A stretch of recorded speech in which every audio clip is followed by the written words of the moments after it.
possibility of a logical justification for leader Mori to establish the concept of 3 seconds in Gotham. This video is purely for entertainment and does not infringe on copyrights or laws. The rights to the novel and image belong to the original author. We do not claim ownership. Don't like waiting and want to listen to this fanfic in full now?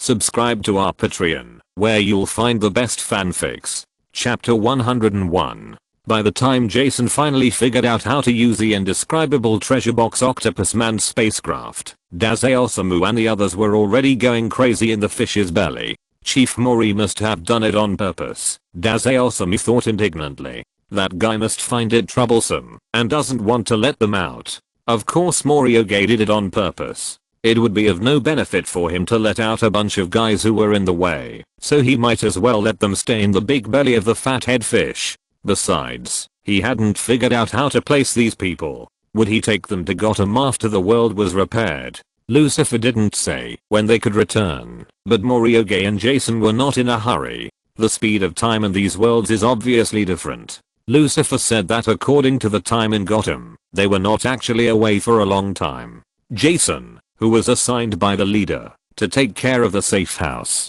didn't quite understand why his baby threw a big octopus with 8 eyes to him, but he was an obedient boyfriend. Although he didn't understand the purpose of the octopus, he still kept the gift thrown to him by Morioge. According to the old rules, the safe house should be hidden and simple.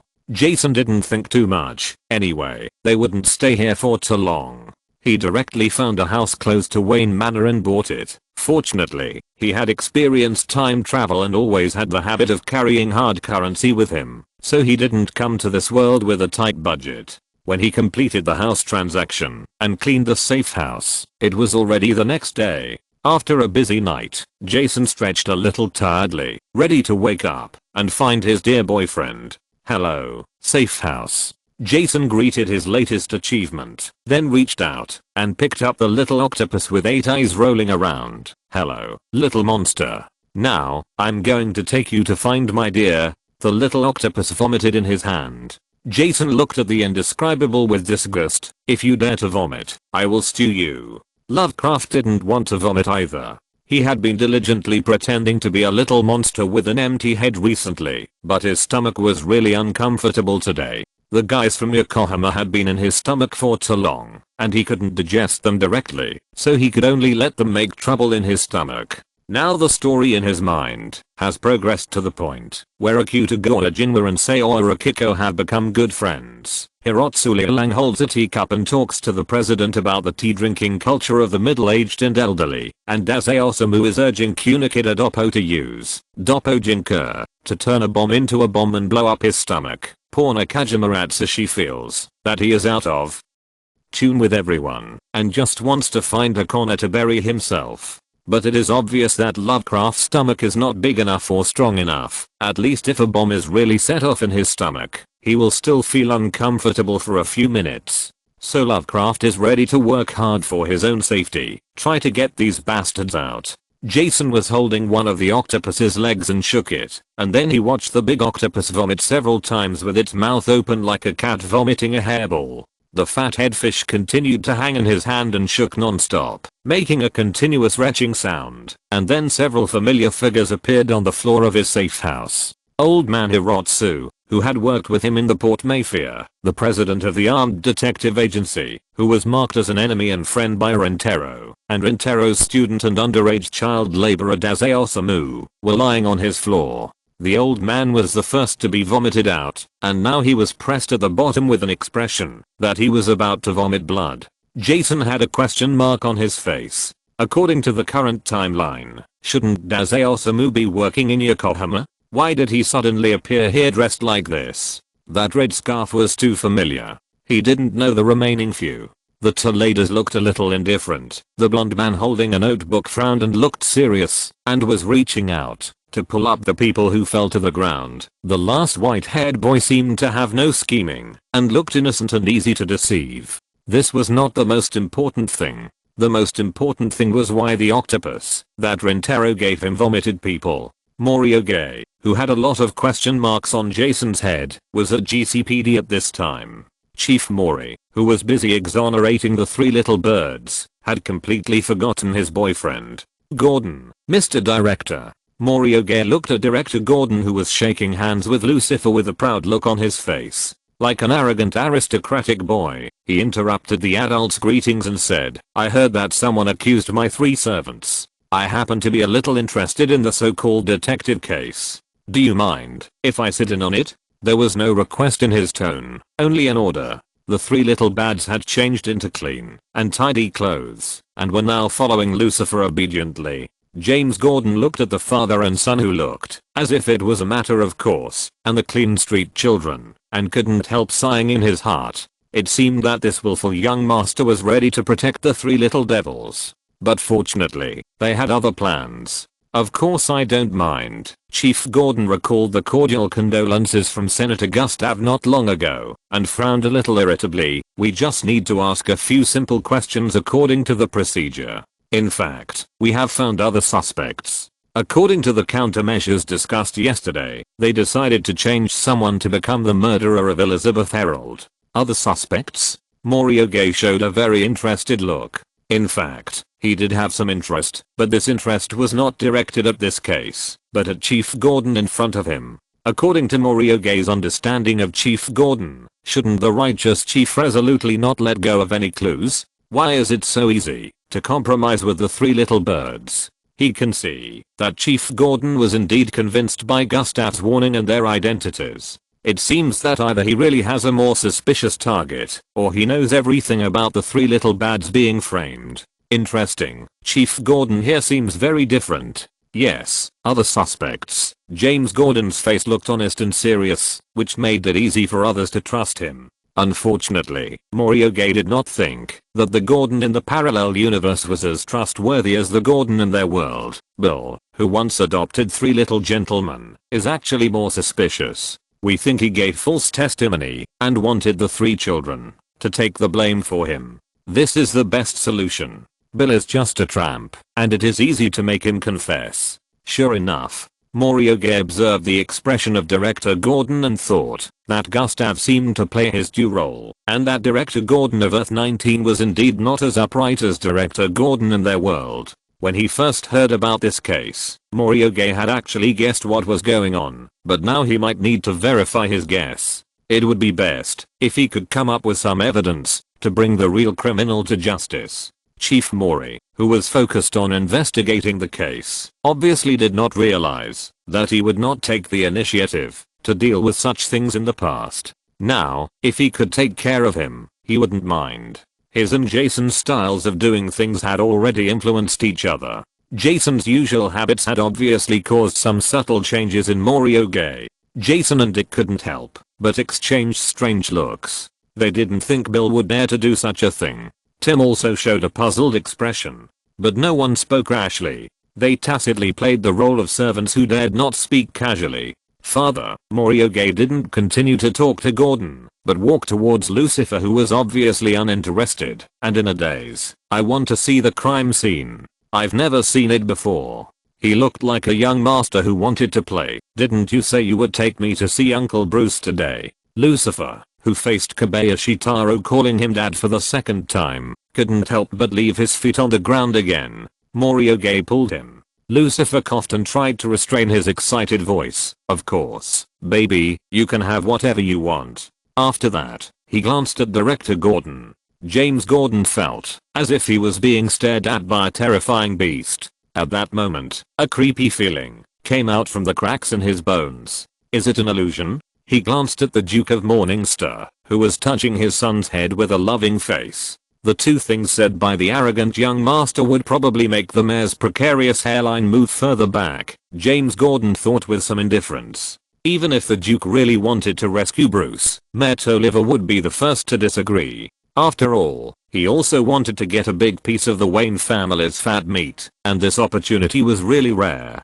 The Duke of Morningstar's anger could not burn him, but would make the mayor want to convict Bruce Wayne more quickly. James Gordon raised the corners of his mouth happily, but he still pretended to persuade him. "Mr. Morningstar, please forgive me for being blunt, but there is nothing to see at the crime scene or in prison. They are not suitable places for you to play. Why not go there?" Morioge continued in an arrogant tone. Have you heard of a detective in the UK? That Sherlock Holmes, the guy who loves to show off. I can see him in the newspaper almost every day. But thanks to him, I now feel that this case is somewhat familiar.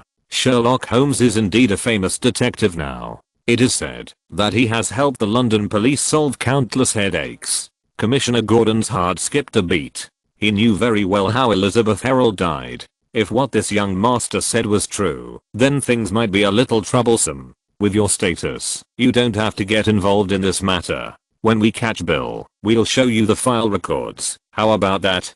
Gordon squatted down in a coaxing tone and complimented Morioge. You are of such a noble status that you really don't need to get involved in person. But this guy actually slandered my servant. Morioge pretended to be angry and widened his eyes, then raised his head again and snorted. This can be regarded as a provocation to me. I will never let him go. I want to see him arrested with my own eyes. My son can have whatever he wants. Chief Gordon. Lucifer stood aside and put his arm around his son's shoulders, giving James Gordon a dangerous look. I also hate people lying to me. I don't think you want to see me do it myself, sir. James Gordon was finally sure that the fear he just felt was not an illusion. Chapter 102. When Jason finally learned the whole story from the honest Nakajima Atsushi, Morioge had already left the GCPD and returned to Wayne Manor. Jason thought about it and decided to take a group of people to Wayne Manor to eat and drink for free. After all, his safe house could not accommodate so many irrelevant people. When Jason thought that Vintero had lived alone in a destroyed world for so long, he felt a little guilty and a little fortunate. He felt guilty that he did not protect his lover, but fortunately they did not encounter any danger in that world. Jason ignored the stupid father Lucifer. Commissioner Gordon finally agreed to take Morioge to see the crime scene and Bruce Wayne, who was imprisoned in prison, but he evaded the question by saying that there were too many things to do in the police station today and he had to wait until the next day. Morioge did not say anything. Anyway, his goal had been achieved. The three little bads were asked a few words by the police officers at the GCPD and then released. Anyway, thank you so much. Several people were sitting in the carriage returning to Wayne Manor. As the eldest brother, Dick thanked the young master who saved the three of them with gratitude. You're welcome. Morioge didn't care much. These three little ghosts were all very good children. Maybe they would return to their proper path in the future, becoming superheroes and protecting Gotham. I wonder what we can do for you? Little Jason pursed his dry lips and glanced at Morioge. Although he was a street child, he still knew how to repay a favor. Dick and Tim also looked at Morioge with expectant eyes. They also wanted to do something for this young master. Morioge felt a little uncomfortable being stared at by the pure eyes of the three children, especially Jason. This child looked too much like the grown-up Red Hood. Except for the color of his eyes, everything else was almost exactly the same. It's just that little Jason is just a skinny little bean now, and there is no potential to become a tall and strong man in the future. Morioge felt a little distressed because he loved the family. He was going to ask Alfred and Bruce if they could adopt the three children.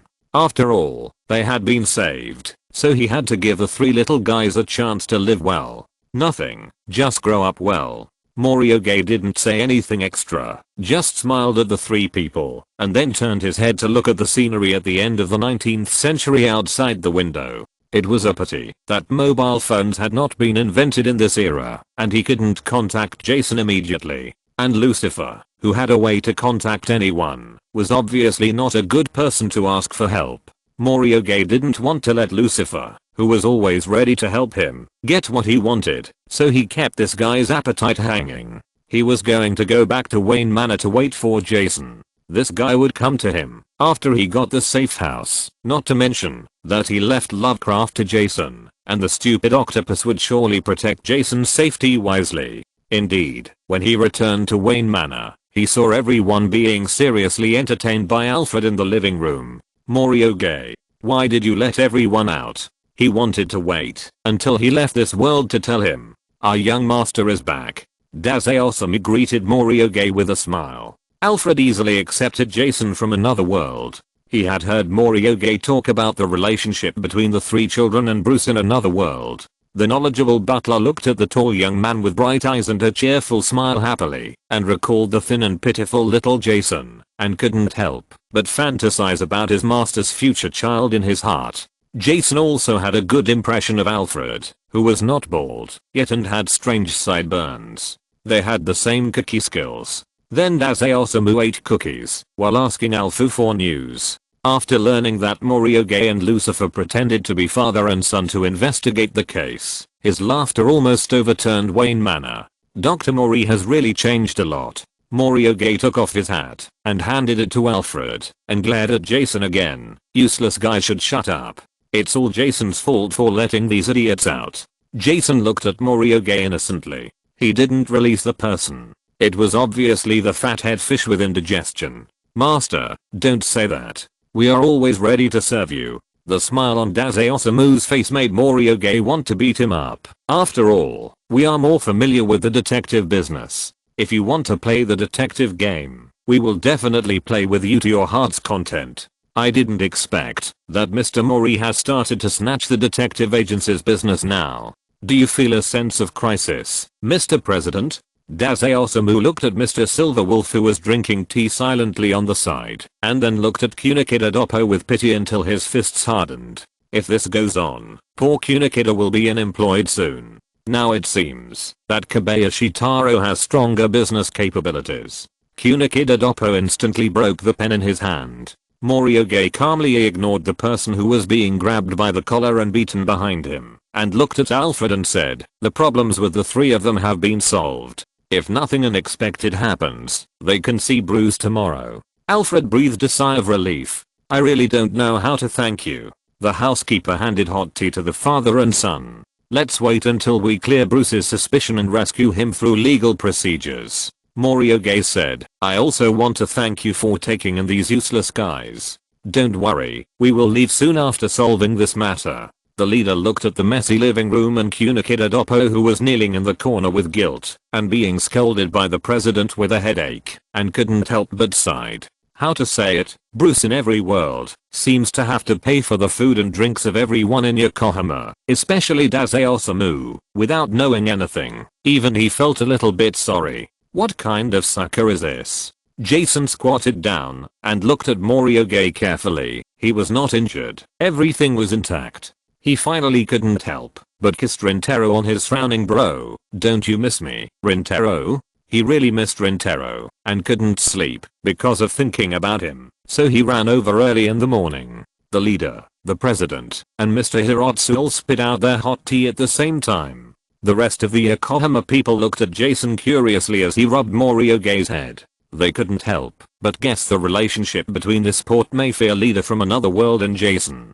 After all, they didn't actually know Morioge, and they didn't understand how horrifying this scene would be in the eyes of acquaintances. No, Morioge maintained a cold expression and pushed his big head a little further away. Mr. Todd had a lot of fun in Yokohama, right? I'm afraid he didn't want to leave. That's because you were there, Rintaro. Jason continued to confess stickily, because I love you. After that, he kissed Morioge's face again. Then he felt something cold suddenly pressed against his head. Jason turned his head stiffly. Behind him was Alfred with murderous eyes and the Yokohama people who were watching the show with interest. Nakajima Ratsushi stood up and seemed to want to explain something, but was covered by the leader. I'm beginning to doubt what you just said, Master Jason. Alfred was actually a tough guy who always carried a Colt revolver with him. He originally thought Jason was a good guy, but when he turned around, he saw this guy being attentive to a 10-year-old child. The three little bads also looked at Jason with angry eyes. Jason raised his hands and instantly understood what was going on. I'm afraid that Rintaro didn't tell Alfred in detail that he had become smaller. Listen to me, it's not what you think. Jason looked at his lover who joined the show with embarrassment, then turned around and looked at the butler with a headache on his face, saying excuse me, you are a scumbag, and tried to take off the hat of a scumbag and pervert on himself. Wayne Manor has almost never been so lively that, when Alfred woke up the next day, he thought he was dreaming. But he still placed his hope of clearing Master Bruce's suspicion on this young gentleman. He was just a butler, and he couldn't do anything except try to find a reliable lawyer. But Gotham's lawyers obviously have a better relationship with Harvey Dent, and no one is willing to help Bruce, a rich young man who just returned from studying in Europe. Money can solve most problems, but Alfred knows that this matter cannot be solved by money. It is obvious that the combination of Harvey Dent and Mayor Tolliver is more powerful. Alfred sighed at the carriage going away and could only pray that everything would go well in the manor. "Shall we go to see Commissioner Gordon first?" Mr. Silverwolf sat on the side of the carriage, still holding his sword in his arms, but in order not to attract attention, he changed out of his kimono and put on a serious black suit in accordance with local customs. Morioge looked at Lord Silverwolf in a suit with curiosity. "This is also suitable, Lord Fukuzawa." Mr. Silverwolf, who always wears traditional Japanese style, pulled his tie uncomfortably. He is now playing the role of a bodyguard for a rich young master. After discussion, Morioge decided to split everyone into two groups. Jason took Chief Zay to sneak into the crime scene of Harold's house in advance to investigate, while he took Lucifer and Lord Silverwolf, who took the initiative, to ask to do something to find Director Gordon. Jason wanted to go with him, but was rejected by Morioge. Chief Mori asked Mr. Secretary to get out and do something serious, and not just think about seducing his boss all day long. Jason could only give Chief Mori several kisses on the forehead in frustration. Morioge actually wanted to end the things in this world as soon as possible and then return to Gotham. He had a vague expectation in his heart. After Lucifer connected Chief Zay's Yokohama with Gotham of Earth 19, Jason appeared beside him. Does it mean that his Yokohama has a closer connection with another Gotham? Will his Yokohama finally be connected with Jason's Gotham? As Lucifer wanted to do, the two worlds merged into one. The carriage swayed forward and finally stopped at the gate of GCPD. James Gordon was waiting at the gate early in the morning. His task today was to let the naive young master feel the viciousness of the prisoners in the cell, so that the delicate child would not still think about playing detective games. Mayor Tolliver also showed up. It seemed that Gustav put a lot of pressure on him. "Mr. Duke of Morningstar, good day." Tolliver took off his hat and greeted him. Lucifer held Morioge's little hand and gave him a devilish smile of emotion. "I want to know something about Jack the Ripper," Morioge ordered Commissioner Gordon bluntly. "You don't even have the files, do you?" "Of course we do," Commissioner Gordon said with a smile. "But do you want to look at the files first? I thought you wanted to interrogate Bruce Wayne first. Didn't you not let him confess, but locked him up forcibly? What do you think I can get out of him?" Morioge glanced at Commissioner Gordon arrogantly. "Originally, I wanted to go to Mrs. Harold's crime scene first, but you said you could take me to visit Uncle Bruce first, but I don't even know what crime Uncle Bruce committed. Are you trying to fool me by doing this?" Commissioner Gordon thought to himself. Of course they are trying to fool you. They also deliberately locked up some extremely vicious criminals in obvious cells, so that the young master would be scared to tears when he went in. "We were negligent, Mr. Morningstar." Chief Gordon smiled cordially, then calmly took out the file and handed it to Morioge. Several bloody photos fell out of the file and caught Morioge's eyes. "It was really deliberate, Chief Gordon." Morioge saw Chief Gordon's small action of deliberately revealing the photos, and he became more curious. What kind of secrets are hidden under Chief Gordon's kind face? Morioge's fingers gently picked up the photos and threw them on the table carelessly. "This Jack the Ripper is really uncreative." Chief Gordon's originally kind and gentle expression suddenly twisted for a moment. Morioge showed a sarcastic smile at the corner of his mouth and continued, "He only attacks weak women, which shows that this murderer is inferior and fragile in his heart. He is probably afraid that he can't beat an adult man. What a coward, right, Mayor Tolliver?" Tolliver glanced at the photos on the table and then quickly looked away. He just nodded in agreement. Indeed, he was just a killer who was not worthy of being shown in public. Fortunately, the murderer has been locked up now, and we can breathe a sigh of relief. James Gordon's eyes revealed a hint of hostility uncontrollably. Chapter 103. Morioge had long noticed that Commissioner Gordon looked a little strange. Perhaps it was because adults naturally looked down on children. James Gordon did not hide his expression in front of Morioge. Morioge continued to observe Commissioner Gordon's expression carefully. He found that, when he mentioned Jack the Ripper, Gordon seemed to be slightly proud. Proud? For Jack the Ripper, Mori thought the life trajectory of this parallel universe isotope of Earth-19 was very interesting. It turned out that James Gordon had a dark version. The efficiency of the GCPD is really terrible. If this happened in the UK, it would have been solved long ago. The young master rolled his eyes ungracefully and continued to provoke Commissioner Gordon like a brainless and arrogant aristocrat. In my opinion, the neck and leg stocks should not be abandoned at all. Murderers with low-level means like this should be tied up in shackles and paraded through the streets. Of course, I believe that it is definitely not Bruce who should be hanged. Wow, James Gordon's face looked even worse, and Mori raised the corner of his mouth. Perhaps this Jack the Ripper had his own purposes? Commissioner Gordon tried to control his voice. In fact, if these dead ladies had been more self-disciplined and did not wander alone late at night, perhaps they would still be alive and well now. I mean, maybe Mr. Wayne thinks so. After all, we have sufficient evidence to prove that he has appeared at the crime scene many times. Things would not be so coincidental, right? The victim blaming theory, interesting. Mori finally turned his head and looked at James Gordon. So Commissioner Gordon thinks that these people who died deserved it? Mert Oliver, who was standing aside, felt that the atmosphere between the two was not right. The astute politician glanced at the dangerous look that Duke Morningstar gave James Gordon and hurriedly made a joke. It's useless to say so much. The person is already dead, right? However, Mr. Morningstar can fully believe in the ability of our Gotham government. We will never let the criminal go unpunished, even if he is the richest man in Gotham. Whatever, Mori continued to say to James Gordon in a bored tone. Anyway, this Jack the Ripper will definitely not be able to beat my bodyguard. He is just a third-rate butcher, and the GCPD is simply incompetent. This sentence insulted James Gordon's two identities.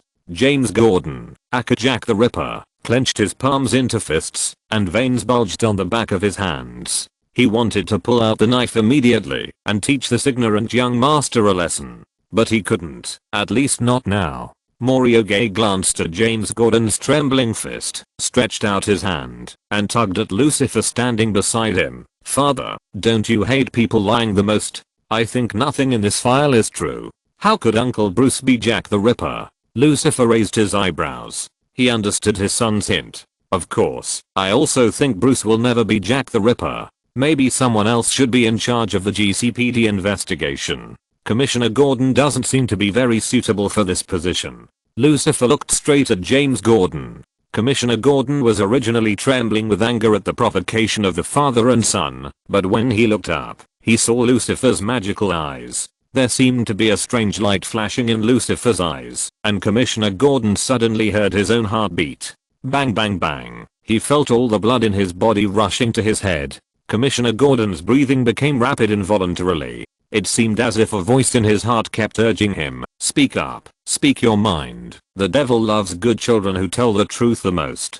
James Gordon's mouth uncontrollably gushed out terrible heartfelt words. Who is more suitable for this position than me? During the day, I use the law to eliminate the sins of Gotham, and at night, I use blood to cleanse this dirty city. Those women are born guilty, they are dirty, and they are the source of pollution in this city. I'm just purifying their sins. Mert Oliver was shocked by James Gordon's words. James, what are you talking about? I'm not talking nonsense. Commissioner Gordon's eyes revealed a strange fanaticism. He turned to Mert Oliver and said, because I love this city. So I want to make all its sins disappear. It starts with those unruly women who wander around Gotham at night regardless of the curfew. They finally became pure the moment they died under my knife. Mert Oliver was frightened and took several steps back. His fat body fell on the coat rack by the door, knocking his carefully matched coat and hat to the ground. Mori was not surprised by this result.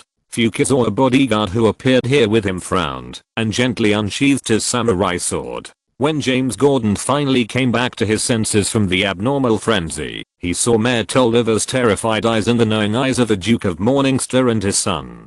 James Gordon finally realized what he had said. You did it? Jack the Ripper, who had torn off his mask, finally showed a ferocious expression. He shouted at Mori, who are you? He took 2 steps back, picked up the bag he had been carrying, and decisively pulled out the sharp blade inside. Since he had been exposed, he had to find a way to leave Gotham and continue to purify sin in another place.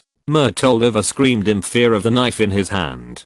James Gordon rushed towards Mori regardless of anything, holding this ungrateful young master hostage. He expected that the Duke of Morningstar and Oliver, who was afraid of offending the nobles, would never dare to act rashly. The sharp blade reflected silver light. As Jack the Ripper, James Gordon's own martial arts value was comparable to Batman. However, the crisp sound of swords colliding was heard, and a strong force blocked the knife in James Gordon's hand. It's been a long time since I saw Lord Silverwolf take action. I really miss it. Mori looked at the scene in front of him with satisfaction.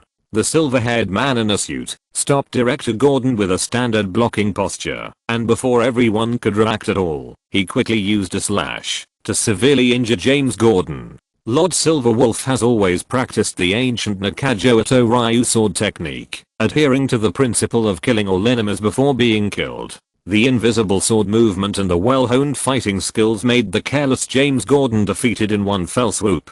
James Gordon's injured hand could no longer hold the knife. He was handcuffed by President Fukazawa and pressed face down on the table. Oliver hid behind the Duke of Morningstar and his son, trembling, and finally felt a little safe. Oliver, see what I said? Director Gordon is not suitable for this position. Mori said to the mayor, who was still in shock. Oliver looked at James Gordon, who seemed to have fallen into madness, and the Duke and his son, who were calm, and his fat body trembled again. I think what you need to do now is to release my poor Uncle Bruce. Mori raised his mouth, looked at the dazed Mr. Mayor, and ordered happily, or my bodyguard can release this Jack the Ripper immediately. Then you can wait for death. Oliver looked at Mori who was blatantly threatening him, and then glanced at Mr. Fukazawa, who had a fierce look in his eyes, and was extremely powerful. He couldn't help but want to struggle. After all, the wealth of the Wayne family was really tempting. Maybe this is a misunderstanding? Mori looked at the mayor, who valued money over his life, and he almost wanted to marvel at his courage. Of course, maybe it's really a misunderstanding. How about I'll let my bodyguard let go of Commissioner Gordon, and you talk to him alone. This time I will never interfere, and the reporters I invited will certainly not interfere either. Then you can verify for yourself whether Jack the Ripper will stab you to death with a knife, and the reporters at the door will just catch up with the warm body of the mayor who failed to do his job and died. Oliver looked like he had eaten shit. Or, the reporters at the door will get a shocking news. How about the title Mr. Mayor has a sharp eye and sees through the true face of Jack the Ripper? Do you want money or life? Oliver did not hesitate this time. Of course, as you wish. If he didn't agree, would he be assassinated at night? Oliver glanced at James Gordon, who was still struggling and could only regretfully give up his desire for the Wayne family's wealth. Today's Gotham weather is very good, and there are fiery red clouds in the sky in the evening. Bruce Wayne looked at the brilliant clouds outside the prison and was asked to leave the prison by the mayor himself. He was obviously preparing to create a riot in the prison and then escape from the prison, but he was suddenly told that he was acquitted. Bruce was still a little dazed. Oliver complimented him in a subtle tone in his ear. This time it is really thanks to Mr. Duke of Morningstar. His bodyguards are so powerful that they subdued Commissioner Gordon in one move. No. Now he should be called Jack the Ripper. Bruce, you really suffered this time. I should have thought of it earlier. How could a generous philanthropist like you be Jack the Ripper? Bruce shook hands with the mayor with a gentle and polite smile, indicating that he didn't mind. In fact, his head was full of question marks. Duke of Morningstar? Who? And when he was released from prison, Alfred didn't even come to pick him up. This is unscientific. Didn't Alfred know about this? Seeing Oliver's hurried look, it seemed that something unexpected had happened. Bruce, confused, was kindly sent back to the manor by the mayor. On the way, the two chatted for a long time about the Duke of Morningstar, who was not present. Bruce almost suspected that he had lost part of his memory. Otherwise, how could he not remember that he had met such a powerful duke during his travels in Europe? However, when the poor, newly debuted Mr. Badman finally returned to Wayne Manor, he saw a more confusing scene of chaos. A group of people were eating and playing in his historic living room. It was like a party was being held here. A short-haired woman was hugging 3 cubs and pouring wine for herself, and another human cub was sitting in the arms of a guy who didn't look like a good person. The rest of the people were fighting for the ownership of the cookies, and 2 calm men were drinking tea. This group of adults didn't seem normal. Bruce stood alone in the corner of the living room, watching a group of strangers laughing and playing freely. This place seemed like their home, and he felt that he was out of place in Wayne Manor at this time. Alfred, where is this? Is this still my Wayne Manor? Alfred did not go to Blackgate Prison to pick up his master Bruce, but stayed at home to cook for a group of older children, especially the father and son of the Duke of Morningstar who rescued Princess Bruce. As the housekeeper of the Wayne family, he must thank these two. If I remember correctly, this is your home, Master Bruce. Alfred held a plate of freshly baked cookies, nodded to Bruce who had sent him to prison, and continued to entertain the older children in the living room. I'm sorry to trouble you, Mr. Pennyworth. The always polite Lord Silverwolf felt very sorry for his messy subordinates. You're welcome, Mr. Fuse. Alfred obviously had a good impression of the samurai who KO'd Jack the Ripper with 1 knife. Bruce was left aside and began to doubt his life. Alfred felt that his master needed to seriously reflect on the experience of being framed and imprisoned, so he didn't want to pay attention to him. Bruce obviously knew that he had frightened Alfred, who cared about him, so he didn't dare to speak, but just continued to stand in the corner and observe the group of people. Bruce, hello. Jason was the first person to see Batman. He looked up and down at this steampunk version of Batman, and finally couldn't help laughing out loud. Ha ha ha ha ha ha. I want to show the old man that Batman can have such sideburns. The front of the hair styled with hair oil is high, the sideburns are long, and the not so obvious side parting should be considered the forefront of fashion in this era. So fashionable that Jason immediately thought of Elvis Presley's rockabilly style big oily hair. Chapter 104. What an ancient Batcave. Jason sighed as he touched the equipment from the previous world. The Batman of this world is a bit bad. Not only did he send himself to Blackgate Prison, but he also had to use such old-fashioned tools. He doesn't even have a Robin yet. Jason, poor Bruce. Jason, with sympathy in his eyes, couldn't help but pull out various small props from his tactical belt, ready to show the unsophisticated Batman what high technology is. Bruce looked at the people who regarded the Batcave as a tourist attraction, and couldn't help but twitch his mouth. Indeed, according to the level of technology in this world, even the people in Yokohama can despise this simple Batcave. But he is just a Batman who conforms to the characteristics of the times. There is no need to appreciate him and his Batcave as antiques, right? The most important thing for a detective is the ability to reason, a broad knowledge and a strong will. He won't deal with people from the future world every day. In addition, even if Jason, who looks like a villain, takes out a bunch of bugs and locators, in this era without GPS and artificial satellites, these things can't be used at all.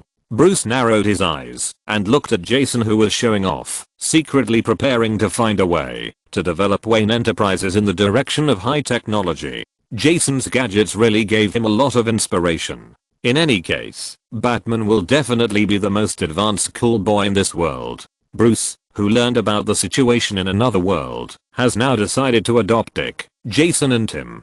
Just like Alfred said, he does need help in his daily life. Although Bruce made this decision, he was still not at ease. After all, he had never been with the 3 teenagers. The suspicious Batman decided to set up some difficult problems to test the character of these 3 children, to ensure that they are indeed qualified to be his Robin. Unfortunately, before he was ready to test the 3 children, the 3 little bads had other ideas. We want to go with them, if Mr. Morningstar is willing to take us in. Little Jason wiped the sweat from his palms on his trouser legs nervously, ready to refuse Batman who thought the adoption was a foregone conclusion. It's okay to be a servant. He saved us. I mean, we can do something, anything. Little Jason looked up and secretly glanced at Maria, whose hand was held by Big Jason. He didn't know if he was needed, but he did want to leave with the young master who saved him. Dick and Tim had the same idea, but the 3 of them were worried that they would not be able to help Maria and would become a drag on the team. After all, they were just 3 street kids who could do nothing. Jason lowered his head with some inferiority, and then he saw the tall guy next to him who was said to be him from another world. He thought, although he is still young now, he will grow up in the future. When he grows into a muscular man, he will be able to protect this weak young master. At least they will be of some use this way. Mori looked at Jason, who was peeking at him, and couldn't help but laugh. The three little bads had just escaped from the slums, and were being controlled by others to do bad things. The only thing they could think of was to follow their savior. Although they didn't know what they could do, Jason guessed what the three children were thinking when he saw their uneasy faces. They had never gotten along with the Batman of this world, so it was normal that they didn't have trust now. After all, compared to a completely unfamiliar rich man, Mori, who saved their lives and helped them escape from prison, was more trustworthy. These were just three confused and helpless children who didn't know where their future was. Who hasn't had such a confused moment? In fact, he was willing to follow Bruce for similar reasons. As a homeless child with no one to guide him, he didn't have any great ambitions at the beginning. He just had nowhere to go, and Batman's appearance was just in time. The hero illuminated his dark life like a ray of light. Bruce is indeed a very good life mentor. Putting aside the communication style that makes people want to tear his mouth apart, Batman's firm ideals and will did allow him to see a role model and direction in his early life. The influence brought by Batman always constitutes the background of Red Hood's life. Of course, the three little bads can learn more by following Batman. We already have a Jason Todd in our world. We don't need another Jason who is exactly the same. The green-eyed young man put his hands on his waist and comforted the child in the manner of a senior. Although it sounds a bit cold, you will have your own life trajectory. Are you sure that following us is what you want? Little Jason is indeed unsure, and so are Dick and Tim. To be precise, they don't know what they want to do or what they can do. The only thing that little Jason can think of now is to follow Mori, and maybe he can protect him. When he grows up, at least repay Mori and Jason for their help. Big Jason knows himself too well. Of course, he knows that this child is just grabbing at a straw when he sees a life-saving straw, and he hasn't figured out what he really wants. You can become someone like Batman to protect Gotham, or you can become a doctor, teacher, priest, etc. Jason pinched the face of the little boy who looked exactly like him when he was a child and continued, but that has to be what you really want. Gotham is your home, right? Why don't you stay here first and at least get to know him carefully? Although Batman's hairstyle is really not good, his character is still guaranteed. You should at least learn knowledge first. After you really understand this world, decide what future you want. Jason's green eyes were full of sincerity. Two similar faces, one mature and the other immature. The elder has already determined his ideals, and the younger child will eventually move towards his own future. Jason was a little emotional. If it were a few years ago, he would never have said this. He glanced at Mori, who was standing beside him, and smiled with relief. Little Jason was a little disappointed and a little uncomfortable with this kind of tenderness. After all, no one had ever told him that he could study first and then pursue what he wanted. It felt so strange, like he could dominate his own life. Little Jason touched his messy hair, not knowing what to say. Tim and Dick beside him also looked thoughtful. Batman was very satisfied. From the point of view of sincerity and gratitude, these three children have good character. He only needs a little guidance, and they can grow into great young people. There are many children like this in Gotham. Bruce looked at the three little birds, as if he saw the future of Gotham from them. At least give me a chance, we may become good partners. Bruce smiled and stretched out his hand to the three children. Alfred watched this scene with relief. Wayne Manor is finally, not just him and Master Bruce. Now that the child has appeared, I don't know when his master can bring Miss Selina Kyle back to the manor. So when do we leave here? After Jason knew that Lucifer had the ability to travel through the world, he always suspected that this guy was not telling the truth or not saying it completely. In fact, Mori also saw that Lucifer had been vague about the question of traveling through the world. Let's wait until this world merges with Yokohama. It's not very stable now, Lucifer said vaguely under the gaze of Mori and Jason. It is indeed unstable, but it will not affect their departure from here. Of course, Lucifer did not say this out loud. He still wanted to play with Kobayashi Taro in this world for a while. The child who called him father was so cute. He wanted to experience it for a while longer. Then Mr. Lucifer, who never lies, can you tell me directly whether we can return to our original world now? Jason did not intend to let Lucifer continue to be evasive. Lucifer pretended not to understand and looked at Morioge innocently. Morioge showed an emotionless smile. Okay, I see. If I don't tell the truth, my son will be angry.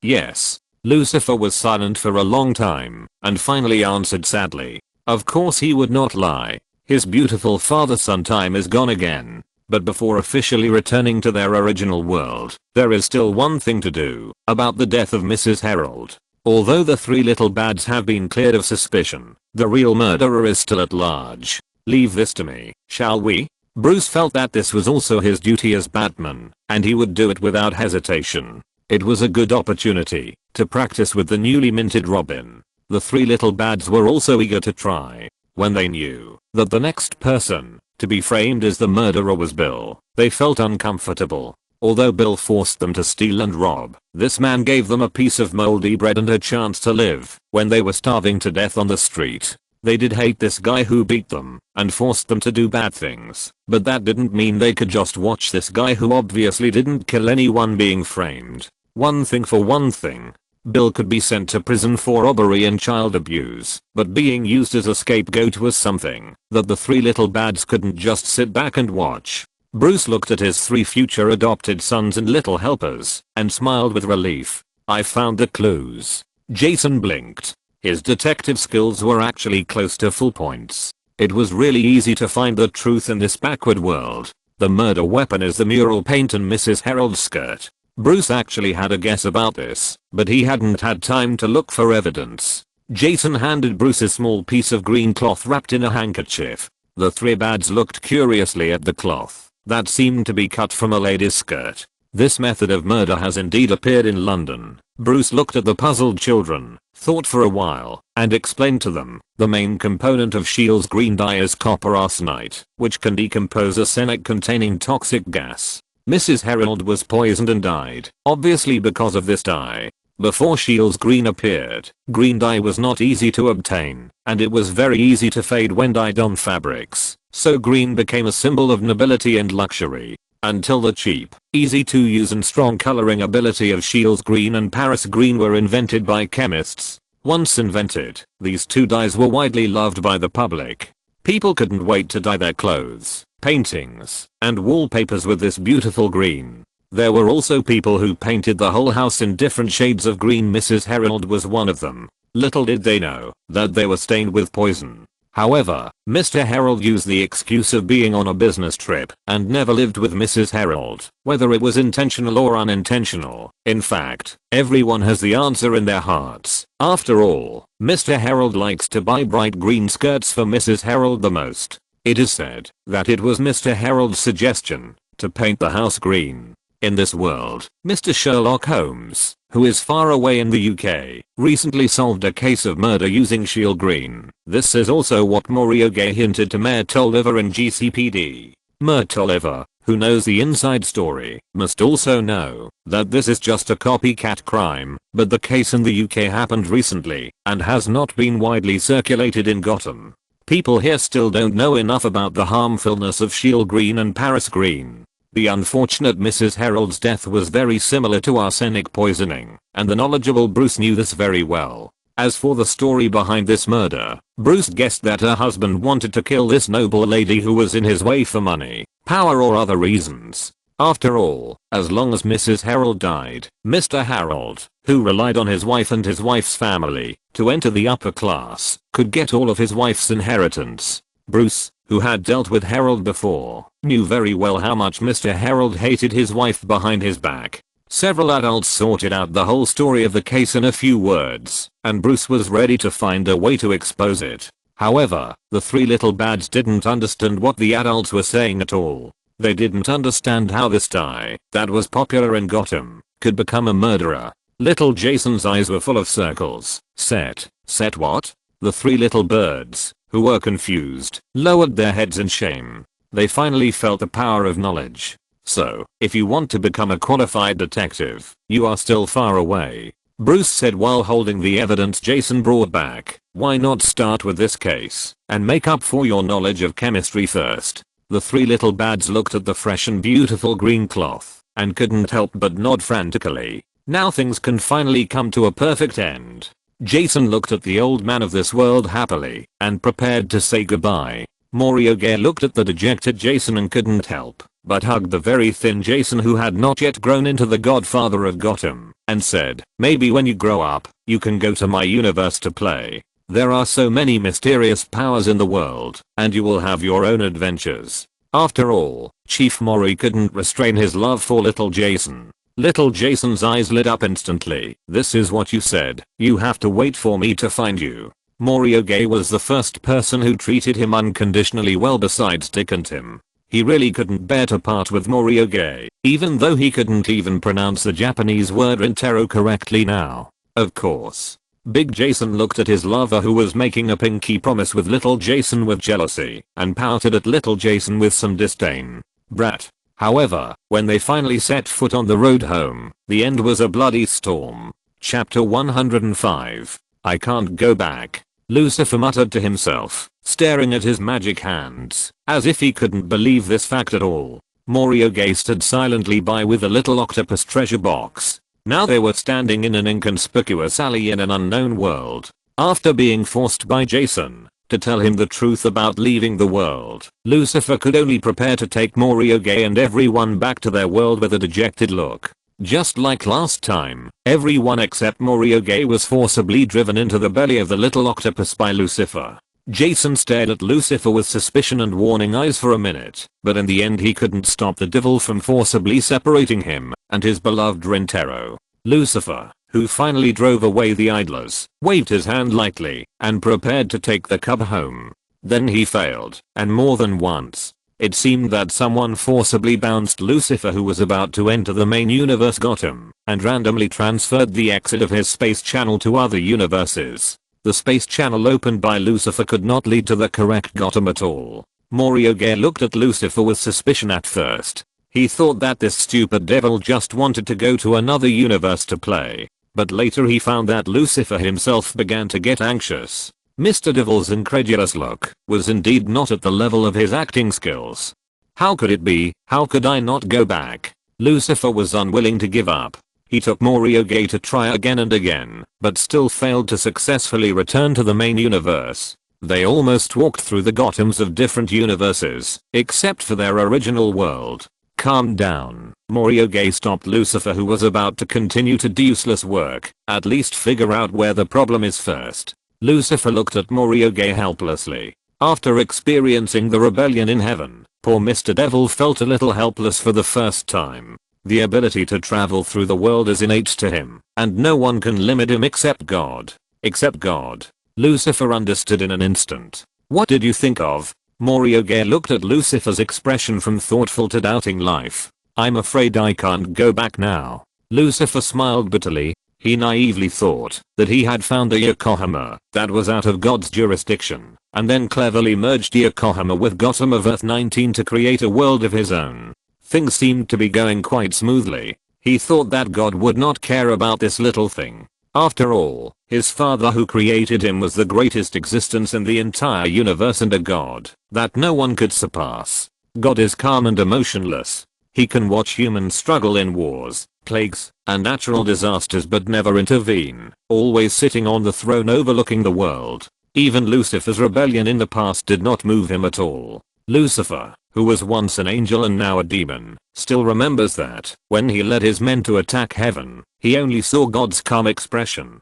Then the creator just waved his hand indifferently, and the pure white feathers on his wings fell off, turning them into hideous flesh wings, and he could only stay in hell with the devil from then on. Lucifer didn't understand what God was thinking for so many years. He only knew that God was omniscient and omnipotent. But if he was omniscient, why would he allow himself to attack heaven instead of stopping himself from the beginning? If he was omnipotent, why didn't he eliminate the evil in hell and make mankind beautiful and harmonious from then on? If God couldn't do either, then was he still a benevolent existence as believers in the world said? Over time, Lucifer himself couldn't tell whether his actions were all within God's expectations, or as his good brother Cain said, their fate was just a track that had been drawn long ago. Maybe his entry into Yokohama and creation of a new world was also guided by God.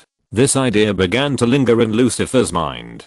So is the new world he thought he had discovered actually still under God's jurisdiction? But he had clearly checked, and there was no trace of God in that world. But if God really wanted to hide, he really couldn't find him. So he couldn't go back to the main universe. Was he exiled again like before? Last time he was just banished to hell. This time he was simply not allowed to return to the main universe. Lucifer told his guest to Mori with mixed feelings. Mori had never expected this to happen. If it was really because God banished Lucifer again, then would he not be able to go back? However, Lucifer's guess might not be correct. Mori patted Lucifer's hand soothingly, and then carefully pondered over what Lucifer said. There is a doubt. Why did God only forbid you to return to the main universe, but not forbid you to go to other parallel universes? This is not right. If Lucifer was completely exiled, he should be banned from all universes. After all universes belong to God. God does not exist in every world, he only exists in the main universe. In other words, he is above all the power of the universe, an existence that is above many parallel universes, and the creator of all universes. I think something happened in the main universe, and God doesn't allow you to get involved. Mori went over Lucifer's guess from beginning to end. He thought this was the reason. While Lucifer couldn't return to the main universe, we can think of other ways. Entering the parallel world doesn't necessarily depend on you. At least the Flash can travel through the world through the cosmic treadmill. Their actions may not be able to escape God's omniscience, but who knows what God is thinking. Mori didn't have the innate awe of Lucifer. He just felt that he needed to try again instead of stopping there. Lucifer squatted down with some sadness and helplessness and hugged Mori. He urgently needed to suck his lovely son to heal his injured heart. If I can't go back, will you stay here with me, Rintaro? Mori reached out and touched Lucifer's head. Mr. Devil now looked like a child completely abandoned by his father, which really made people feel a little sympathetic. Don't think too much. Even if you suspect that God has banished you again, you should rush to him and ask him a good question, right? It is not the style of Chief Mori to do nothing, and it is not the style of Mori to give up action because of some bad guesses. Lucifer sniffed and nodded in a depressed manner, and then Mori patted his head like a dog. Lucifer rubbed Mori smiling face and finally picked up a little hope in his heart. That's right. He has been rebelling against God anyway, so what's the harm in doing more? To be honest, his cub is really considerate. Lucifer, who couldn't get enough of rubbing, hugged Mori and refused to let go. Do you know which universe this is? Mori saw that Lucifer had finally regained some vitality and asked calmly. This world looks wrong, and it seems a bit like the original Flashpoint world. Gotham, which should have been prosperous, still looks neat, but the pedestrians on the street look hurried. Mori saw people queuing up not far away, holding white or blue tickets in their hands, as if they were anxiously waiting for something. No residents were strolling leisurely on the streets, and Gotham's entertainment activities seemed to have completely disappeared. Lucifer felt the frequency of this world and said, this seems to be a world ruled by Superman. A world ruled by Superman? The word rule gave Mori a very bad association. Who would be labeled as a ruler? Connecting the people queuing up not far away with tickets, Mori immediately understood a fact. This is a world of dictators. Mori recalled the small town boy who had been sleeping in his address book list since his Superman identity was exposed, and found it a little hard to imagine. Clark Kent? Mori asked uncertainly. Or is there someone else who is a Superman here? That's Clark Kent, for sure. Lucifer answered affirmatively. Mori looked at the desolate streets and the conspicuous Superman logo on the tall buildings and frowned fiercely. It would be terrible if Superman became a dictator. Just as the two were preparing to explore this world carefully and find the Flash here, something big and small was happening in another world. Ever since Jason and his wife disappeared in the Batcave, Bruce and the other kids at home have been trying to find their traces. But Bruce found that he could not find Jason and Moriarty's whereabouts after they disappeared. According to his detection of traces at the Batcave site, there was indeed a time and space fluctuation before the two disappeared, which means that they may have left this universe and ran to other worlds. Bruce, who came to this conclusion, was not relieved, but more worried. No one knows how many parallel worlds there are. Bruce has no way to measure what the situation is in the parallel world. What if the two fall into a dangerous world? This worry became clearer with the passage of time. Bruce could only try to find out where the two were, and the members of the Justice League were also helping to find them. But many times they could only do some aimless searches. If he didn't know the frequency of the universe that Jason and his friends entered, Bruce would have no way to let the Flash travel through the world through the cosmic treadmill. A month passed in the main universe as the Batman family was worried. A lot of things happened in this month. With the help of Edgar Allan Poe and Red Robin, Mr. Will Graham finally cleared all suspicions, and Hannibal Lecter was formally prosecuted. Unfortunately, the FBI failed to take good care of him, allowing the sensational ogre to escape. The FBI invited Will to return to work, but Will considered his lover in Gotham and his physical condition, and finally decided to resign from the FBI. The former top FBI investigator brought his dogs to officially build a love nest with Tim. Then, with the support of his lover, he decided to open a private detective agency in Gotham. In fact, such detective agencies are very popular. Will, who has an FBI investigator resume, has taken on a large number of background investigations, civil credit investigations, marital fidelity investigations, personal injury cases and other work. As soon as he opened, President Drake, who makes tens of millions a minute, is very happy to serve as the secretary of the president in this small detective agency. He is responsible for helping his socially anxious lover select cases and communicate with clients. Daz's eyes lit up, and he brought Odorat and Fat Churanpo to join the detective agency, forming a pet detective team. Fortunately, Will has adapted to the style of his beloved Red Robin's family that occasionally goes beyond common sense, and did not object to Daz's commanding his dog to travel around Gotham. The little animals are also trying to find Moriarty, and Nakata Achua has taken Krypton to the universe, but unfortunately there is still nothing to find. Although the person has not been found, the daily work of fighting crime has to continue. The Glory Company, which has temporarily lost its boss, also needs the emergency support of System Omega and Akuta Gore Rabbit. Everyone is busy. Mr. Freeze has gone crazy in Gotham again recently, and Superman continues to face Lex Luthor's occasional trouble and villains of all sizes. Superheroes are busy saving the world every day. Just after Batman finally solved another bomb installed on the Gotham Bridge, he suddenly felt something wrong with him. "B, you are glowing."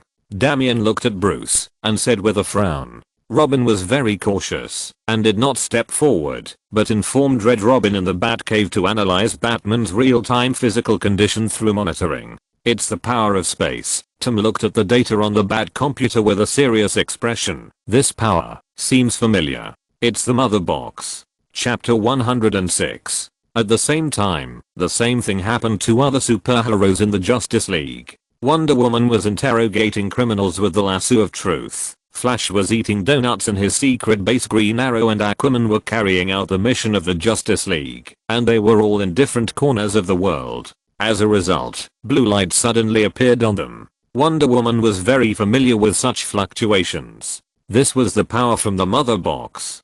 Diana had countless thoughts in her mind in an instant. Was it Steppenwolf? Or Darkseid?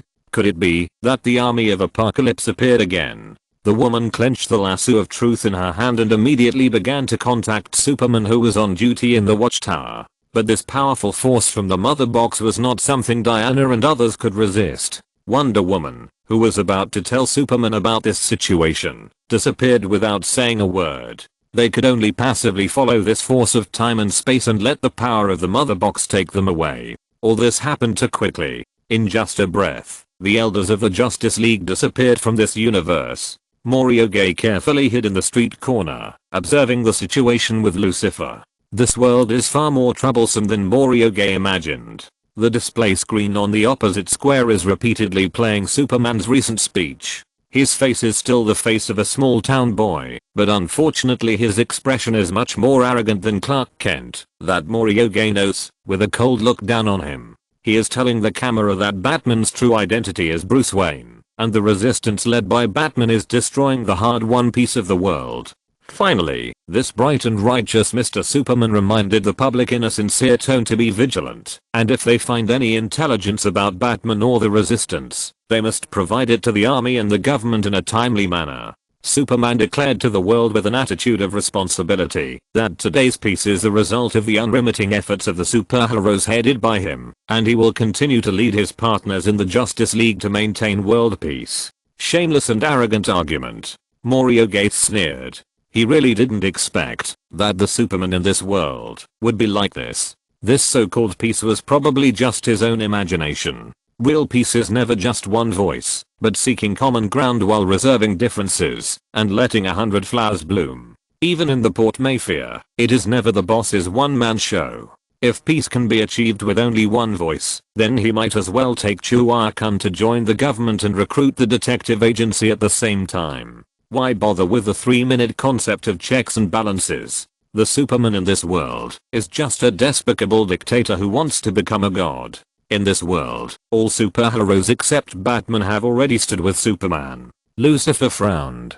In this case, their idea of finding the Flash here to travel back to the main universe seems unrealistic. The Flash of the Superman regime should not help them. So, do you want to change to another world? Find the Flash in other worlds? Although he can't go back to the main universe, Lucifer can still go to other parallel worlds. Okay. Morioge is not an Aussie person. After all, each universe has its own development laws. Although he doesn't like the Superman here, if he uses Lucifer's powerful ability to intervene, he will probably be no different from the Superman here. They are all arrogantly measuring others by their own standards. Besides, there must be a reason why this world has developed to this point. As an outsider, Morioge has no right to judge. Leave here quickly, go to another world and find a Flash. Morioge took one last look at Superman's face on the screen, then turned his head and said to Lucifer indifferently, they need to study whether they can use the cosmic treadmill to return to Gotham. However, Superman's ability is too powerful, and I'm afraid that the Batman of this world will find it difficult to resist. Morioge looked at the ordinary people who were still queuing up to receive supplies, and couldn't help but suspect that this universe would be ruined by this group of superhumans sooner or later. Lucifer suddenly blinked in confusion, as if he felt something different. People from other universes have broken into this world. It seems they should be people from the main universe. I can feel their frequency. Lucifer's expression was excited, and he felt another force of time and space. Is it such a coincidence? Morioge was a little confused. He knew that the people of the Justice League would not easily leave their own universe, but they suddenly appeared here now. This seemed to confirm his previous guess. Perhaps something major had happened in Gotham of the main universe. He just didn't know whether these superheroes appeared in this world voluntarily or were forced to do so. If they appeared voluntarily, then the source of the problem might be here. In this case, they can't leave easily. Can you feel who it is? Morioge thought for a while and asked. If it was the Flash he knew, it would be even better. It's the people of the Justice League of the main universe. Batman, Flash, Wonder Woman, Aquaman and Green Arrow. Lucifer carefully investigated and looked at Morioge with some surprise. You see, Gotham may have had a big event. Morioge smiled at Lucifer soothingly. It's not that you were exiled. So now we just need to think of a way to go back seriously. Lucifer suddenly felt a little warm. His cub was comforting him. Great. Lucifer's originally serious expression gradually became ripples. Morioge. He just wanted this idiot to cheer up a little, not to look so depressed, as if my dad doesn't want me anymore. Come and comfort me. He is obviously an old monster who has lived for who knows how long, but his daily behavior makes people wonder if he has been sleeping since ancient times and his age is too high. Wait, Dad will go and catch you a Flash now. Lucifer floated up, ready to go, and touch the Flash immediately. Where are they now? Morioge reached out and grabbed Lucifer, who was like a kite, and pushed him into the alley to avoid the cameras outside. Let me see. The Sea King is fighting with another Sea King at the bottom of the sea, and the Amazon Princess, the Flash holding a donut, and the bearded man with an arrow are together. Do you want a donut, Rintaro? Lucifer suddenly took out a donut and asked. Morioge. Well, it seems that Lucifer has returned to normal. This is indeed the stupid devil that Morioge is familiar with, and he is out of tune. Let's go find Batman first. Morioge didn't want to pay any attention to Lucifer's topic about donuts. He believed that the big boss of the Justice League must know the most information.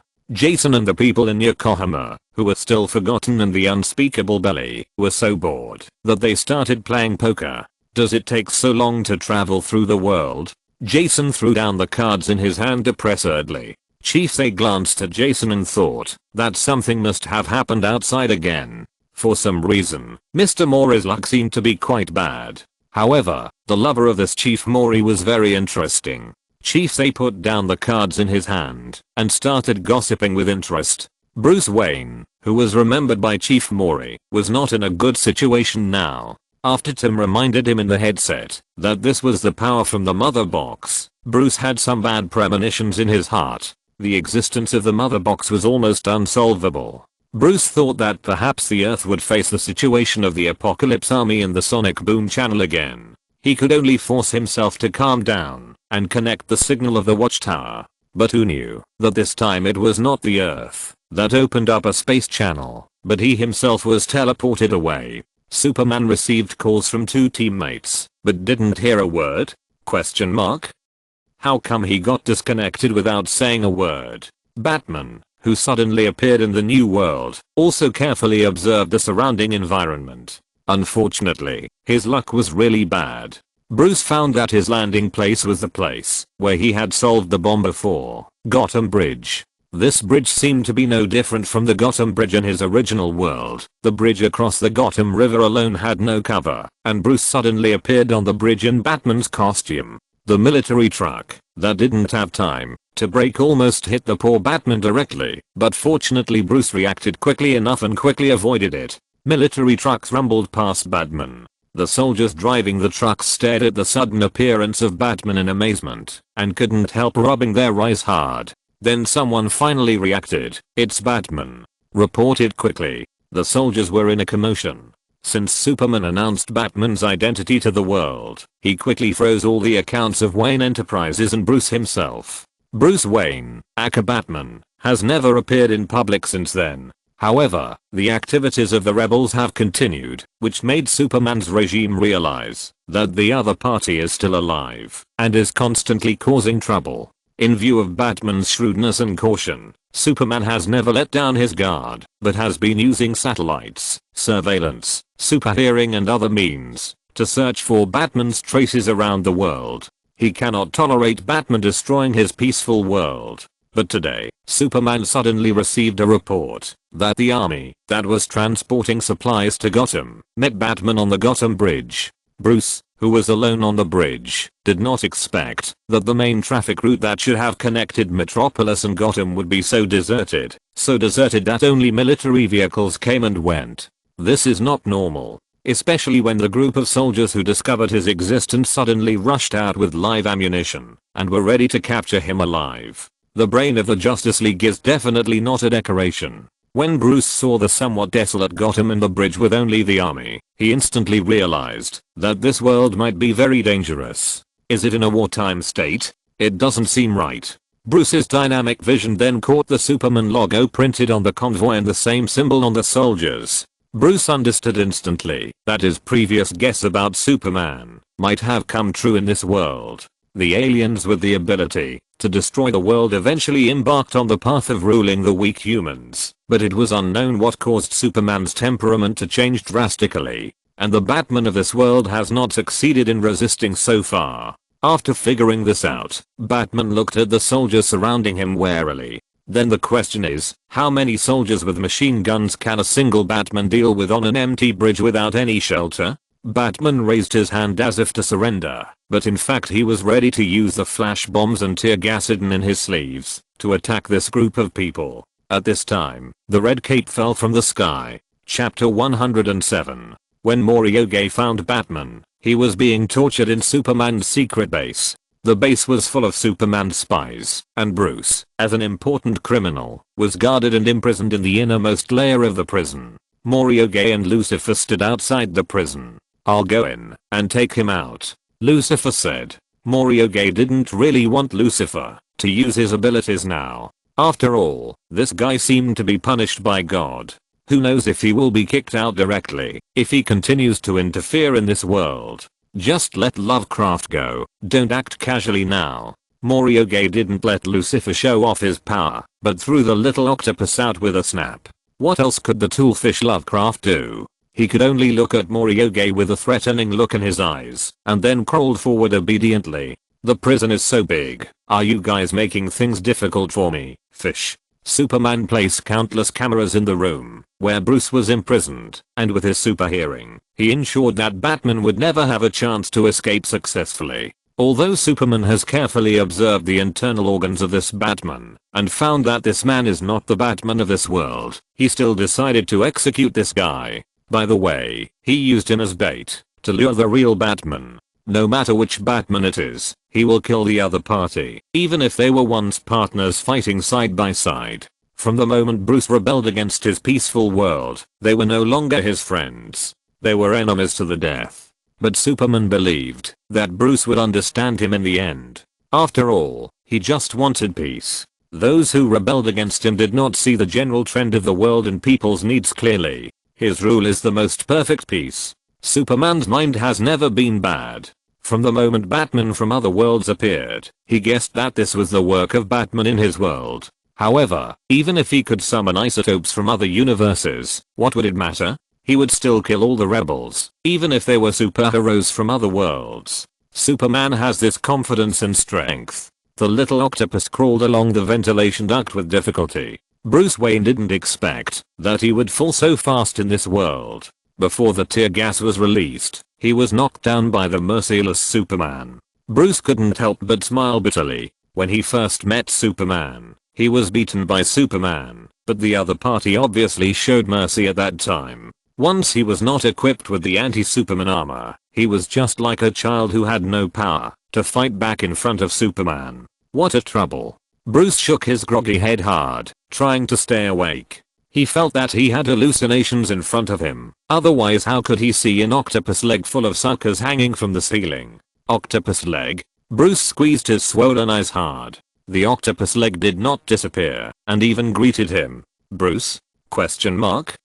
Another leg hung down from the ceiling, and the little octopus gestured, indicating that he was here to save Batman. As for how to save, Unspeakable opened his bloody mouth, revealing a black stomach. The soldiers who sat in the monitoring room and dared not relax their vigilance day and night watched Batman being swallowed by an octopus. "Soldier." Batman escaped. The monitoring room and the prison were silent for a few seconds, and then the shrill alarm sounded wildly. The guards rushed into the prison with guns and began a carpet search. The toolfish crawled back to Mori pitifully and was lifted up by one leg by the leader, who had some misophobia. "Let's go. Find the Batman of this world." The people who were playing cards in Lovecraft's stomach suddenly saw Bruce, who was covered in wounds, falling from the sky. Jason was shocked. He hurriedly helped the poor, unconscious Batman up, and then he took a breath of cold air. Bruce's hands and legs were all broken, and the marks on his body showed that he had been tortured. It was even worse than the time he fell into the hands of the Assassin's League.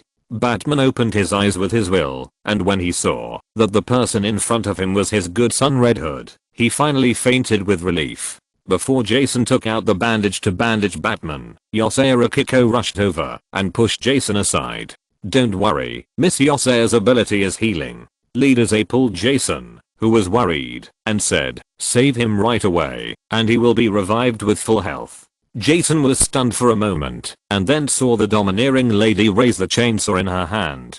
Jason. When Bruce opened his eyes, he thought he had gone to hell. There was a strange ceiling above his head, and the ground below was very soft, but it didn't feel like fabric. Batman felt like he was lying on a large piece of soft meat. The air was not very circulated. but he felt that his injuries had disappeared, and even some old hidden injuries seemed to have disappeared. He felt relaxed and in better condition than ever before. His good son Jason Red Hood Todd, who he hadn't seen for a long time, was looking at him with concern, as if he had an incurable disease, and was about to leave a last word. Very good. It seems that this is definitely not heaven. Bruce, you finally woke up. Jason breathed a sigh of relief. God knows when he saw Yoshihiro Kiko's treatment tools, he thought this big sister was going to kill Batman. But the supernatural power is really useful. Seeing the treatment effect, Jason was eager to try and book a treatment package for himself. It's just a near-death state. Who hasn't experienced it? If he can quickly recover to the healthiest state after being chopped by Yoshihiro Kiko, then forget it. If it really happens, Rintaro will definitely be worried. Let's not do it. However, Yoshihiro Kiko's brutal treatment method left a deep impression on Jason. He felt that this sister must be very suitable to be Alfred's assistant and can help the Batman family overcome the bad habit of getting used to getting injured. He will recommend Miss Yoshihiro to Red Robin, and I believe Bruce will be grateful to him. Jason thought about the tragic situation of Bruce being almost dismembered just now, and he really wanted Red Robin and the Demon Kid to have a try. I wonder if coffee will burst out of Red Robin's veins. Where is this place? Bruce's equipment was all taken away by Superman. Now he was only wearing a battlesuit and didn't feel safe at all. Hell. Jason scanned Bruce's condition from head to toe, then rolled his eyes in relief. Where else do you think you'll see me? Bruce ignored Jason's sarcasm. He stood up and looked around. There was no one he knew except Jason. The area near the prison was searched again and again by Superman's army, but unfortunately not a single blade of grass was found. Clark Kent threw the communicator in his hand fiercely and ordered Cyborg and Flash, who were following him, to continue searching. Flash looked at Cyborg helplessly, feeling a little reluctant. Just now in the watchtower, Shazam was killed directly by the furious Superman. This was the first time that Flash saw Superman attack his former partner with his own eyes. Perhaps not the first time, but the first time he saw Superman kill his partner directly. Barry Allen looked at Superman and suddenly felt very scared. He had been brainwashing himself, telling himself that Superman's actions had indeed brought peace to the world. Arkham Prison and Blackgate Prison had disappeared, and all kinds of criminals dared not commit atrocities at will. But now he could not accept Shazam's death anyway. He did not die in the process of fighting against evil, but died at the hands of their former chairman of the Justice League. Perhaps he should think about it carefully. Bruce might be right. Dictatorship is not peace, and Superman had already gone with Lois the moment she closed her eyes. Now all that is left is a tyrant with a Superman body. Should he ask Batman? Mori was also on his way to find Batman. Bruce from the main universe had been rescued by him, and I believe that Akiko would not watch Batman die. Let's go. Mori looked at the soldiers who were constantly searching around and prepared to leave this place first. However, just as he was about to leave with Lucifer, Superman suddenly fell from the sky. Who are you? Against the sunlight, Mori seemed to see the simple small town boy in Metropolis and the Superman who always adhered to his principles again. Then he saw the angry look on Superman's face again. No outsiders are allowed to come in and out here at will. Who are you? Superman asked sternly. He suddenly found two strangers outside the prison while searching for Bruce's trace. Clark Kent, Mori asked calmly, or should I call you His Majesty Superman? Lucifer was on the side, keeping an eye on Superman at all times. You are from a parallel universe like Bruce who just escaped. Superman instantly figured out the cause and effect. Yes, we just accidentally appeared here and don't know the situation of this world. If it wasn't necessary, Mori didn't want to conflict with Superman. Lucifer's troubles hadn't been solved yet, and there was a possibility of failure at any time. He didn't want to take the risk. Superman's thermal vision suddenly shot over. Lucifer, who had never relaxed, took Mori away from the spot and casually cast a magic to tie Superman up. But strangely, his strength became very weak, and the magic didn't last long before Superman broke free. Lucifer stared at his hands and couldn't believe this fact. Has he become weaker? Mori looked at Superman's sight again and could only command Lucifer to dodge. Go up. Lucifer came back to his senses and followed Morioge's order reflexively, flying above Superman's head. Superman's heat vision followed closely. Go to Superman. I have a way to deal with him. Morioge saw that Lucifer was strong on the outside, but weak on the inside. Fortunately he had a second plan. Lucifer obediently flew around Superman. Superman did not use super speed.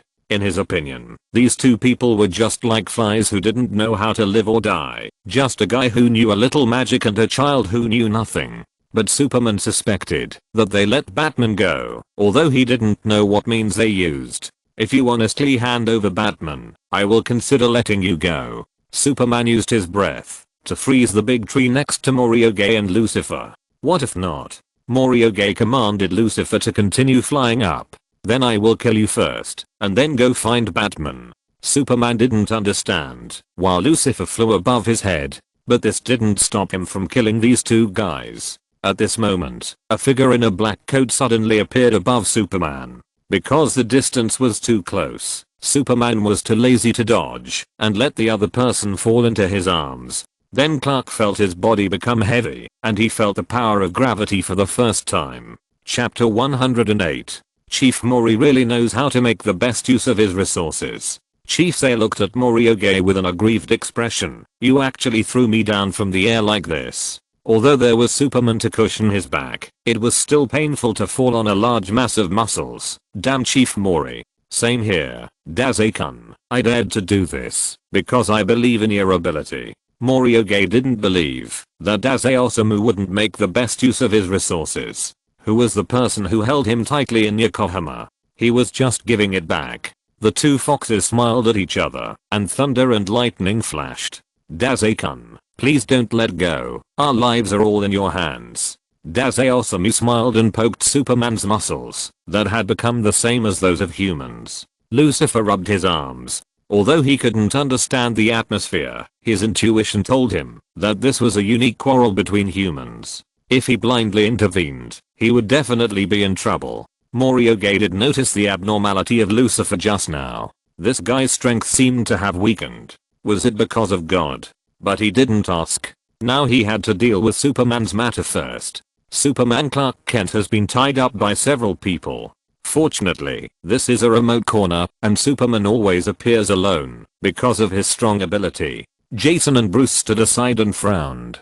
They didn't expect this world to be so complicated. The people in Yokohama are still in the belly of the little octopus, and Morioge didn't let them out. Bruce looked at Superman and tried to suppress the sadness in his heart. Although he knew very clearly that this Superman was not the Superman of their world, when he thought that Clark Kent in their world might also embark on the road of dictatorship, Bruce couldn't help but want to go to the Batcave to designate another 100 or 80 anti-Superman plans. However, what is even more sad is that what Clark in this world has experienced has made that simple and kind small town boy disappear from the world. From a friend's perspective, Bruce never wants Clark to experience such despair. Who are you? Clark Kent thought that only the red sun in this world could restrain his power, but he never thought that someone could make his ability disappear by touching him.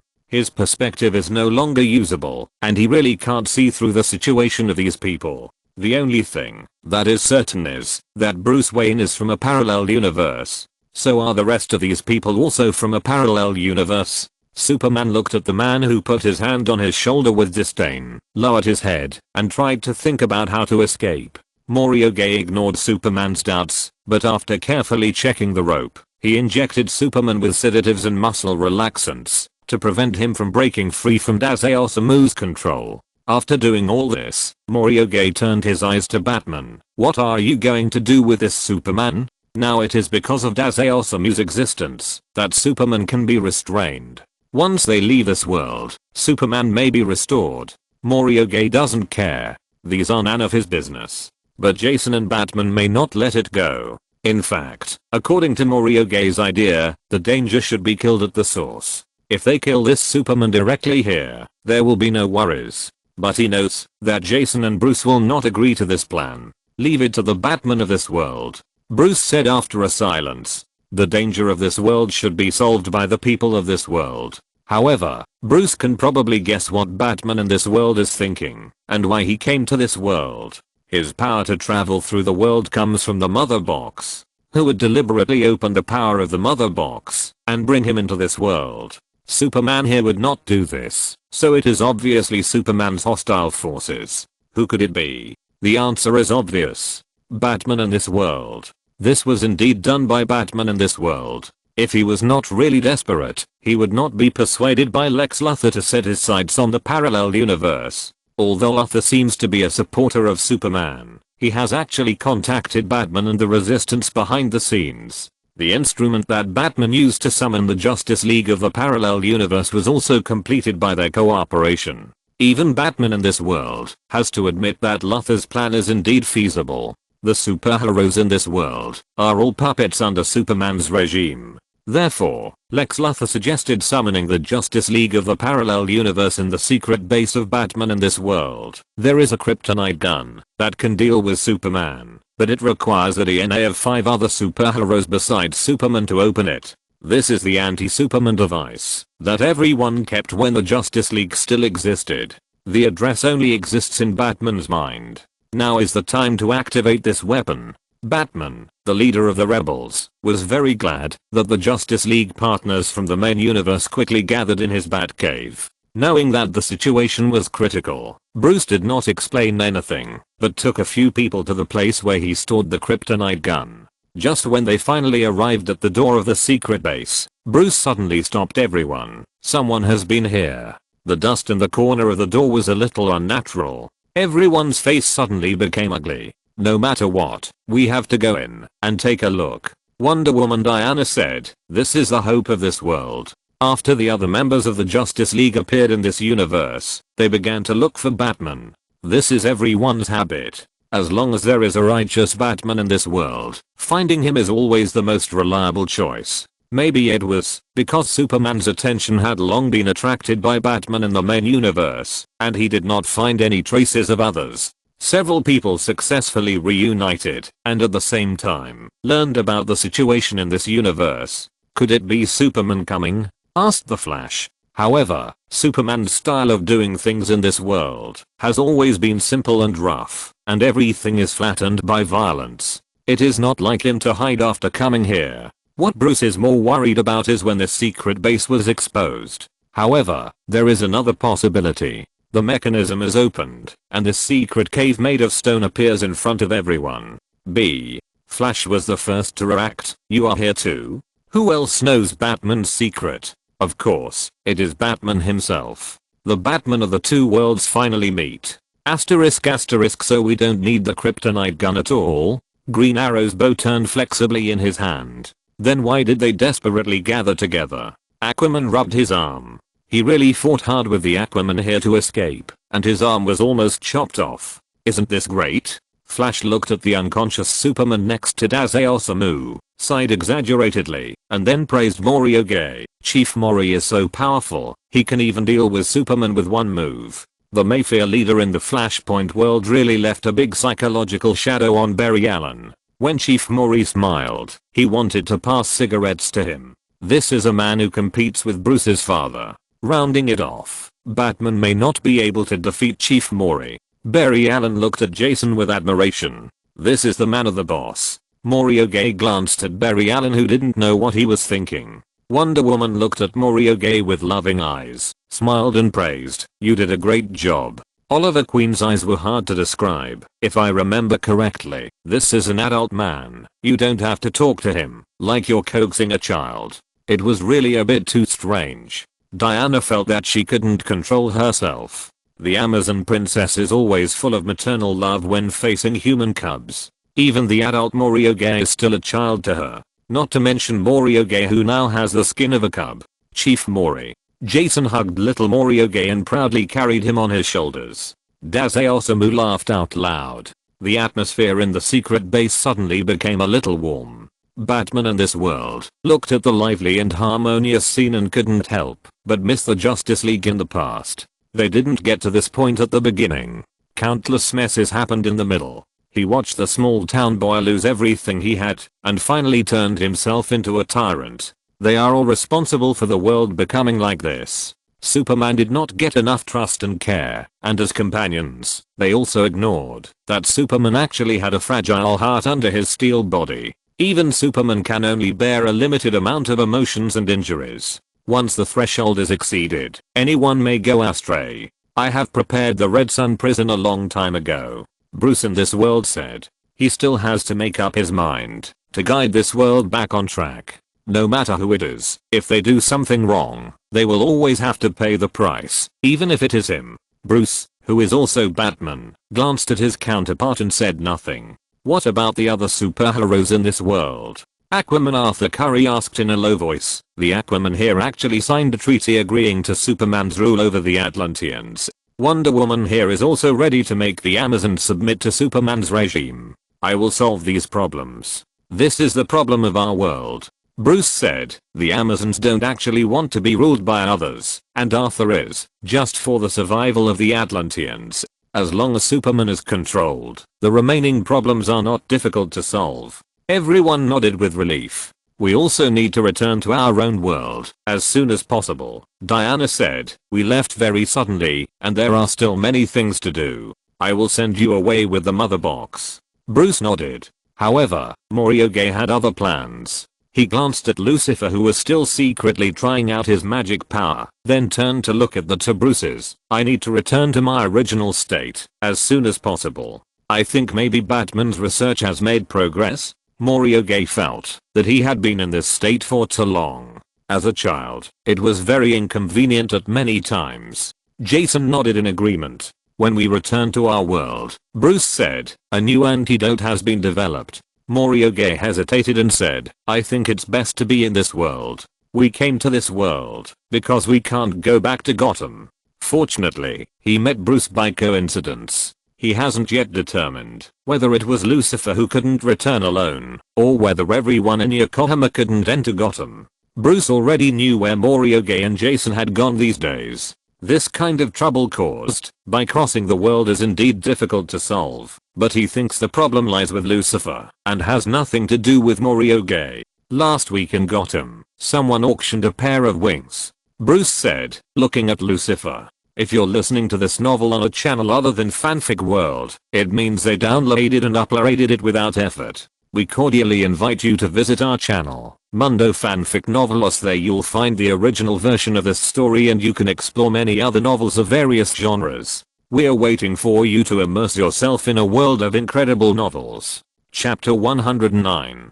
Wings. Lucifer's eyes suddenly became very dangerous, and the aura of the Lord of Hell finally revealed itself at this moment. He stared at Bruce coldly. Yes, wings. Bruce nodded and continued. The head of an auction house in Los Angeles claimed that this is a pair of demon wings, which can make people immortal and not fall into hell.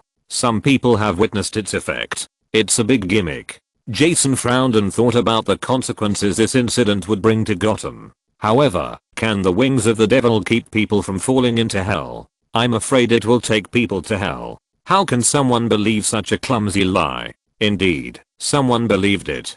Gotham was in chaos for a while because of this incident. Bruce stared at Lucifer's face and continued to add, the pair of wings are pure black, with magical energy fluctuations. I think maybe you should say something, Lucifer. Batman looked straight at Lucifer. He believed that the strange pair of wings came from the demon in front of him. Even if it wasn't him, the Lord of Hell must know who lost their wings in hell. Lucifer certainly knew whose wings these were. Except for himself, no demon in the whole hell had lost his wings. But his wings were clearly well hidden, in a place that no one knew, and had never been touched over the years. Who would have the guts to steal his wings and sell them? But Bruce suspected that there was another conspiracy behind this. The high-profile appearance of this pair of wings in Gotham attracted everyone's attention, just like a bright target. If ordinary people have this pair of magical wings, why don't they hide them, but auction them? The so-called wings are just bait placed on the surface. Who is the beneficiary of the auction of this pair of wings, and what is the purpose? No one knows at present. He and the bad boys investigated for a long time, but did not find the source of this pair of wings. It seemed to appear out of thin air in Gotham, and then suddenly attracted everyone's attention. Even the owner of the auction could not explain where he got the wings from. It was obvious that people's memories were tampered with by magic. Batman once asked Zatanna to try to crack this magic, but Zatanna told him that the person who tampered with the memory was very powerful, and this was not a problem she could solve. The auction naturally attracted the attention of countless people.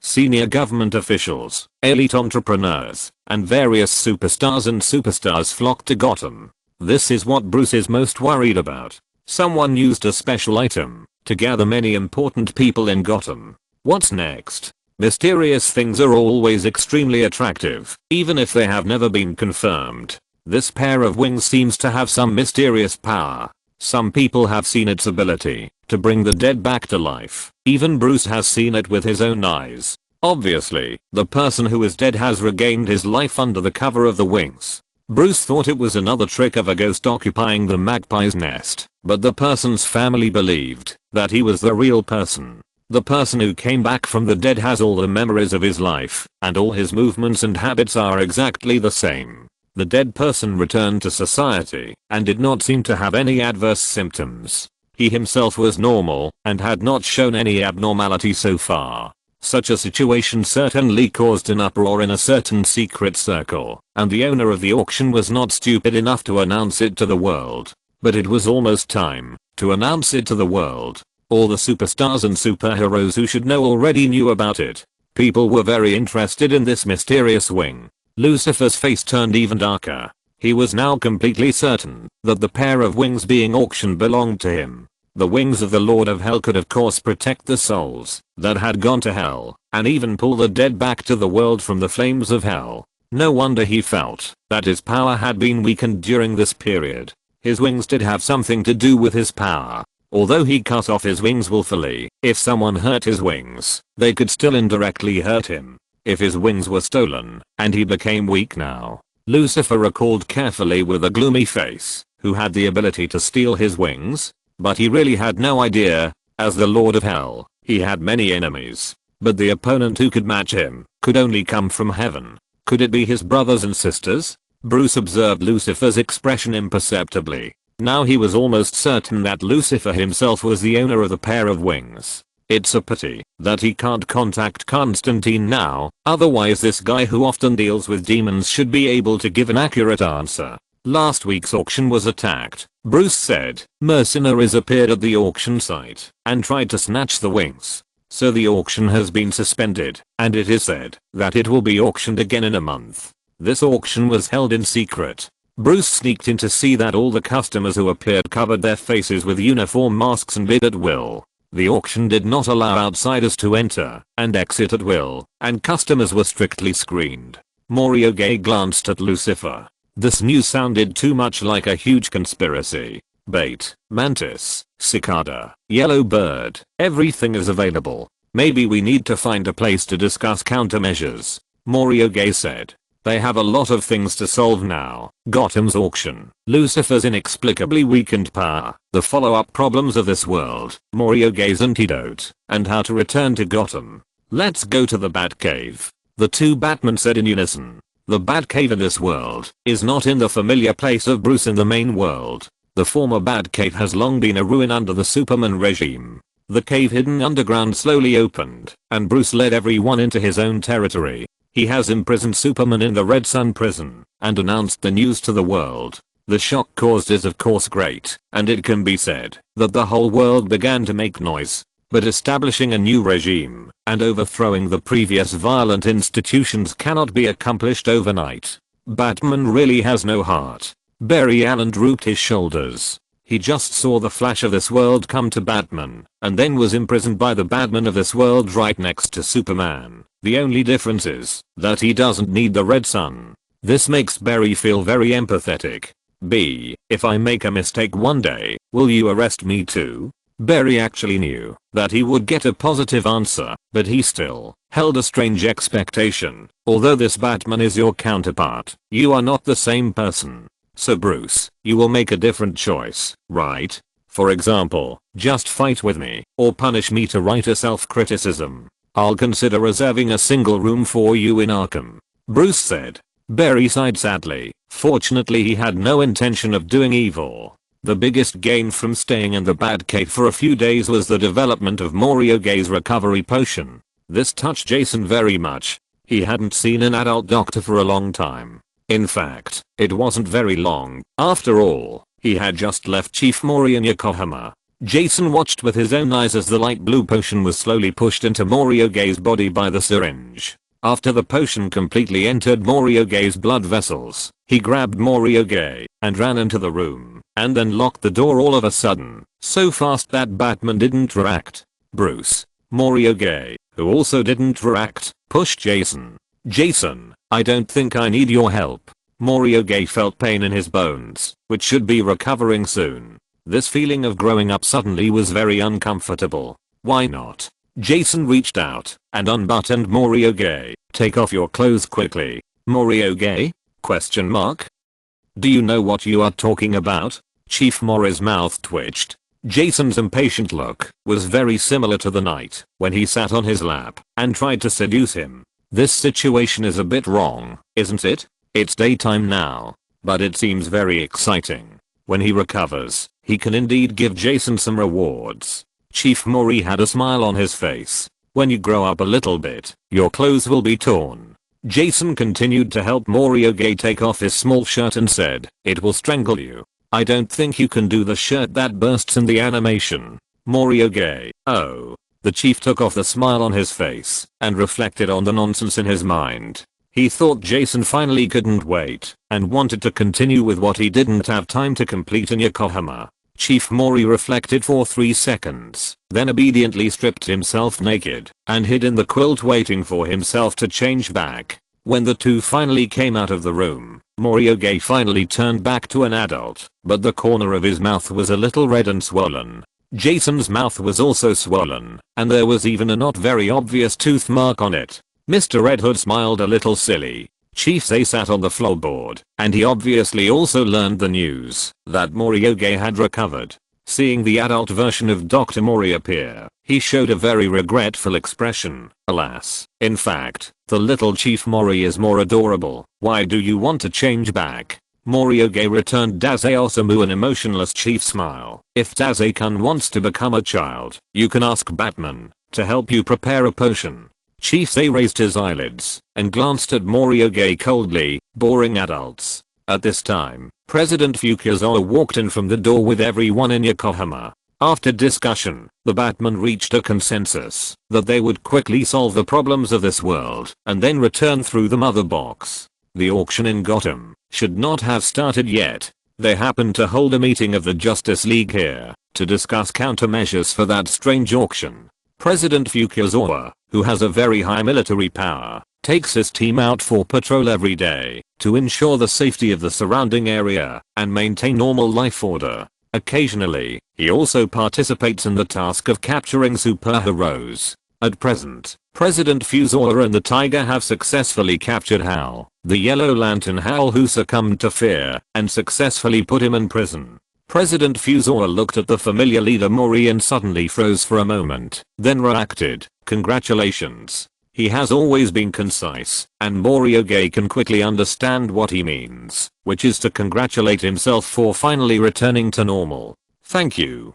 Jason hugged Morioge, and when no one was paying attention, he gave Mori leader another sticky kiss. The kiss just now was really short. He just wanted to stick to his lover every moment. After going through so many things this time, Jason felt that Rentaro was much more enthusiastic about him. He was no longer passively accepting the relationship between the two, but became more assertive. This made Jason's little heart pound with excitement. When Morioge pushed Jason away, he saw President Fukazawa's wide eyes and Nakajima Atsushi's wandering eyes and red ears. The leader watched the whole thing with a smile on his face and gave his blessing. "May you have a baby soon, Mr. Mori." Morioge. Chapter 110. Although Morioge was confused by the blessing of birth soon from the leader, Jason was obviously very pleased. Red Hood nodded to the leader with a subtle but ostentatious smile and hugged Morioge tighter. The height and body shape of the couple looked very harmonious.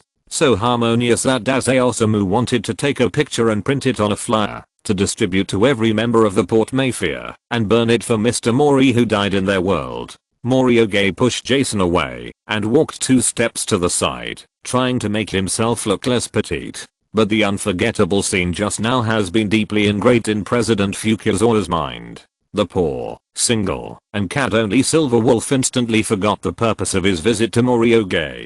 The Silver Wolf's mouth opened and closed, but he never uttered a word. Morioge felt a little embarrassed, but after seeing the foolish look of the wise and powerful detective agency president, the leader calmed down again. Let Lord Silver Wolf be envious.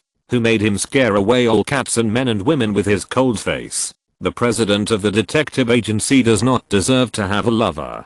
President Fukasawa came back to his senses. He hesitated for a long time in silence, and finally pulled out 2 words from his blank brain. Congratulations. Thank you. Morioge also politely repeated his previous answer. Yosei Akiko was the one who was most shocked by this little bird-like Mori leader. JPG. Dr. Yosei looked at Jason in disbelief with an expression of looking at a big enemy. She really didn't understand what the cruel and ruthless Mori leader was that attracted this young man. What common topics and features did they have that attracted each other? Could it be a little girl dress-up play? Dr. Yosei felt that the biggest possibility was that Jason was deceived by Morioge. Maybe the best solution leader wanted to achieve something through Jason. TSK, you have a dirty heart, Mori leader. Morioge looked at the expressions of everyone and smiled falsely. Whatever they think, the position of Port Mafia leader's wife has been reserved for Jason. Of course, if he doesn't do a good job, he may be laid off at any time. Morioge glanced at Jason, but his eyes softened. Reason told him that he probably wouldn't meet another guy like Jason. This idiot was the most nice person he had ever met. If he couldn't be qualified for the position of Port Mafia leader's wife, then find a room to lock him up and teach him a lesson. I believe that with Jason's learning ability, he won't be disappointed. Chief Mori made a decision for his future happy life happily. Jason smiled proudly at the people in Yokohama. You can't imagine that your Port Mafia leader is now the wife of the Red Hood, the boss of the Glory Company. TSK, a little silly. Yosei Akiko turned her head away and couldn't help but complain in her heart. It's really a pot with a lid. These 2 people are amazing. However, the most entangled person should be Hirotsu Lialang. As a subordinate of the former leader Morioge and the current leader Dazai Osamu, old man Hirotsu really doesn't know who he should listen to now. Of course, I don't know if there will be Port Mafia in the future. Although Port Mafia does not exist now, the 2 leaders should have their own plans next, right? They will not just focus on dating or playing badly, right? No way, no way. The old man feels that he needs to find an appropriate time to propose retirement. These 2 people look promising. Leaders A sneaks out every day to wander around the streets and alleys of Gotham and never participates in the meetings of the Justice League against the main universe. Yesterday, he went to the Gotham River and found a good-looking posture to enter the water. But this time no one saved him, and Leaders A chose to climb out by himself. The water in the Gotham River, ugh. After all, Gotham is a city with a fairly developed industry and has several chemical plants. The love gossip of Chief Sen was just a little life spice for the busy people. For the people of the Justice League who had been watching for a long time, they were more curious about what kind of image Dr. Sen had in his own circle of relatives and friends. After the gossip, everyone continued to seriously discuss the problems caused by Lucifer's wings. In the past 2 days, Lucifer felt that he was getting weaker and weaker, as if something was constantly drawing his strength. In the past, he was invulnerable to swords and guns, and no one could make him bleed, but now he could feel that the knife used to cut fruit could also bring him a threat. Today, he can't even tear open the space channel to leave this world, and the power of magic he uses is getting smaller and smaller. This situation is really not good. Demons and angels are not immortal beings. They have powerful power and long life, but if the power disappears, no one knows what will happen. Maybe they will become ordinary people and then face death. For the first time, Lucifer experienced the sense of crisis that ordinary humans would have. Regarding birth, aging, illness and death, he was a little confused. Why not go back first? Wonder Woman felt that it was meaningless to stay in this world. The auction had not yet started, and no one knew whether something would happen in the meantime. Unfortunately, the instrument used by Batman in this world to transport them is disposable. If you want to return to the main universe, you must either repair the instrument or build another cosmic treadmill. The cosmic treadmill belonging to the Flash in this world has been destroyed long ago, and Lex Luthor is the one who made the instrument that uses the mother box to travel through the universe. As soon as Superman was captured, Lex Luthor chose to part ways with Batman. After all, the two of them were just a short-term plastic friendship. The two Bruces are trying their best to repair the instrument, and the Flash is helping to make another cosmic treadmill. The people in Yokohama now have some understanding of this universe. Since they have learned that Yokohama's hope lies in Gotham, everyone must of course do their part to save the world. I always feel that something big is going to happen. The leader blinked and shrank lazily in his chair. Don't be so crow-mouthed, bastard. Kunikida Doppo almost wanted to pinch Daze Osamu's neck to shake out all the thoughts in his mind. What strange place have you found again? This guy always finds things that others can't find, but he never speaks properly. What kind of riddle man is this? Daze Osamu. Hey, leader Zay stuck out his tongue and made a face.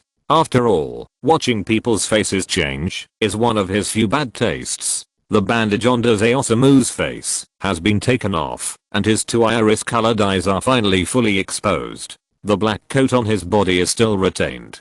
Although the whole person looks a little gloomy, he seems to be very different from the young man trapped in the Port Mafia and Lupin bar. Sakaguchi Ango, who has spent a long damn time with Daze Osamu, can easily notice this change. He is a little happy for Daze Osamu. After all, Lucifer said that they have a chance to restart the world. Maybe Daze Osamu also sees hope. But this does not prevent him from wanting to beat Daze Osamu anytime and anywhere. Think about it from another perspective. If I were Kaigoku Natsuhiko, Daze Osamu did not keep the suspense anymore, but suddenly mentioned a guy who had not appeared in front of people for a long time. This is really a godsend opportunity. Everyone was silent for a moment. Kaigoku Natsuhiko has indeed not appeared for so long that everyone almost forgot about this character. After all, every day there are different villains causing trouble all over the world and even in different universes. Although the Justice League has not found this hidden danger, they have also relaxed their vigilance. After Daze Osamu's reminder, everyone finally remembered that there was such a guy who once threatened to cause trouble.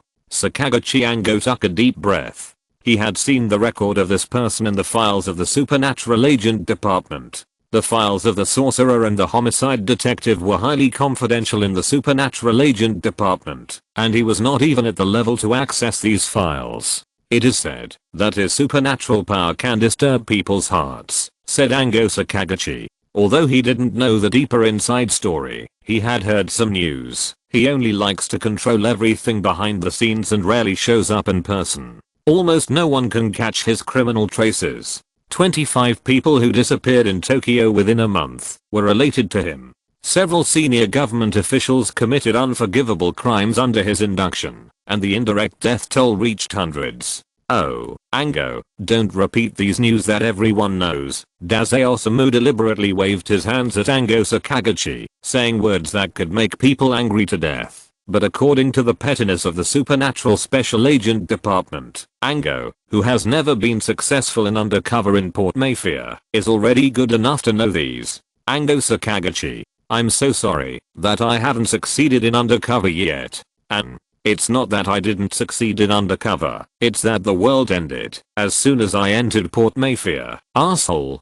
Kunikida Doppo looked at Ango Sakaguchi sympathetically, and then looked at himself sympathetically. No one should say anything about anyone else. Their existence is a target of oppression by the bastard Daze Osamu. Morioge finally realized what he had overlooked at this time.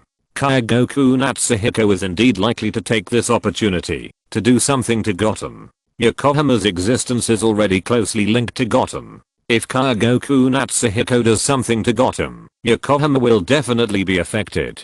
In other words, the reason why Kaigoku Natsuhiko came to Gotham is probably to destroy Gotham and then destroy Yokohama. What does this person want to do?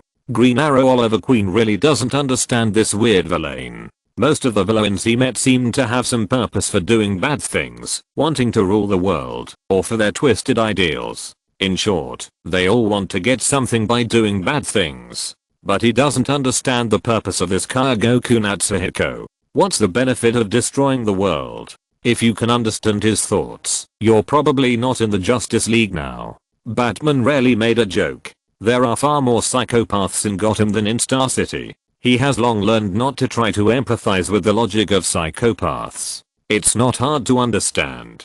Morioge suddenly remembered the small statue they found. He guessed that Kagaku Natsuhiko's goal had been achieved, and it was not nonsense. A guy like Kagaku Natsuhiko must be hiding to plot a bigger conspiracy. He also has a so-called ideal. Ordinary people want the world to be orderly, but he wants the world to fall into chaos. Morioge said while thinking. With the help of the Assassin's League, he has the entity in Believers, and then he got rid of the Assassin's League, because their goals were different at that time. He must have found a new partner. Chapter 111. It is not easy to create a device for traveling across worlds through human technology. At least 2 Batman plus the Flash will need another month. 1 month. By the time they return to Gotham, it will be too late. But this Gotham has been under dictatorship for too long, and the economy, technology and other aspects have almost suffered a devastating blow. Some things really cannot be restored in a short time.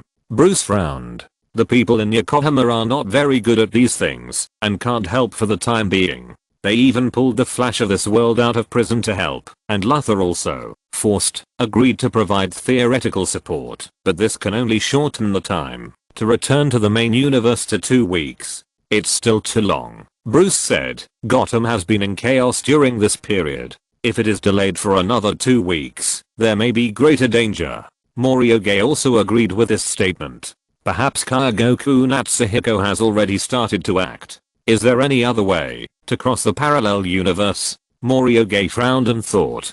He felt that he had forgotten something. What was it? At this time, Nakajima Ratsushi suddenly walked in from outside the door with a silly expression. Chief Mori. Nakajima Ratsushi was still a little afraid of Morioge. He carefully glanced at Morioge's thoughtful expression and said, Mr. Wayne said he has something to discuss with you. Bruce prepared several elimination plans for Kagaku Natsuhiko, and he needed Morioge and everyone in Yokohama to participate in the details. Morioge looked at Nakajima Atsushi thoughtfully, and finally remembered what he had overlooked. Atsushi-kun. Morioge smiled at Nakajima Atsushi, making Nakajima Atsushi shudder. Where is your book? Nakajima Atsushi was full of question marks. What book? I didn't read a book today. He hasn't read a book for a long time. Mr. Daze always complained that he lowered the cultural level of the armed detective agency. But when he returns to Gotham, he should probably recite the entire Mountain Tales. Morioge. It's the wordless book in Yokohama. Morioge put away his smile. This silly tiger. Fortunately, this is Mr. Fukazawa's men. Ah. Nakajima Atsushi also realized what Mr. Mori wanted to say. If there was a book, could they use it to return to Yokohama? That was how Dr. Mori appeared in Yokohama. However, the book is in the hands of Mr. Atsuji. Nakajima Atsushi replied. It has always been kept by Mr. Atsuji. Nakajima Atsushi didn't know that Atsuji Yukato had disappeared from the world, and Jason got the book from the Yokohama main world. Morioge frowned. The book was in the Yokohama main world, but there was Morioge on another timeline. In order not to cause a paradox, he had no way to return to Yokohama. But Jason could go to Yokohama. It seemed that something was still overlooked. Jason. Morioge suddenly remembered that in his other memory, Jason appeared in Yokohama, and then suddenly disappeared one night. Chief Mori certainly remembered the scene where the golden light flashed. Jason disappeared in the golden light, and he thought he would never see him again. So, why did Jason disappear in the first place, and why did he suddenly appear in Earth 19? At that time, they were busy solving the problem of Bruce and the 3 little birds, and did not explore Jason's sudden appearance. What happened at that time? He and Lovecraft stayed in the bedroom, the Yokohama people stayed in Lovecraft's belly, and Lucifer stayed in another bedroom. No, he was not sure what Lucifer was doing. Lucifer said that he would connect the destroyed Yokohama with the Gotham of Earth 19, but he did not see Lucifer take any action. Morioge's fingers tapped on the table. This question should have attracted his attention earlier. Can you feel where the book is? Morioge asked another question. Although Nakajima Atsushi has a close connection with the book, he cannot feel the location of the book. Morioge was not surprised by this result, but he suspected that the book was on Jason. The only thing that can connect Yokohama in the main world with Gotham of Earth 19 is probably the book. The book of the destroyed Yokohama is in Lucifer's hands. He must have done something. Lucifer finally remembered what he had done after Morioge reminded him. That night, he had merged the book with the city will of Earth 19 Gotham. Of course, there was a deep connection between the two Yokohamas. It was probably this connection that made Jason leave Yokohama and appear in Gotham. Jason also remembered this incident. He had always carried the book of the main world of Yokohama with him. He had read the top secret information of the Port Mafia and had long known about the existence of the book. I didn't even think of this method at all. Jason felt that he was stuck in a fixed mindset.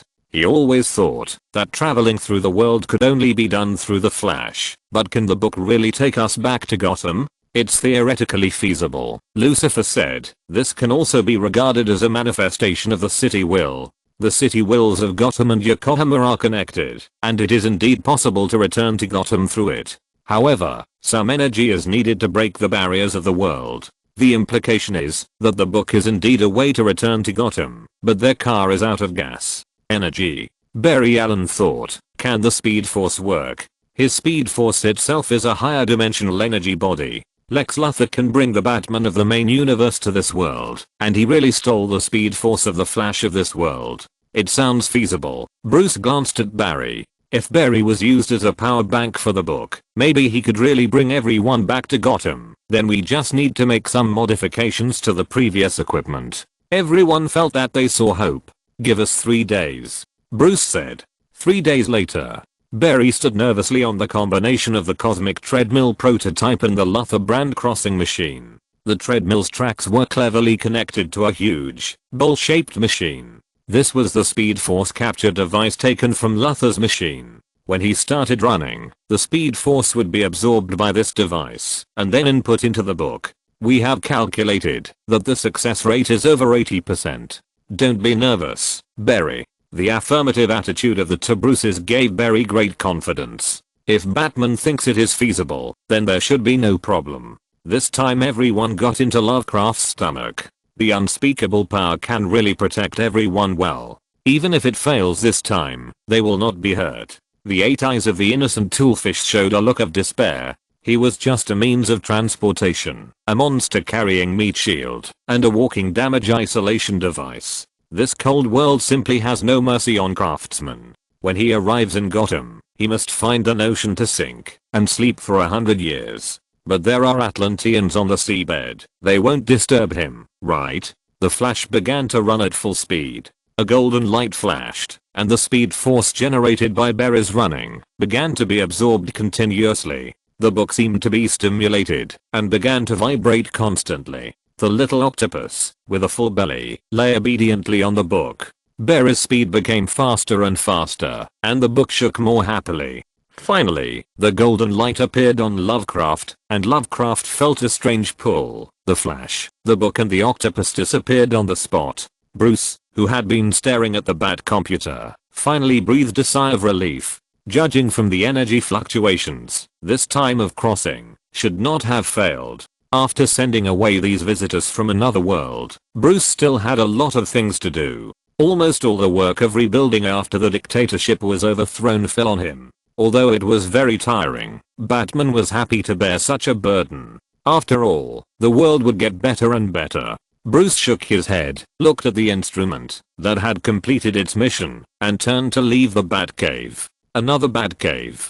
Tom held a cup of coffee to stay alive. Recently, there have been constant frictions and conflicts in the secret forces in Gotham, including the Glory Society, which temporarily lost its leader, and was also involved in many disputes. The vigilantes of the Bat family were forced to become very busy, including that weird auction. Due to the involvement of many forces, the whole Gotham is now as messy as a ball of yarn played by Dazzle Meow, and no one can tell where the thread ends are. Just as Tim was working hard, he suddenly heard a strange sound. Red Robin sank his face and gently picked up the long stick on the side. The crisp explosions became more and more frequent, as if someone had lit a bonfire here, and the crackling sound was like exploding sparks.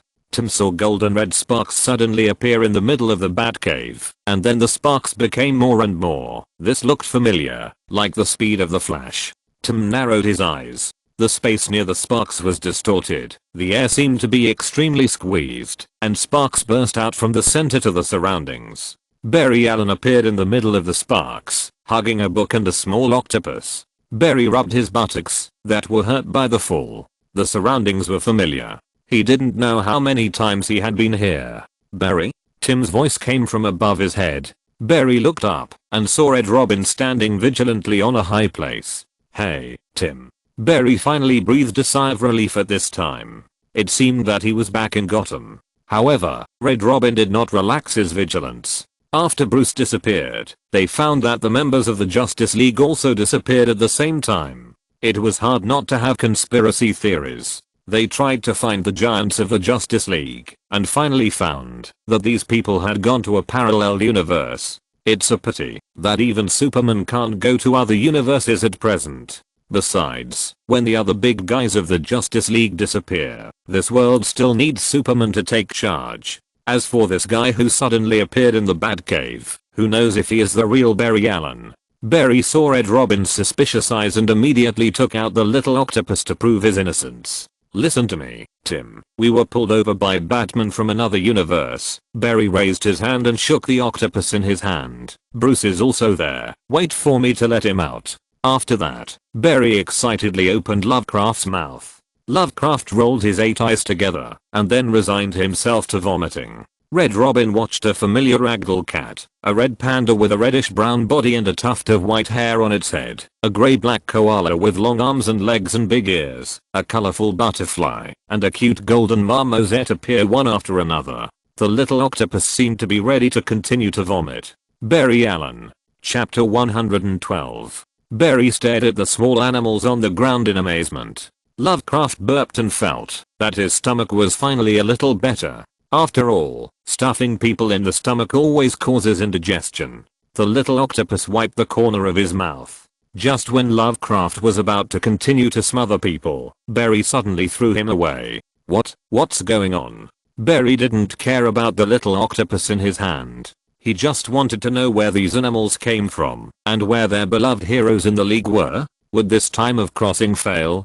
The animals that were vomited out were very calm. The beautiful dark purple butterfly fluttered its wings and flew up, slowly flying around the other small animals, and then stopped on Barry's head. The ragdoll cat stretched lazily and yawned. The red panda was the calmest. The whole bear stood upright on the floor with a human posture, with fierce eyes, actually stunned, cold expression, actually also stunned, and a faint murderous aura lingering around it. Barry shuddered. When in Lovecraft's belly, Mori maliciously did not mention a possible sequel of the Yokohama people going to Gotham. After all, they just turned into animals, and there must be no problem for these elites of the detective agency. Mori didn't know how much energy the Flash's speed force could give to the book. If the book's energy was still not enough this time, things would be interesting. In short, Chief Mori did have the intention to laugh at the joke. Jason, who already knew the identities of the Gotham animals, took a look at his wife's expression and immediately understood Rintero's bad intentions. Of course, he chose to follow his husband's lead. My wife is so cute. Jason held Morioge's hand tightly, hugged his lover in the octopus belly, and didn't care about the harm to all the single dogs around him. As long as he was with his wife, the octopus belly was also a holy place for dating. Of course, he would never dare to call out the word wife or he would be beaten by Rintero. But Jason believed that in certain occasions, this title could also be called out in front of Rintero. Of course, he would rather hear Rintero shout out the other two words. In any scenario, Jason walked around behind Morioge and gently combed the messy hair of the imposing Port Mafia boss. Daze Osamu touched his chin thoughtfully. If their world could be restored to its original state, the little Jason of Earth 19 would probably be an adult. Should he introduce Mr. Mori, who was raising his children in Yokohama, to the other Jason? It seemed very interesting. I want to see Mr. Mori fall in love and then be kept under the watchful eyes of Jason Todd instead of worrying about the best solution every day. Mr. Mori who takes care of his husband and children. Daze Osamu looked at the sweet love between Morioge and Jason and decided to be a matchmaker so that Dr. Mori would have no time to trouble Adasaku or himself, right?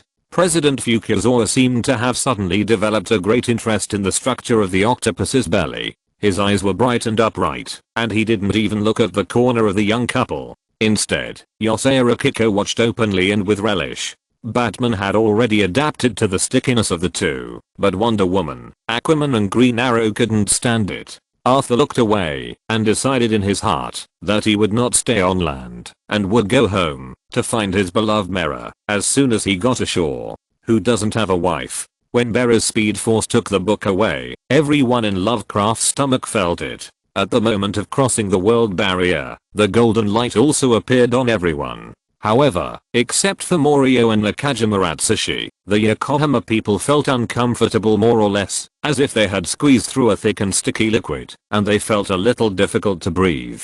Then, the figures of the people in Yokohama disappeared from the spot, and the small animals took their place. Lovecraft was also a little strange. He didn't understand why the taste of these small animals in front of him was the same as that of the guys in Yokohama. They were obviously human beings, so how could they become animals when they came out of his stomach? Lovecraft was entangled for a while. Is this his problem? But there didn't seem to be such a problem when crossing the world before. Do you still want to vomit? The octopus's little feet rubbed his belly. He hesitated for a moment, then slumped down in the chair with a thud and decided to see what was going on first. Barry was even more panicked than Lovecraft. The Flash now had a lot of unreliable guesses in his mind, but every one of them seemed reasonable to him. Was it because his speed force combined with a wordless book that caused space distortion? Were B and the others teleported to other places? Then who were these little animals? They seemed very calm, and they were not panicked at all, even when they suddenly appeared in the Batcave. The red panda really looked like a human, standing straight and full of aura. The cat looked familiar. Was it the puppet that B raised? Why was B's puppet here? Could it be that? An outrageous guess emerged in Barry's mind, but he felt that this might be the truth. The little animals behaved very much like humans, so Bruce and the others must have turned into animals. Barry began to panic. If Batman turned into an animal, what would happen to Gotham's public security in the future? Could it be that the three giants of the Justice League have all turned into animals? Barry Allen knew that Batman had worked with the 4 Ninja Turtles to save the world. There was a record in the archives of the Justice League that there was a magical and powerful mutagen in this world that could turn people into animals and also make animals close to humans. That's how the 4 Ninja Turtles came about. Barry felt that his wise eyes had seen through the truth. So now there is still a question. Who is Batman? Who is Wonder Woman? Who is Aquaman and Green Arrow among these little animals? Why is there one more?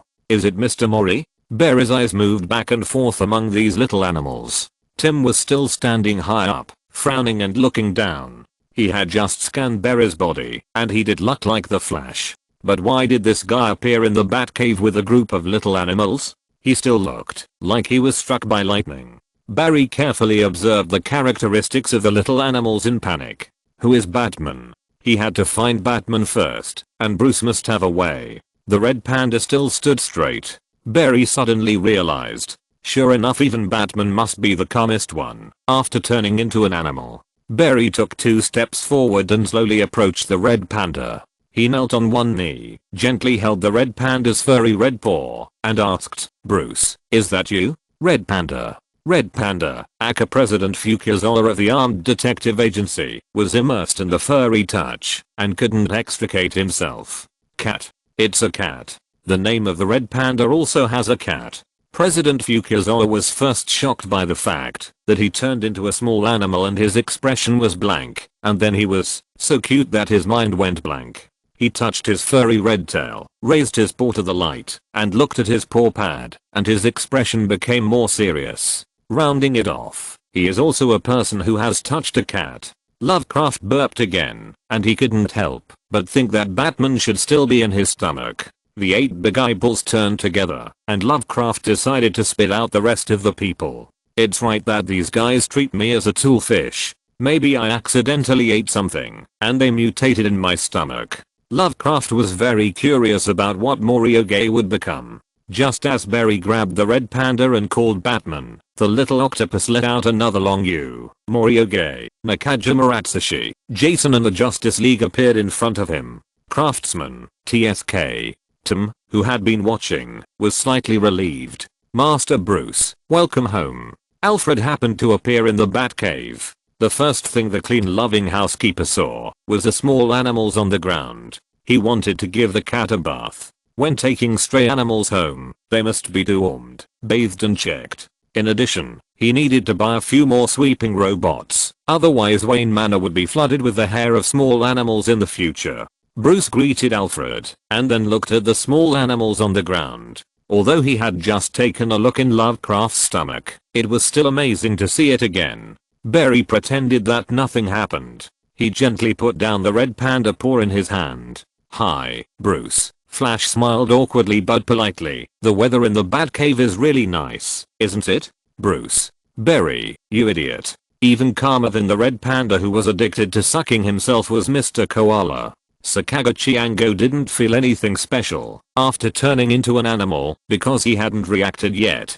After all, the movements of these two-legged beasts were a bit too fast for a koala. It is said that the brain capacity of koalas is the smallest among known marsupials, accounting for only 0.2% of their body weight. Sakaguchi Ango stood there and thought for a while. He felt that his CPU was going to burn out. He wanted to sleep, and he wanted to find a very high place to sleep, and he wanted to lie on the tree branch and not come down. Sakaguchi Ango realized what he was thinking. A koala. Then Barry saw Mr. Koala with long arms and legs slowly stand up, hesitated for a while, and then turned and walked to the corner. Lie down. Be autistic. Do not disturb. Leaders Mayo certainly adapted well to the world just like himself in the other world. Not to mention that he had long guessed that crossing worlds might cost him some price. Although he didn't expect to become a cat, it didn't matter. He believed that the other world self would not escape. Yasano Akiko flew up from Barry's head and landed on the tail of the marmoset.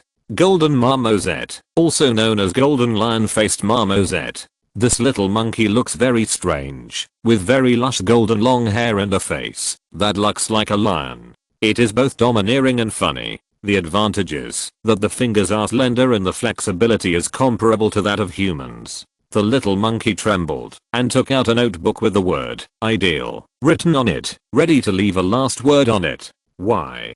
Damn it. Why? This is an item that has never appeared in Kunikida Doppo's life plan, turning into a monkey. Lovecraft continued to vomit in the horrified eyes of the small animals, specifically monkeys here. A Schnauzer and a white swan with a slender neck and an elegant body appeared in the Batcave. The Schnauzer, who looked like an old man, sat calmly on the ground. In all his years of life, Mr. Guanjin had seen all kinds of scenes. He had never seen such a scene. The white swan seemed a little shy. Akuta Gorjin looked back at his tail feathers, then spread his wings, and opened his mouth. Gilly Akuta Gorjin. The swan's cry is indeed not pleasant to hear. Chapter 113. There are now so many small animals in the Batcave that it is almost full. Bruce feels that the word vicious on his head is becoming more and more obvious.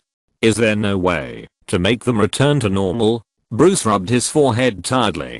Jason looked at the small animals on the ground and his mouth twitched. The leader of the Honorable Society took out his mobile phone and contacted number 1 Miss Lees. Let's vacate a building for these small animals first, so as not to make the three forces fight each other. Although one of the three forces has only one person. Sakaguchi Ango, you are the worst. Of course, poor Mr. Koala's CPU is always overheated and can't handle such complex words as weak, fighting alone, single-handed, a single tree cannot make a forest, etc. He was sleeping in the corner of the Batcave, trying to turn himself into a mushroom. Even Nakajima Atsushi didn't dare to approach the corner that exuded resentment, always feeling that some bad things would run out. Jason, who finally finished the trip with his wife, finally pulled a large car of animals from Wayne Manor.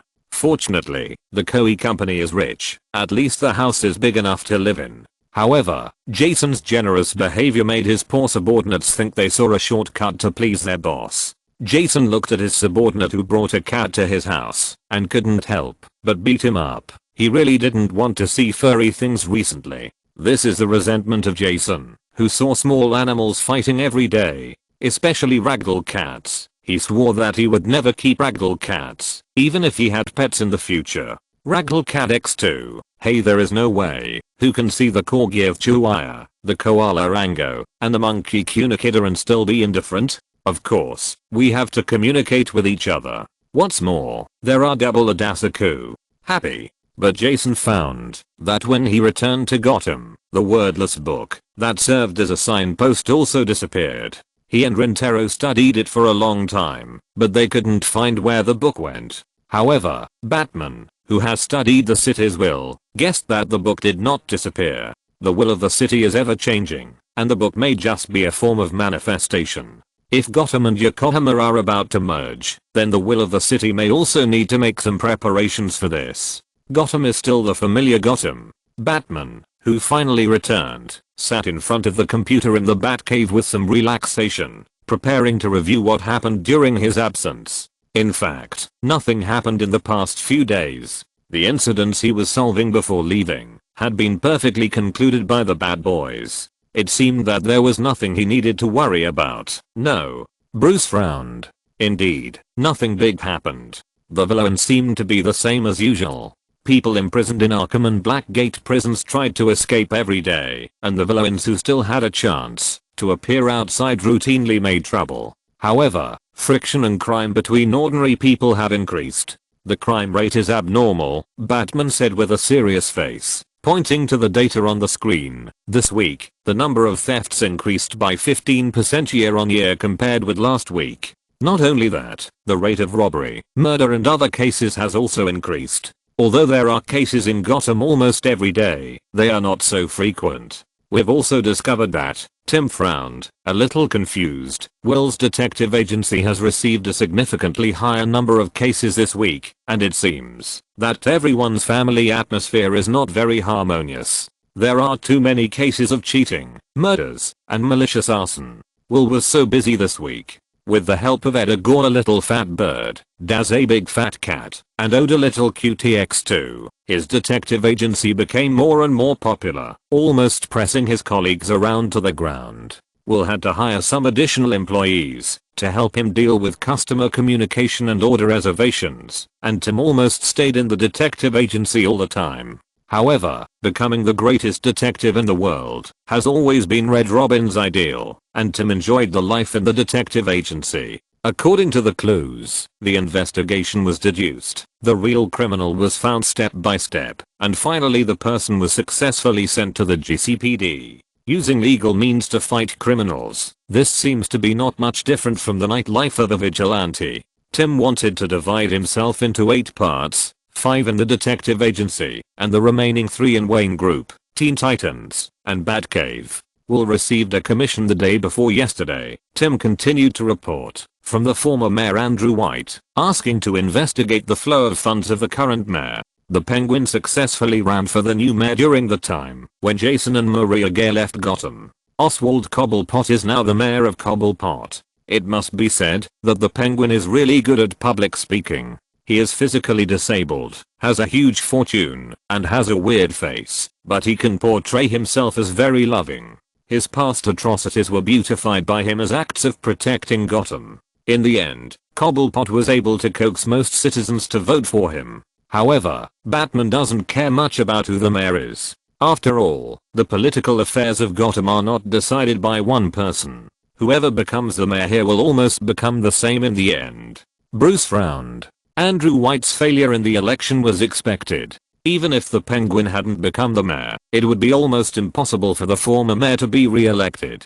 Cobblepot's funds? Bruce thought this was a bit strange. The Penguin's successful election was more than 2 months ago. Why did Andrew White come to cause trouble after so long? It's impossible that he's just slow to react. Bruce suddenly remembered that Red Robin occasionally appeared as an external aide for the Will Detective Agency. He's passing on information to you, Bruce speculated. Even though Andrew White has left office, His political skills and social circles are still good. He still has supporters in the Gotham City government. Maybe he got some great news. Mr. Anpo said so too. Tim shrugged. When he got the commission from Andrew White, Edgar Anpo said that there was an inside story about this matter. The former mayor Mr. White didn't really want to check the flow of Cobblepot's funds, but used it to send a signal to Red Robin, or Batman. Thinking of Edgar Anpo who was like a bug, Tim suddenly became excited. This little bird's observation ability was simply amazing.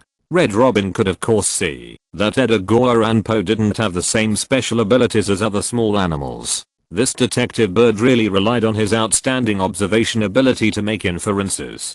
This kind of reasoning ability is almost instinctive for Edgar Anpo. He doesn't need too much time to draw conclusions. Have you found out where Cobblepot's funds are flowing? Bruce asked. I found out, Tim said. His face looked a little unhappy. It's the Lux Bar. He thought Lucifer was in chaotic neutral, but he was suspected of causing trouble. Bruce's face darkened. Lucifer has not been in Gotham during this period, Bruce said. After disappearing with Mori and Jason, Lucifer has not appeared. He has been with Mori. This is a fact, and everyone in the Batman family is very sure of this. Batman and Red Robin looked at each other and couldn't help but think of the person Lucifer was very interested in, Mori. However, after returning to Gotham, Lucifer left alone. He has not appeared next to Mori in the past 2 days. So you don't know where he is? Bruce came to the door early in the morning. The connection between Penguin and Lux Bar made Bruce a little alert. Penguin, Andrew White and the Devil from Hell, these three are connected. No matter how you look at it, it seems like there is a conspiracy. Mori has not been idle these 2 days. He and Jason are looking for the whereabouts of Lucifer's wings. The disappearance of Lucifer's wings is not a trivial matter. Moreover, this once very powerful demon is gradually becoming weak. Everyone has bad guesses about where his lost power has gone. What does he want to do with the power of the demon? It will not be a good deed. However, the company that auctioned the wings seems to be fine. Christie's auction house is a very old auction house. They just received the items and auctioned them normally. Just like they auctioned a corner of Superman's red cape, the broken stone of Wonder Woman, the wings of the demon, and other items, without asking the seller and the buyer. He hasn't appeared in the past 2 days. Mori replied. Lucifer is also looking for his wings. The weak demon may have found a corner to hide. After all, the Lord of Hell should have many enemies. Bruce felt that this was not good news. Did he say where he was going before he left? Lux Bar, Mori said. Bruce had a more ominous premonition. In addition to the fact that Lucifer's affairs made Jason and Mori very busy, there was another thing that gave Jason a headache. After Penguin became the mayor, he had been trying to suppress the Glory Society, but what surprised Jason was that the decisions made by his men recently were somewhat radical. The Glory Society itself was completely different from the previous rule of Black Mask, and Jason had set many rules. But what he didn't expect was that at this critical juncture, the recent decisions of the always shrewd Friedman and Liz Long were simply stupid. They first gave a large sum of money to the city government officials to try to bribe them, and then relaxed the management of the small powder that Jason had banned. Jason coldly dealt with the person in charge promoted by Friedman, then tried to destroy the newly established trading channel, and finally invested a lot of money to build a free drug rehabilitation center and a detoxification psychological counseling room. He couldn't figure out why Friedman and Liz Long, who had never been confused by the immediate interests, made such a mistake this time. The two showed great remorse when facing Jason. Friedman himself hated bribe takers very much, but he didn't know what was wrong with him this time. Jason stared into the eyes of the two men, and finally he could only confirm that the two loyal subordinates who had been following him were indeed truly remorseful. When Jason punished them, the two men accepted it without complaint. Liz's face looked a little ugly. She and Friedman made an inexplicable decision in a rush. At that moment, they were indeed confused by the interests in front of them. I think there is something wrong, Liz said to Jason. At that time, I was almost completely controlled by my emotions. Friedman also nodded. The important decisions about the Glory Society at the meeting always caused arguments among everyone. Normally, he would not be swayed by emotions, but this time he was overwhelmed by the interests. Chapter 114. The night always belongs to the dark nocturnal creatures. Nocturnal creature number 1 Batman and nocturnal creature number 2 Red Hood agreed to visit Christie's auction house at night today. In fact, they did not hold high hopes for this. If Lucifer's wings were still in this auction house, the demon would have already taken them. But Lucifer has not appeared recently, and they all think that Lucifer has not recovered his strength yet. Because the auction will be held in a week, Christie's auction house has already transported the collections to be auctioned to Gotham. As the final treasure, Lucifer's wings are guarded by security personnel and locked in the deepest room. Bruce and Jason have already found the location. Infrared, automatic trigger traps, armed security, mercenaries. Such protection is really thorough. Of course, this also means that the treasure hidden inside is very precious. It seems that after the last attack, Christie's auction house has put a lot of effort in security work. Among the hired mercenaries, there is even Deathstroke. But these are still small scenes for Batman and Red Hood. They were not prepared to fight with Deathstroke. After Nightwing found a way to lead Deathstroke away, Bruce and Jason successfully entered the collection room of Christie's auction house. At the end of the corridor was an empty room. Bruce and Jason moved nimbly, avoiding various surveillance and traps, and entered the room quietly. At the end of the room, a huge glass display window appeared in front of the two. The huge wings with bloody roots were displayed inside like a decoration. The scene was very shocking. The fleshy wings without feathers looked a little hideous, with sharp bone spurs protruding at the joints. The whole wing was opened by the display stand, making it look like it was about to fly away. Red Robin turned off the trigger alarm on the glass and reported the situation to Bruce and Jason at the same time. "You only have 10 minutes. Someone will come in to check after 10 minutes," Tim said in the headset. Bruce and Jason did not hesitate and quickly stepped forward. Things were so smooth that it was incredible, which made Bruce more suspicious. There were no positioning or traps on the wings they got, and the instruments in the Batcave showed that the entire wing did not have any magical power. It was just an ordinary wing. Nightwing, who was responsible for leading Deathstroke away, also looked ugly because Deathstroke did not use all his strength when fighting him. Instead, he seemed to leave with him on purpose and then fought as if he was pretending. How could Deathstroke, a top mercenary, be led away casually, but he left the item that his employer asked him to protect with all his strength? This is unreasonable, unless he was instructed by his employer in advance to leave on purpose and let others steal the wings. "We were fooled," Jason said to Maria Gay. "The wings are nothing. Someone made fake ones to confuse us. They wasted a lot of time, and someone was deliberately delaying their investigation." After he and Bruce found the pair of wings at Christie's auction house, Tim and Dick also found the same wings in different places in Gotham. Even Will's detective agency got some ambiguous clues. The person behind the scenes was deliberately disturbing everyone's sight. The atmosphere in Gotham is not right recently. Mori thought for a while and said, "I think it has something to do with Lucifer. If the wings are a smoker screen deliberately released by someone, could it be that this is not the key to this matter at all?" Bruce came to the same conclusion. Jason said, "It is obvious that there is a magical force involved, affecting people's emotions. But our attention is all drawn to the wings."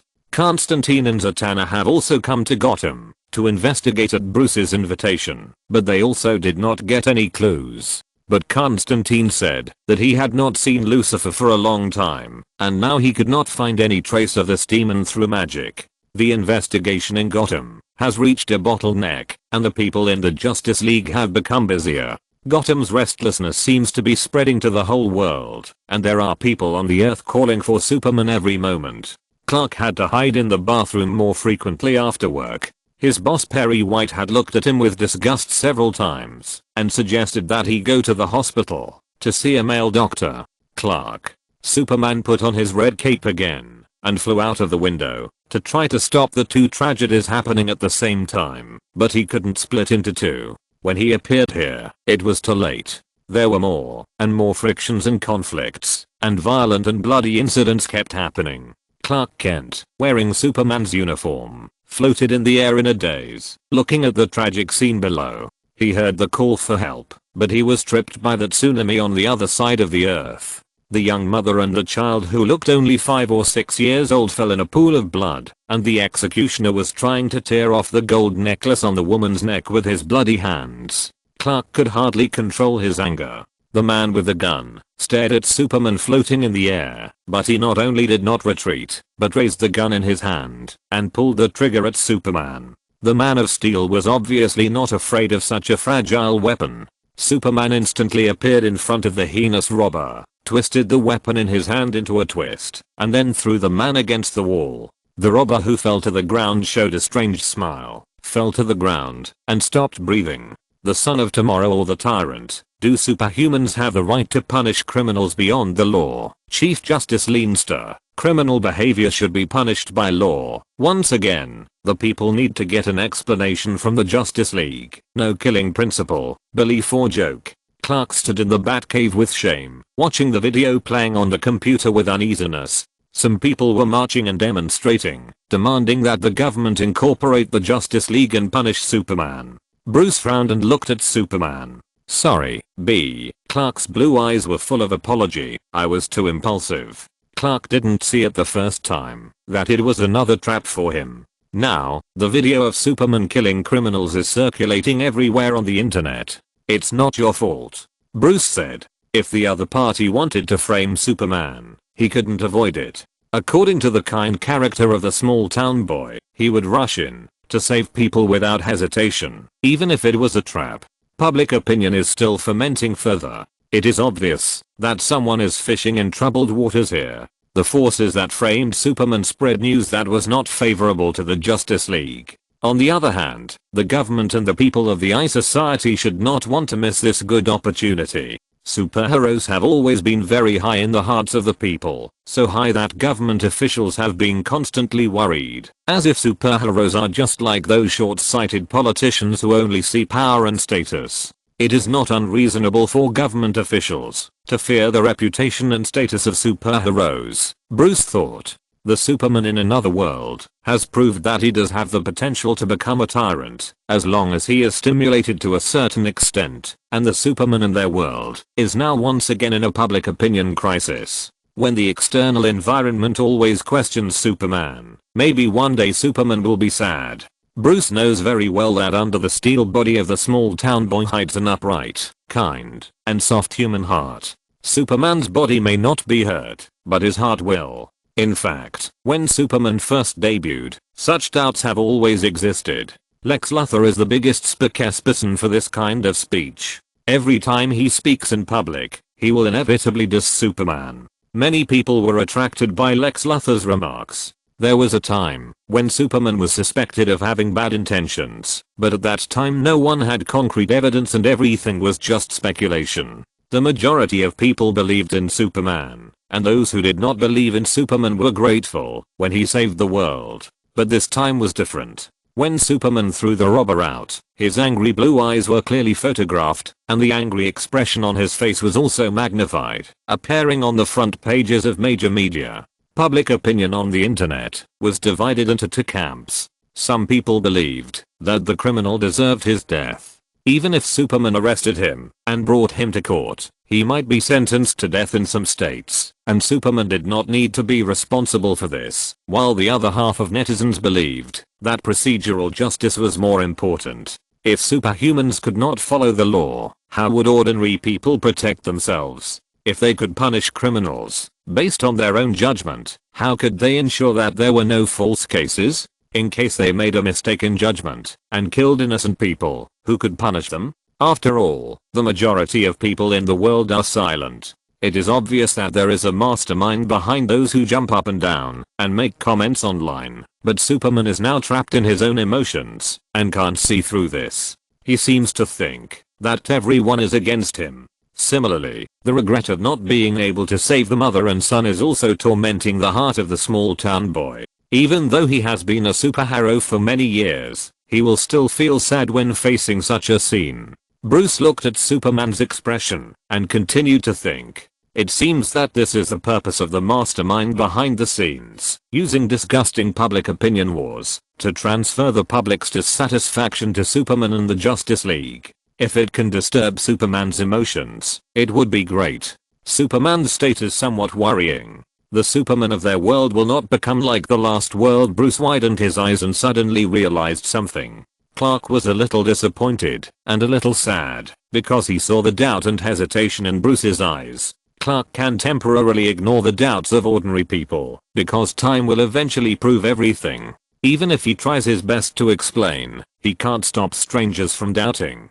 But Bruce is different. When Clark found that Bruce was looking at him with defensive and suspicious eyes, he was really sad. "Listen, Clark." Bruce took a deep breath. He did not address Superman, but used the name of the small town boy. He finally knew the purpose of the person behind the scenes. Even he was affected. In the last world we went to, Superman became a dictator. That's why he was shaken in his trust in Superman. Clark responded absent-mindedly. "Someone has been using the power of magic to influence people's emotions recently, Clark." According to Bruce's previous personality, he didn't want to explain more, but now he had to explain clearly. "I suspect that this power will inadvertently amplify some negative emotions in your heart when you face criminals. Are you more angry than usual?" Superman finally understood. Bruce's guess was the same as Morioge's. The sensitive Mori leader certainly discovered the abnormal anxiety recently, just like hydrogen quietly merged into the air, and it would reach the explosion limit unknowingly.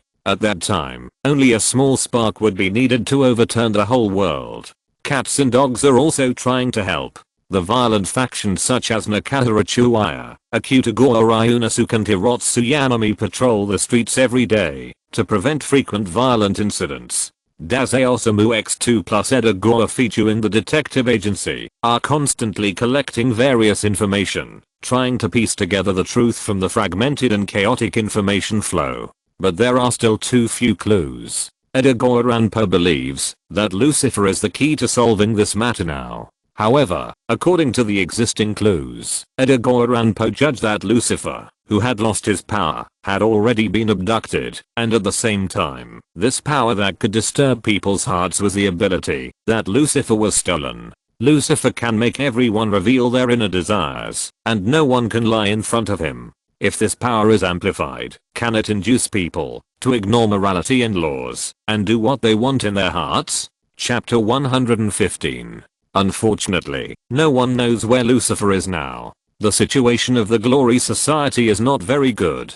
Jason has been busy for several days. In addition to Liz and Friedman, some middle-level and lower-level personnel of the society have also been affected. In addition to the advantage of Penguin as the mayor, some policies are very unfavorable to some of Jason's businesses. Anger is growing, and frictions between the Glory Society and other small gangs are frequent. Will's detective agency is not too large, and Tim has chosen the location near Wayne Building very deliberately. In this way, he can go to and from get off work with his lover, and find a date time from the dense daily schedule. Edagawa Ran posted on the bird stand that was specially customized for him, pointing and talking. Sure enough, Ranpo-sama guessed it right. The fat chirp flapped its wings and flew to Tim's shoulder. "Hurry up and bring Mr. Ranpo's snacks." Edagawa Ranpo and Tim made a bet on whether Morioge would appear in the detective agency today. Tim thought that Dr. Mori must be at the Glory Company to help Jason deal with things, while Edagawa Ranpo was very sure that Morioge would appear at the detective agency today.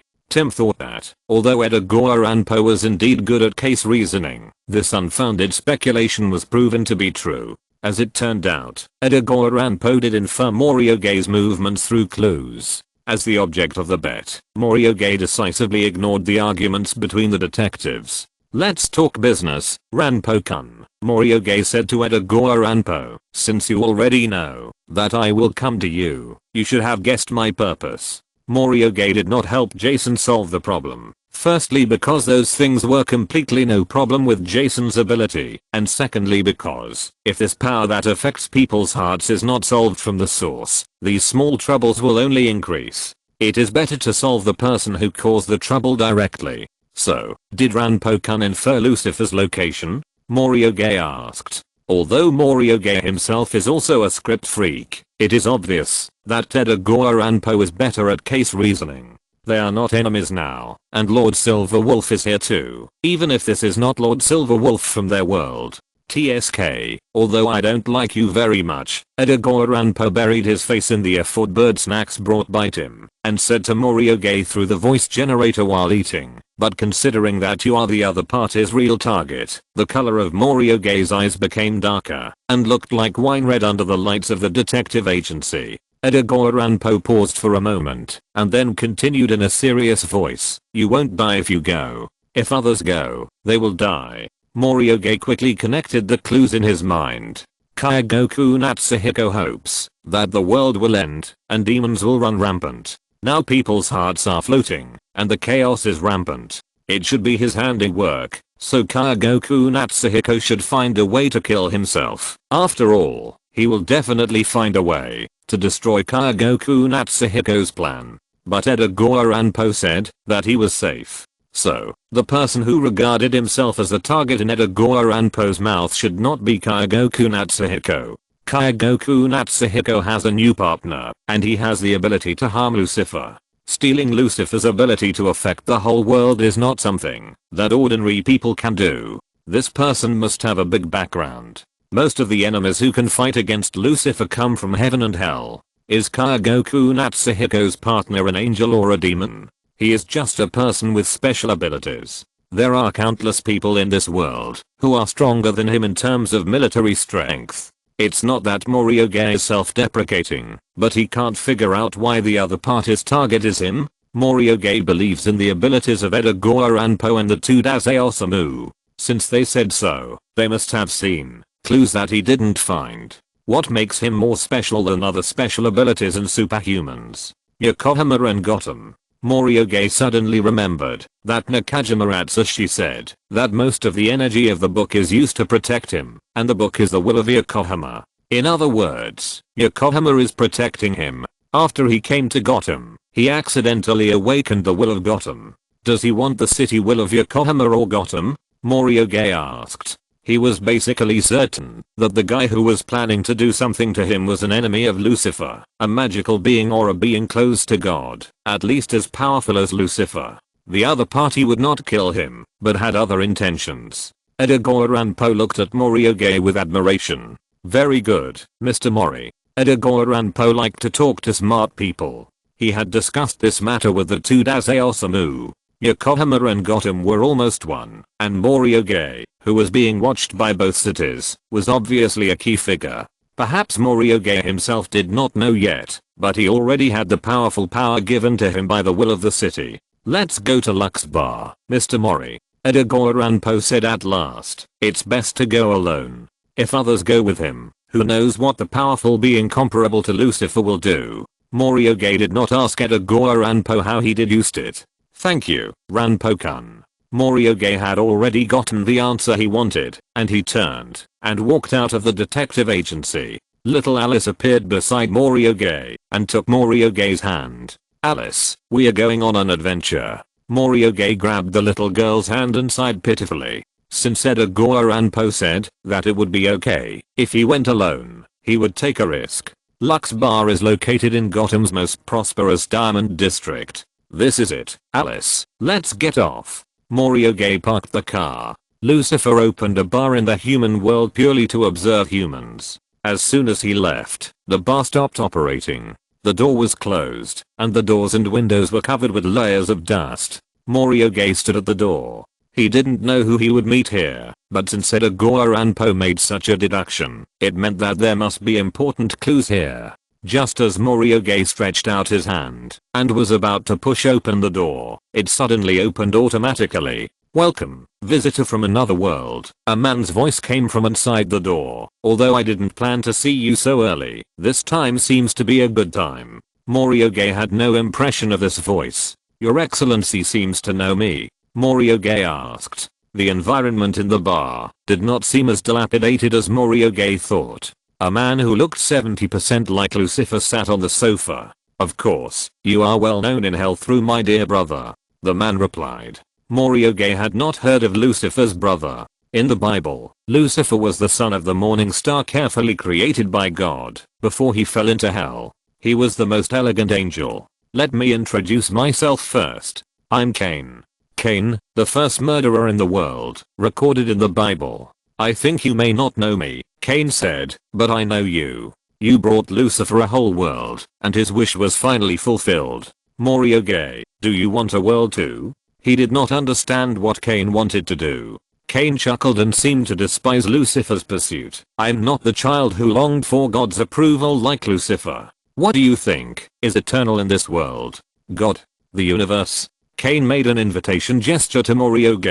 Mori did not refuse. He took Alice's hand and sat opposite Cain. Humans are very interesting, Cain continued. They are full of creativity, have extraordinary passion and persistent pursuit. Why do you think this is, Doctor? Mori actually hates discussing philosophy with these people, who have great power, but think about philosophical problems every day. They have too much, and can never put themselves in the shoes of weak people. Instead, they always think they are qualified to control the direction of the world. They have a lot of time and energy to think about topics that are of no practical use to ordinary people. Their needs have exceeded the food, clothing, housing and transportation of ordinary people. So, humans and gods do not understand each other. It's death, Mr. Cain. Mori still answered Cain's question.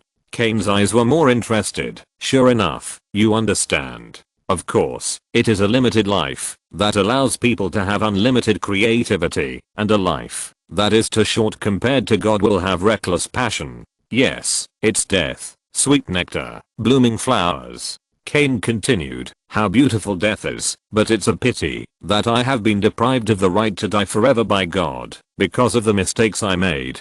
Cain committed the sin of killing his own brother Abel, so he was punished by God and could never die. How I wish I could try the taste of death. Cain's eyes were faintly red, and his hateful expression gradually revealed his hideous nature as a devil. I hope I will never wake up again and never see this hateful world again. Then you and Daze-kun have quite a lot in common, Mori thought. Daze-kun should come and have a long talk with you. That's really a pity. Mori said, take the power of Lucifer and mess up the whole world. Can you escape God's punishment and enter death? This doesn't seem to make sense. It's just a small attempt, Cain said. Someone found me and said he had a way to kill me. Although I don't think a small devil can have such power, it doesn't hurt to try. This so-called little devil is probably Kaigoku Natsuhiko. Mori looked at Cain's arrogant expression. Perhaps in their definition, evil demons like Kaigoku Natsuhiko are demons. If God is willing to punish me, that would be even better. Cain said, unfortunately, in his eyes, this little thing is just like the flood that cleansed the world. It is the law of this world, the fate of mankind, and the destiny that does not need to be intervened. Cain showed regret on his face. Since it has failed, maybe you need to find other ways, instead of using the human world as a testing ground. Mori inevitably felt a little powerless. In front of the so-called gods in this world, his power was really vulnerable. Human affairs and destiny, are these two really comparable? Mori is good at controlling people's hearts and finding the best solution in every matter, but this does not mean that he can play tricks in the face of absolute power. Just like facing Lucifer, even if he is sure that this demon is not a threat, he did not let down his guard, because Lucifer can make all of them disappear with a wave of his hand. So I found a new way. Cain's eyes fell on Mori face. This universe has its own laws, but the laws of another universe can fight against the laws here. No one in this world can kill me, but after getting the power of another world, you can kill me. The fanaticism on Cain's face became even stronger. I didn't know I was so important. Mori forced a polite smile. Of course you are important, Lucifer said. You are the representative of another world, and the fate of a world is in your hands. Do you know what this means? It means that, if you need it, you can get everything in that world. Cain said. Get everything? Mori was confused for a moment, and then some details from the past appeared in his mind. System points. When he first came to Gotham, he could exchange for the right to draw cards according to his progress in this world, using himself as a coordinate, bringing people from another world to this world. This power is so similar to Lucifer, who tore the world apart. Mori finally understood what the demon in front of him was coveting. It was another world in him that could compete with the laws of this world, and it was another set of laws for the operation of the world. But Morioge didn't know how to get such power. If he was the key to killing Kane, would Kaigoku Natsuhiko let himself kill his helper? There was a conspiracy here, and even the fact that he killed Kane might be a result that Kaigoku Natsuhiko would be happy to see. The most important thing is that the energy of the book is already very weak. If he used Yokohama's power, what would happen to Yokohama? Killing a guy like this would not be without cost. Morioge forced himself to calm down and asked, I can get the power of a world, so I can kill you, right? I don't know how to get the power of a world. As long as you want, you can. Kane said, the method is in your heart. When you appeared in this world, it was already engraved in your soul. If you're listening to this novel on a channel other than Fanfic World, it means they downloaded and uploaded it without effort. We cordially invite you to visit our channel, Mundo Fanfic Novelos. There you'll find the original version of this story and you can explore many other novels of various genres. We're waiting for you to immerse yourself in a world of incredible novels. Chapter 116. Morioge did not doubt Kane's words. These arrogant guys always feel superior when facing people weaker than themselves, and they disdain to deceive. But Kane told him that he didn't know the price that world would have to pay to kill a person who was almost like a god with the power of a weak world. Maybe it will just disappear. Kane said as if joking. It is extremely difficult to go against the will of the Supreme Creator. Morioge certainly knew this. What if I refuse? Morioge asked. This is a dangerous question, but he actually knew the answer in his heart. Humans don't care about the feelings of ants being stepped on. Similarly, gods don't care about humans who can be destroyed by waving their hands. His wishes have never been within Kane's consideration, and this refusal is weak and powerless. From this point of view, Lucifer is really a strange flower among these angels and demons. He actually thinks like a human. But his goal has always been to save Yokohama. Now asking him to kill Kane at the cost of destroying Yokohama is simply putting the cart before the horse. He can't do this. You won't refuse. Kane sighed as expected. He looked at Morioge with some curiosity. What qualifications do you think you have to refuse? Kane was really curious. He didn't understand why weak humans would have the courage to resist when facing an invincible enemy. Morioge looked at Kane. I really don't have the qualifications to refuse.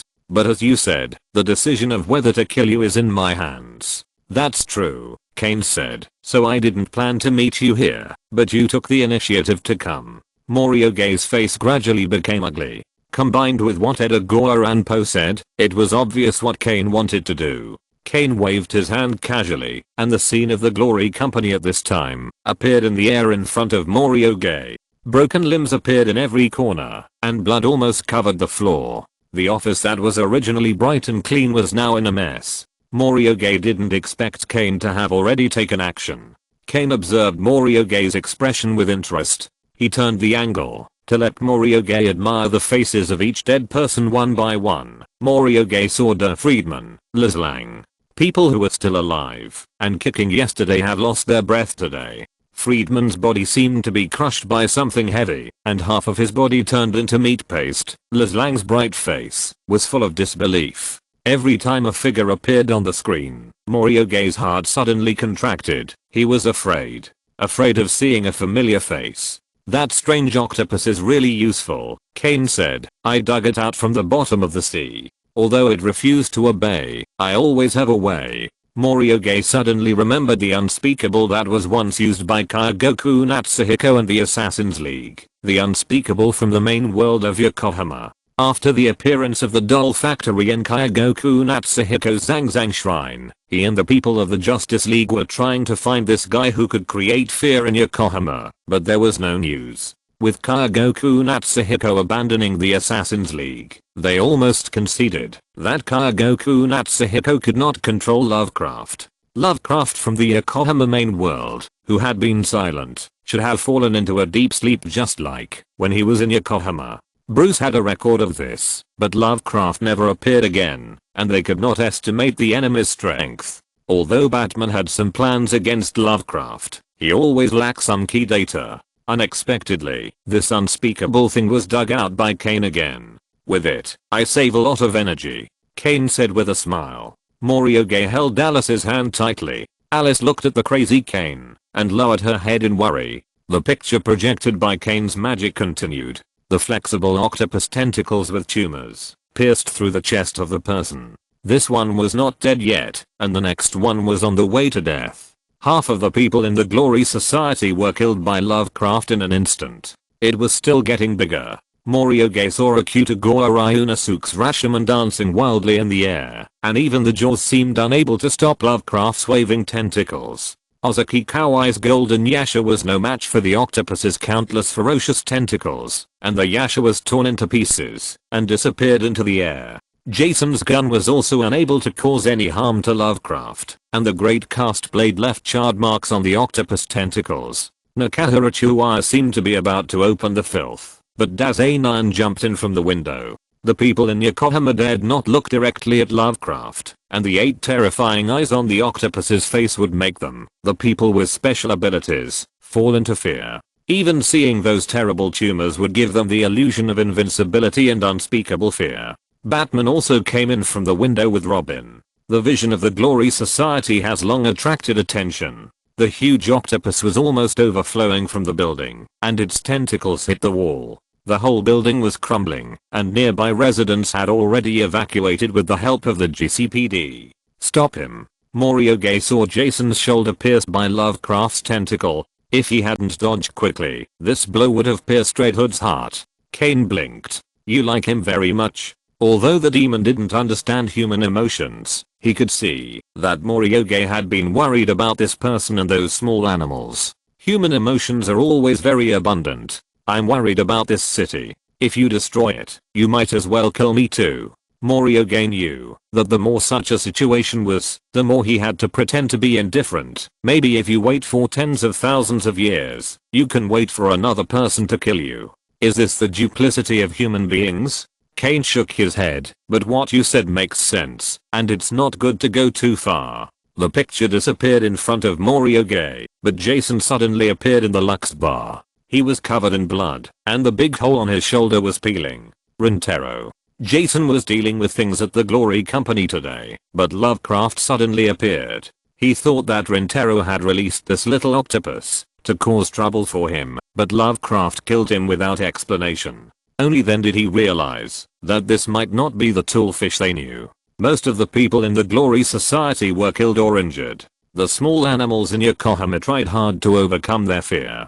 Perhaps because there was no participation from Kyogoku Natsuhiko, the small animals were mentally able to fight, as long as they didn't look at the 8 eyes. But none of them were as strong as this octopus. Jason didn't expect that the little octopus that took them through the world before would be so hideous. Even if Batman came to help, the situation seemed to be one-sided. The Justice League was on the way, and it might take the power of Superman and Wonder Woman to fight. When the octopus's tentacle pierced his shoulder, Jason felt that the scene in front of him began to blur, and the power of magic made him disappear on the spot. From the corner of his eye, he saw another little octopus and Superman in a red cape floating in from the window. Then, the scene in front of him flashed, and he suddenly appeared here, and Rintaro was looking at the man opposite with a gloomy face. Lucifer? No, not really, although they look alike. Alice helped Jason up from the ground. Jason felt his hands and feet go cold, and the excessive blood loss made his brain a little dizzy. Mr. Kane, if you continue to do this, I can only wish you a long life. Morioge looked at Kane and said calmly, I hate being threatened, even though I'm just a weak human being. I don't mean anything else. You are a lucky doctor favored by the world. You don't want to see him die, do you? If he dies in my hands, his soul will be crushed. Kane pointed at Jason and said. Jason stood in front of Morioge cautiously, blocking Kane's sight, and the flame-filled great cast blade appeared in Jason's hand. Then why don't you try it? Although Jason didn't know what was going on, the scene in front of him was obviously that Rintaro had found the mastermind behind the scenes. Morioge lowered his head, his hair blocking the anxiety in his eyes, and Jason's condition was not good. You are really ignorant of life and death. A person who has come back from the dead. Kane sighed. This breath seemed to be an unstoppable battle horn. Black dead branches crawled from nowhere, densely covering the floor.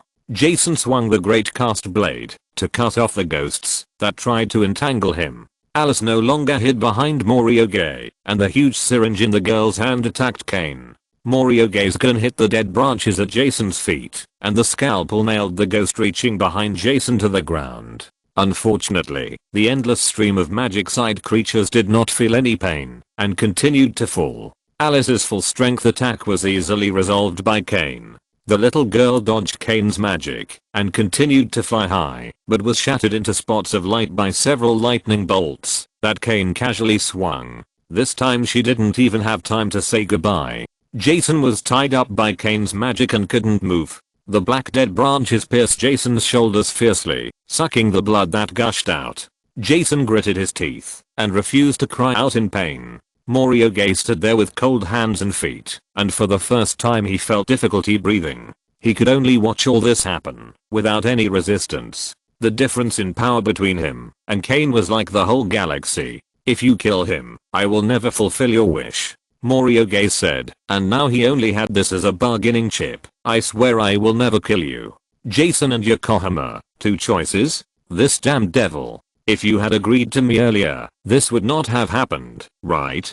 Kane's eyes flashed with joy, and this time he could finally get what he wanted. But in order to make you obedient, I still need to collect a deposit first. Kane stretched out his hand, and it seemed that he was ready to do something to Jason. Jason was still struggling hard, but the damage caused by the great cast blade on the dead branches was insignificant. He wanted to tell Rintaro not to worry about him and run away, but the dead branches blocked his mouth. In fact, Jason knew very well that Rintaro would not abandon him and run away, but now he hoped that Rintaro would use the best solution and give up on him. Morioge's mind kept shouting that he should give up Jason. He couldn't save Jason. Yokohama was his home, the place he should go back to. If he didn't use Yokohama's power to kill Kane, it would be the best revenge for him. If he left now, Kane wouldn't dare to do anything to him. But he couldn't do it. Morioge's feet seemed to have taken root in the same place, and the scene of his first meeting with Jason emerged in his mind. The dark alley and the flickering street lights. Thinking about it now, Jason's green eyes were simply the brightest color in the darkness, full of vitality, tenacious and fearless. Countless moments of getting along emerged before his eyes. He guided Jason to take over the Glory Company, Jason's silent care for him, their small home. The secretary in Yokohama who always watched him from behind. Jason who could stay up for 3 days and 3 nights to help him get rid of a difficult psychic. They didn't even need words to understand each other, and they could cooperate tacitly with just a glance. Jason had already become the most important person to him. He even took it for granted that Jason would stay by his side forever. I haven't found a way to use Yokohama's power yet, Morioge heard his own voice saying calmly. If you don't let him go, I might completely forget that method ingrained in my soul. The person who spoke seemed to be another Morioge, rational and calm without any panic. Kane didn't care about Morioge's threat, but he found it very interesting. The dead branches under Kane's command, like venomous snakes, contracted fiercely on Jason. Jason's face flushed, and the veins on his neck bulged. He was suffocating. The scene in front of him gradually blurred.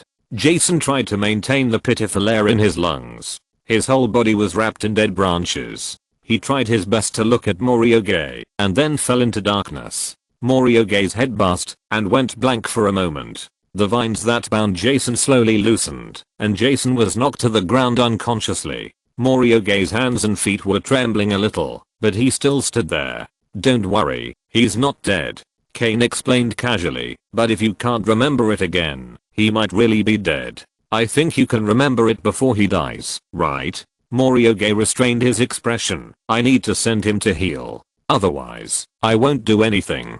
You are not qualified to negotiate. Kane didn't care about Morioge's threat. You can think about it slowly. If this one dies, there will be the next person, right? Morioge took out a bandage from Jason's belt, wrapped it tightly around his wound, and then touched Jason's carotid artery, and breathed a sigh of relief. Should he choose to use Yokohama's power to kill Kane and save Jason, or give up Jason's life to protect Yokohama? Chapter 117. When humans are in danger, there will always be superheroes descending from the sky. Morioge looked at Superman flying in from the window and suddenly felt the significance of the existence of superheroes in this strange world. Superman was holding Constantine, who looked a little unkempt with a messy beard.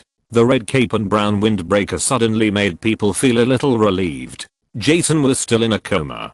Kane, Constantine frowned and looked at the devil. Demons should stay in hell. It's not a good thing to run out casually. Kane is a very annoying guy. For other demons, death is also scary, but for Kane, it's just the opposite. But he is too powerful and punished by God, so no one can let him die. Kane, who can't be killed or killed, has long been a madman. It's you again, Constantine. Kane actually didn't care who these people were. He just hoped that Morioge would kill him quickly. Don't bother me. You are just as annoying as flies. It's obviously you who is annoying.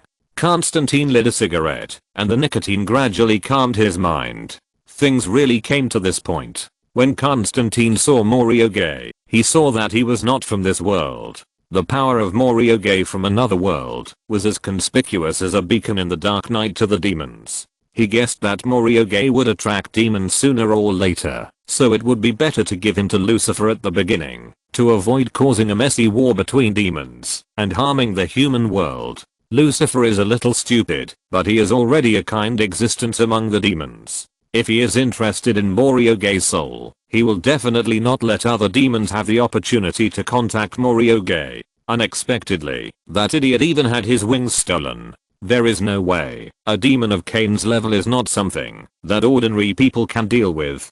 Doctor, Constantine said, I'm afraid there's no way this time. If you don't kill Kane, maybe we'll all die. Morioge looked at Constantine and probably figured out what this guy was doing. I'm sorry, I won't destroy my world casually, Morioge said. If I ask you to kill Kane at the cost of Los Angeles disappearing, would you be willing? Everyone knows that Los Angeles' City Will is Constantine's fuck buddy. I'm willing, Constantine said vaguely, holding a cigarette in his mouth. It's a pity that I don't have that chance. Morioge stood up from Jason's side. He would not let Yokohama have a chance to disappear for Jason. The black-haired young man's eyes were tightly closed, and the two unique white hairs on his forehead were wet with sweat and stuck to his forehead.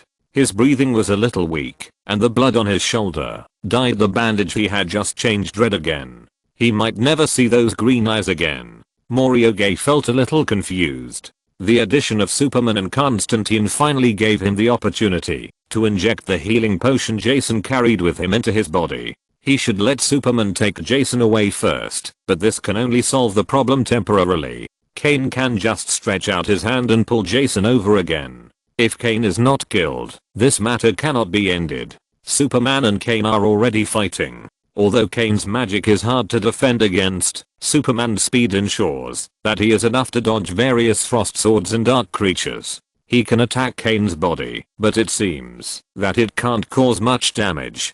Constantine took advantage of the gap and made up for the magic attack. Morioge continued to try to summon Alice, but the little girl had just been killed once and could not recover in the short term. What if he only borrowed a little of Yokohama's power? Morioge didn't know what to do. He could only try to communicate with Yokohama in his heart, but this was too illusory, like praying for the arrival of God. The blue flame flew in the direction of Morioge, and Kane's magic was deflected by Constantine and was about to fall on Jason. Jason couldn't dodge, and he couldn't drag him away before the magic hit Jason. Morioge didn't know what to do. If this flame hit Morioge, would this person disappear from the world forever? The flame was very fast and reached Jason in the blink of an eye. The book still exists, and the will of Gotham also exists. The people of Yokohama have already appeared in Gotham. If they will continue to complete the things that follow. At the moment, when he was hit by the flame, Morioge thought so in his heart.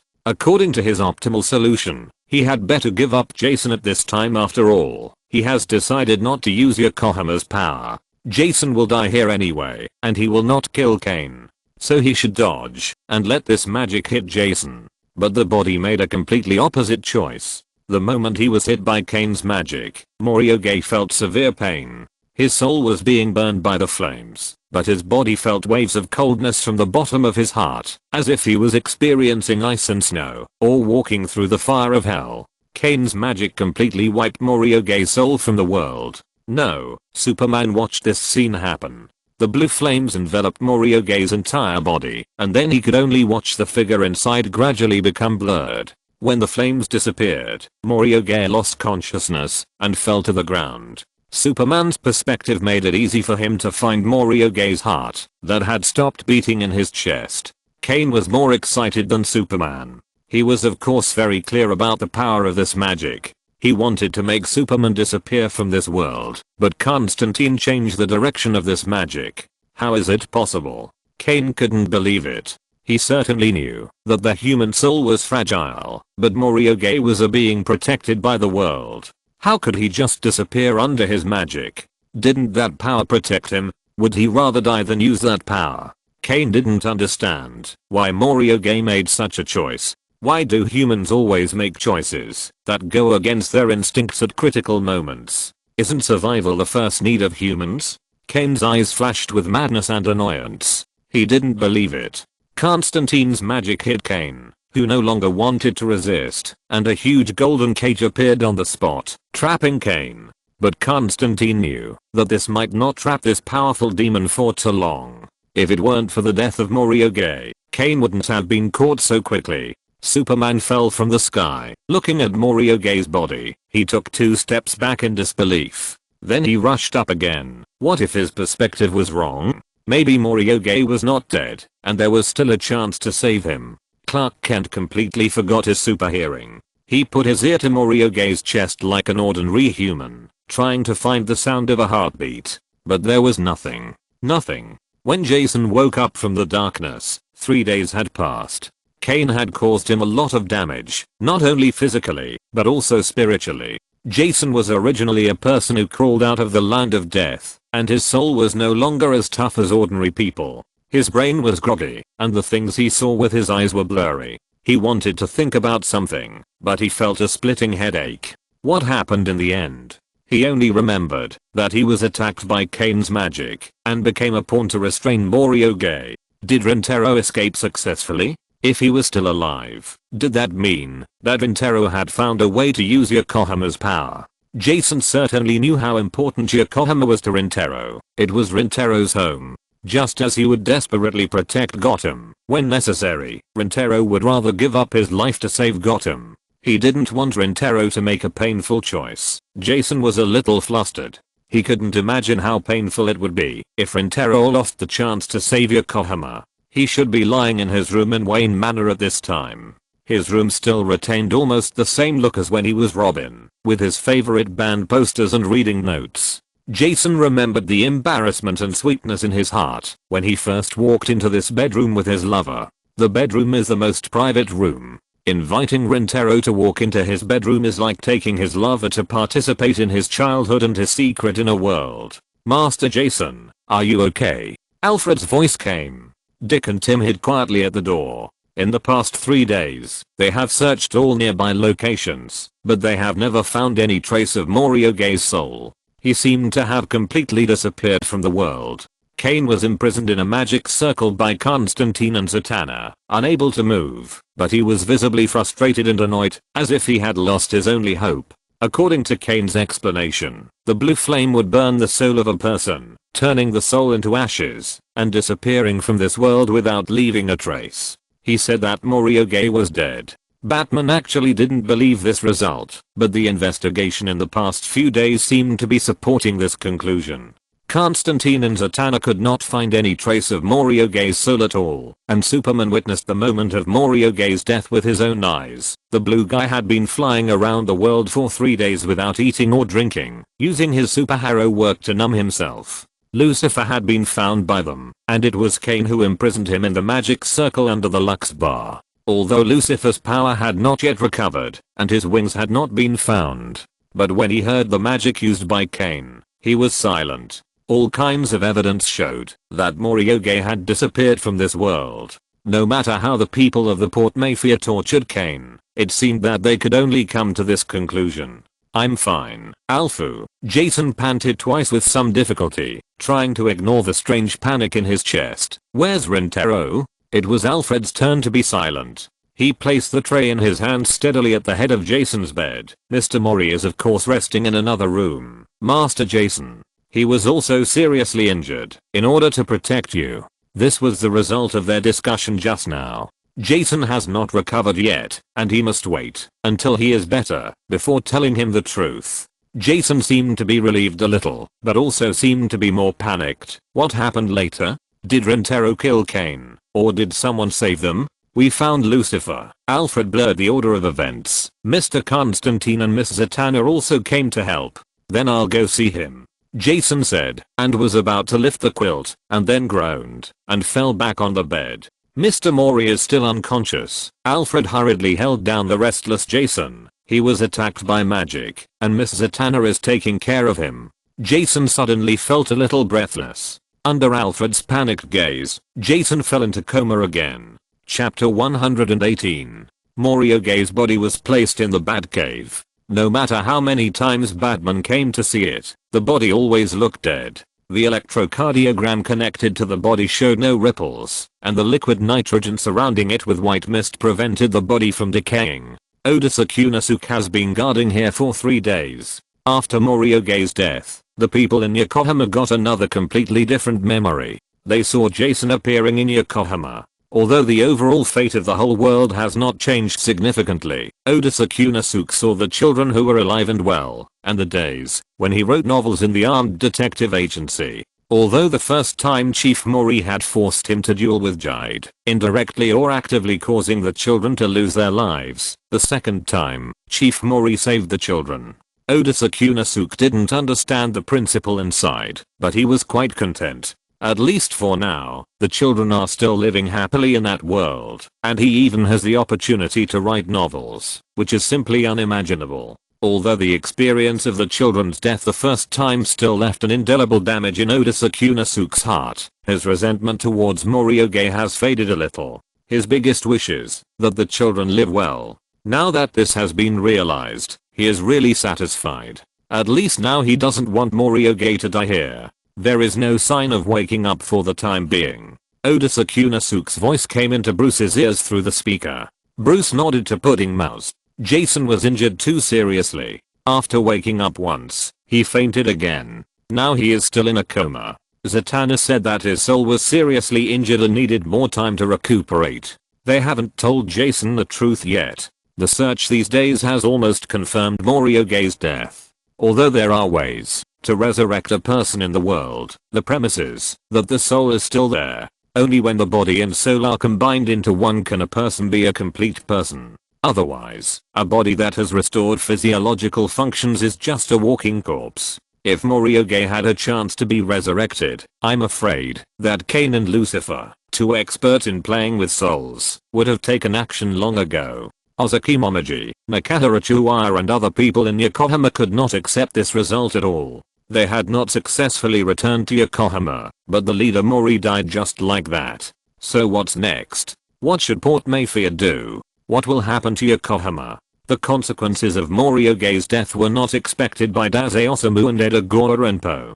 Dazai Osamu has been living in Wayne Manor since he came to Gotham. After Jason and Morioge got together, he rarely saw them together. Although he noticed the change in Chief Mori, he never expected that the relationship between the two had become so deep. This really didn't fit Chief Mori's character. Dazai Osamu had some unspeakable regrets. He changed after meeting Odessa Kunasuke, but when this change happened to Mr. Mori, he didn't believe it. Maybe a person will always meet one or two people who have a great impact on him in his life. It's not known whether Morioge's meeting with Jason is a good thing or a bad thing. Now it seems that it may be a bad thing, but Mr. Mori's decision at that moment is probably what he really thinks in his heart. When he was in Yokohama before, Dazai Osamu thought that Morioge would never have a time in his life when his emotions surpassed his reason. But he didn't expect that Mr. Mori would die because of this. The same is true for Edagora Renpo. He is better at logical reasoning, based on factual evidence, rather than predicting people's hearts. He thought that according to Morioge's behavior pattern, Chief Mori, a rationalist, would choose the best solution. According to their assumptions, Morioge would go to Lux Bar to find the mastermind. Although he didn't know the other party's specific purpose, he must want to get the power of Yokohama. This power lies in Morioge, and Chief Mori will definitely use his advantages to deal with the mastermind. The Justice League will not sit idly by. Even if it is a villain of Lucifer's level, Superman and Wonder Woman will not be powerless to fight back. When they fight, with Morioge's shrewdness, he will definitely seize the opportunity to unite the magic side members of the Justice League to defeat this villain. Unfortunately, feelings are always the most unpredictable thing, and accidents in battle are also difficult to avoid. Lovecraft, a toolfish from the world of books, is also looking for Morioge's soul, and by the way, looking for Kaigoku Natsuhiko. At that time, in the Koei Company, Lovecraft from the main world of Yokohama was pulled out of the earth by him who arrived in time. The two isotopes from different worlds fought fiercely in the universe, destroying countless asteroids. Then Green Lantern and Wonder Woman came to help, and the final result was that he successfully swallowed another self. Lovecraft's power has become stronger now, but he has no ambition. As long as he is no longer controlled by others, UI who is actually a very homely toolfish. He is ready to sleep in the Atlantic Ocean after this incident is over, and become neighbors with the Atlanteans. However, I'm afraid that Kaigoku Natsuhiko could not have thought that Lovecraft from another world came to this world. The people of Port Mafia vowed to avenge their leader. No matter what, the enemy who killed their leader must pay with blood. Kane is one of the culprits, but the best punishment for Kane is to let him live in torture forever. Kaigoku Natsuhiko still doesn't know where he is hiding. In fact, Kaigoku Natsuhiko, who was hiding in Gotham, did not expect Lovecraft to fail. He thought that this monster would destroy the world under Kane's command. However, although the plan to directly use Lovecraft to destroy the world failed, Kaigoku Natsuhiko's other goal was achieved. Morioge was dead, and his plan was at least half successful. After all, the power of Morioge can not only cause harm to Kane, but also threaten him. Now that the crisis has finally been resolved, after Morioge's death, the Yokohama will bound to him will be more or less affected. He will take advantage of this time to make the whole world fall into chaos. The strength of the cities will is actually closely related to the degree of chaos in the city. The better the order of the city, the stronger the cities will be. A strong city's will can protect the city, which is a virtuous circle. Morioge protects Yokohama and Gotham, and the cities will naturally favors him. Kaigoku Natsuhiko certainly does not want the cities will to become stronger or Morioge to be alive, which will hinder his plan. And now, Kane, the collaborator he deceived, should also be abandoned. Otherwise, the guy who pursues death will sooner or later become a stumbling block for him in order to get death. His next plan can finally be implemented. No matter how painful the superheroes are going through, the lives of ordinary people are still going on. Lucifer's wings have not been found, and Kane, who has been hit, has been tortured in the magic circle, and has become neurotic, and he can't dig out a useful word. Lucifer's power to seduce people is still fermenting all over the world, and small frictions between people are escalating. Violence has made the police and superheroes run around. The emotions of the superheroes have also been affected to some extent. Constantine and Zatanna are trying to solve this problem. The situation in Gotham is even more chaotic. Arkham has another big jailbreak, but the GCPD did not ask Batman for help this time. Because Commissioner Gordon had long been stuffed into the GCPD by the Penguin and marginalized, he now has no say, and his subordinates have been replaced one after another. His loyal subordinates either defected for money, power, or life threats, or died inexplicably at home. Dick had no way to deal with this. Compared with the murders that happened every moment, there were always more troublesome things that made Nightwing unable to split up. The riots of the Honor Society, the melee between gangs, the villains who appeared again, the wars, plagues, natural disasters and man-made disasters that occurred all over the world, the threats from the universe. It seemed that all the contradictions were stimulated in a very short time. Almost all superheroes were unable to split up. When the prison break happened in Arkham, Batman was working with Superman to stop the alien army from space. The next day, various newspapers successively published reports such as failed to call the Justice League, Batman has disappeared, irresponsible superheroes, who should be responsible for human safety and so on. Superman's public opinion crisis has not been resolved, and the second one to be attacked is Batman. Bruce reacted quickly, and all kinds of media under his control came out one after another, but their influence was very limited. People's trust in superheroes was disappearing under the influence of irritability. There are too many events that have happened recently, and there are always places that the Justice League cannot take care of. Perhaps it is because over the years, the members of the Justice League have always regarded saving the world as their responsibility. Over time, some people seem to have begun to take it for granted. However, now under the instigation of people with ulterior motives and the power of Lucifer, people are immersed in their own emotions and impose the responsibility of saving humanity on superheroes. Some people called for superheroes, but did not get help, and resentment was born in the crowd. No one thought about whether superheroes need to rest, or why the government and the police did not show up. There are more and more voices against superheroes, and even the incident in which Wonder Woman caused the death of Dr. Julia Capatris was repeatedly reported. For a while, the Justice League seemed to be covered with a cloud. If these public opinions were placed in normal times, they would not actually cause people to discuss. Rational people know that superheroes are not emotionless machines. As long as you are human, you will make mistakes. This is a normal thing. It's a pity that Lucifer's power, which was stolen from someone, is obviously having a greater and greater impact on everyone. Humans are becoming animals who obey instincts more than reason. This is what Kyogoku Natsuhiko wants. People don't need to be rational, and superheroes can stand on the opposite side of humans. What an interesting scene. At this moment, the mayor, Penguin, announced a very important plan to all citizens of Gotham. 72-hour carnival. After Penguin announced the plan, the whole Gotham was shrouded in a black fog. The people of Gotham stared at the strange phenomenon around them with wide eyes. The metropolis, which was only separated by a bridge, disappeared from people's sight. All they could see was darkness. The citizens who were listening to the mayor's speech were a little panicked. They had no idea what was going on. Mayor Cobblepot finally revealed his ambition. My dear citizens, don't panic. I know that Gotham has become very chaotic recently, and everyone's normal life has been greatly affected. Isn't it all the fault of the damn Batman? He has been preventing people from committing crimes. But violence is a talent hidden in people's blood. It is people's instinct. Why should we restrain our instincts? Even superheroes can't restrain their instincts. So I'm going to bring you a feast. I have permission from Congress and the President. In the next 72 hours, please commit crimes as much as you want, and the law will be allowed to be invalid during this time.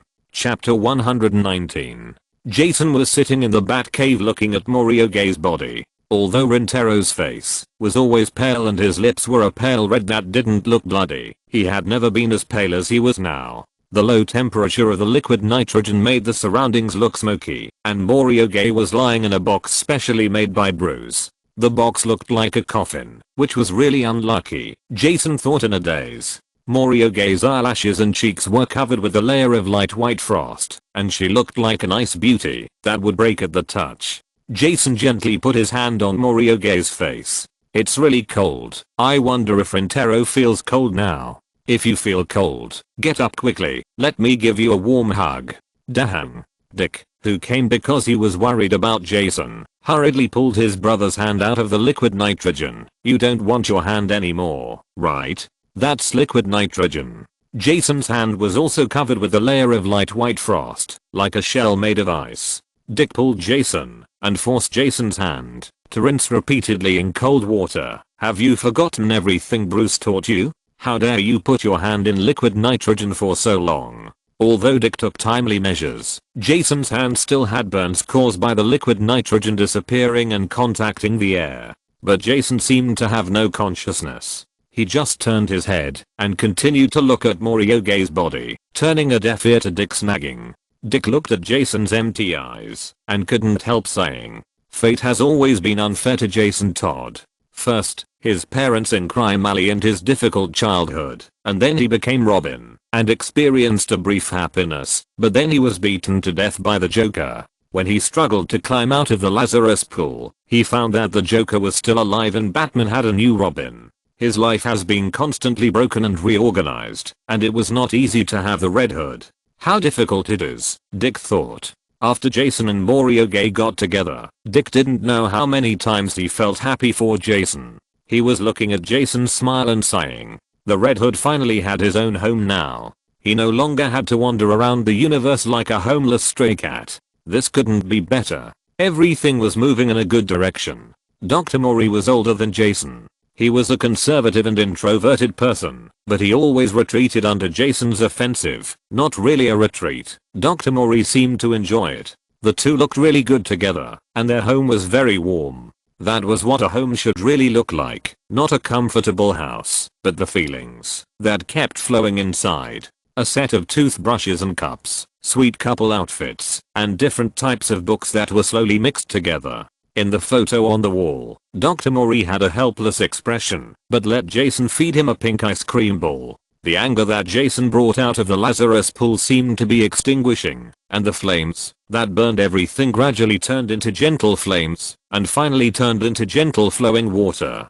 Dick finally smiled with relief, and then he found that Bruce, who always secretly observed Jason and Maria, also stopped observing them. Perhaps it was because a child with a home was like a stray cat that was finally taken home. After being washed, he no longer blew fiercely at others, but learned to act coquettishly and willfully. Now the brothers who ran away from home finally had a harbor where they could rest in peace, and they no longer had to worry about the other party accidentally overturning in the universe. They believed that Dr. Maria would tie Jason tightly, and love was the reason that made a person stop. Dick thought that Dr. Maria and Jason would live like this forever, and then when Bruce was too old to climb Wayne Tower, the brothers would fight again for the question of who should inherit the Batman cape, although it can be asserted now that Damian is most likely to win in the end. After all, when Bruce is willing to retire, they will probably be in their 50s or 60s, and the youngest Damian will definitely have the best physical strength. Although the fighting postures of a bunch of old men were not very pretty, Alfred and Bruce must have enjoyed watching it. Maybe their children and even grandchildren also enjoyed watching it. This vision of the future appeared in Dick's dreams countless times. Dick looked at Jason sadly, and neither of them spoke. To be precise, Jason had never spoken since he learned about Morioge's death and saw his lover's body with his own eyes. He didn't understand why. Shouldn't he have been the one to die? His Rintaro should face his death rationally and continue to save Yokohama.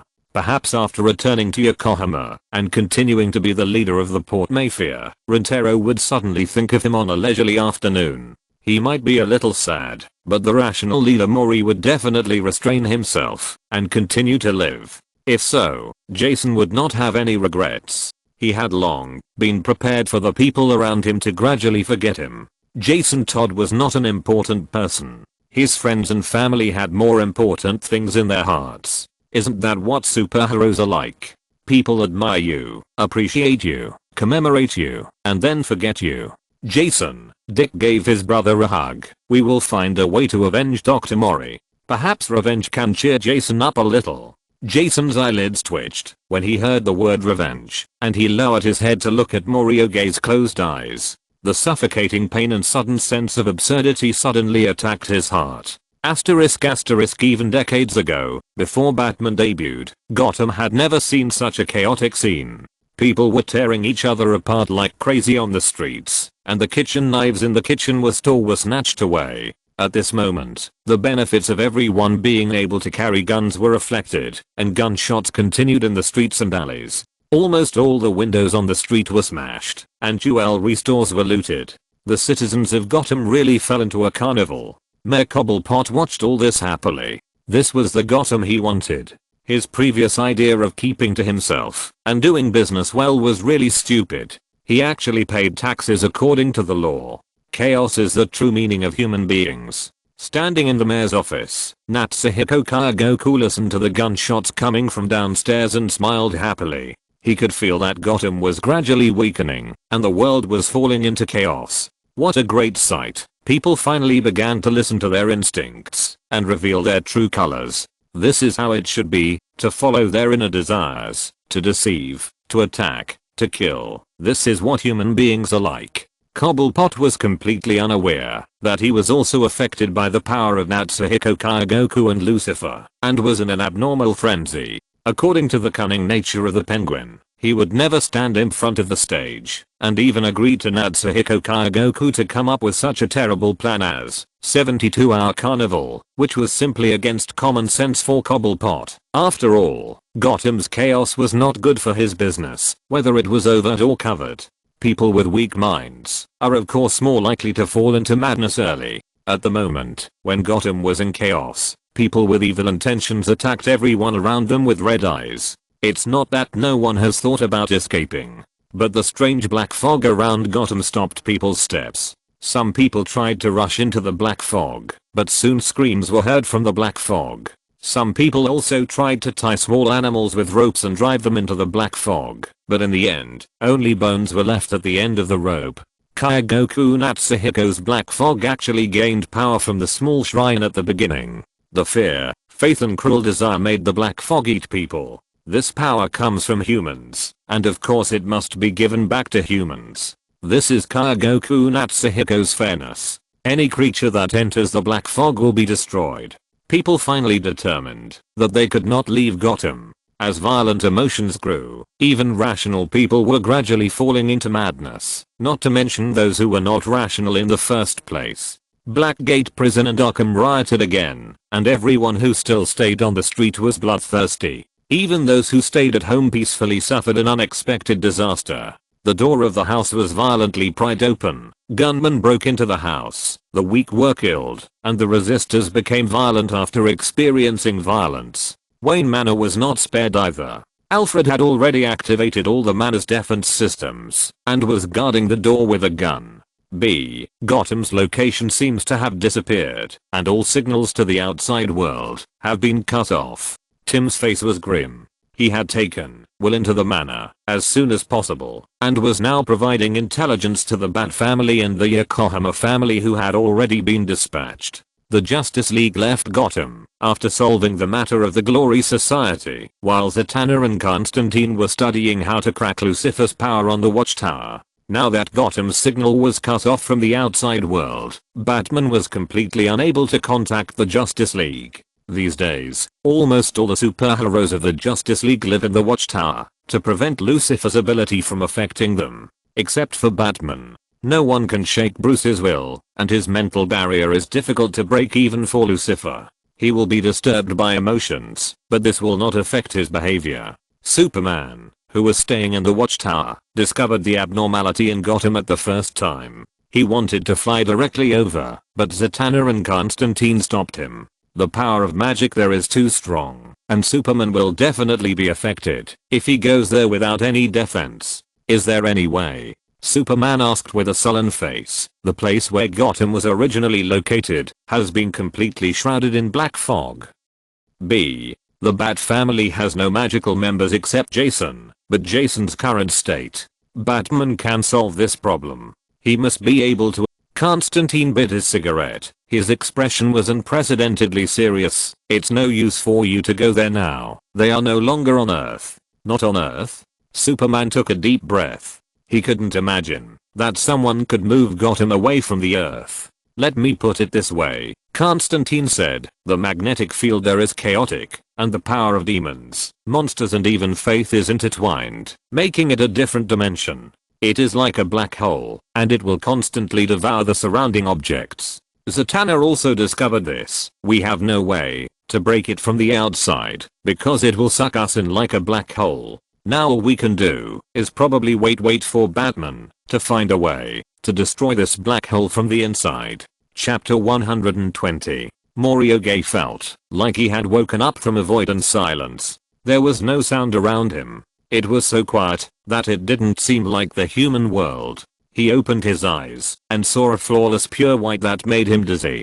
Dizzy? Wasn't he dead? Mori walked forward in a daze. But then he found that wherever his consciousness was, he would immediately appear there. His thoughts seemed to be able to directly control his actions.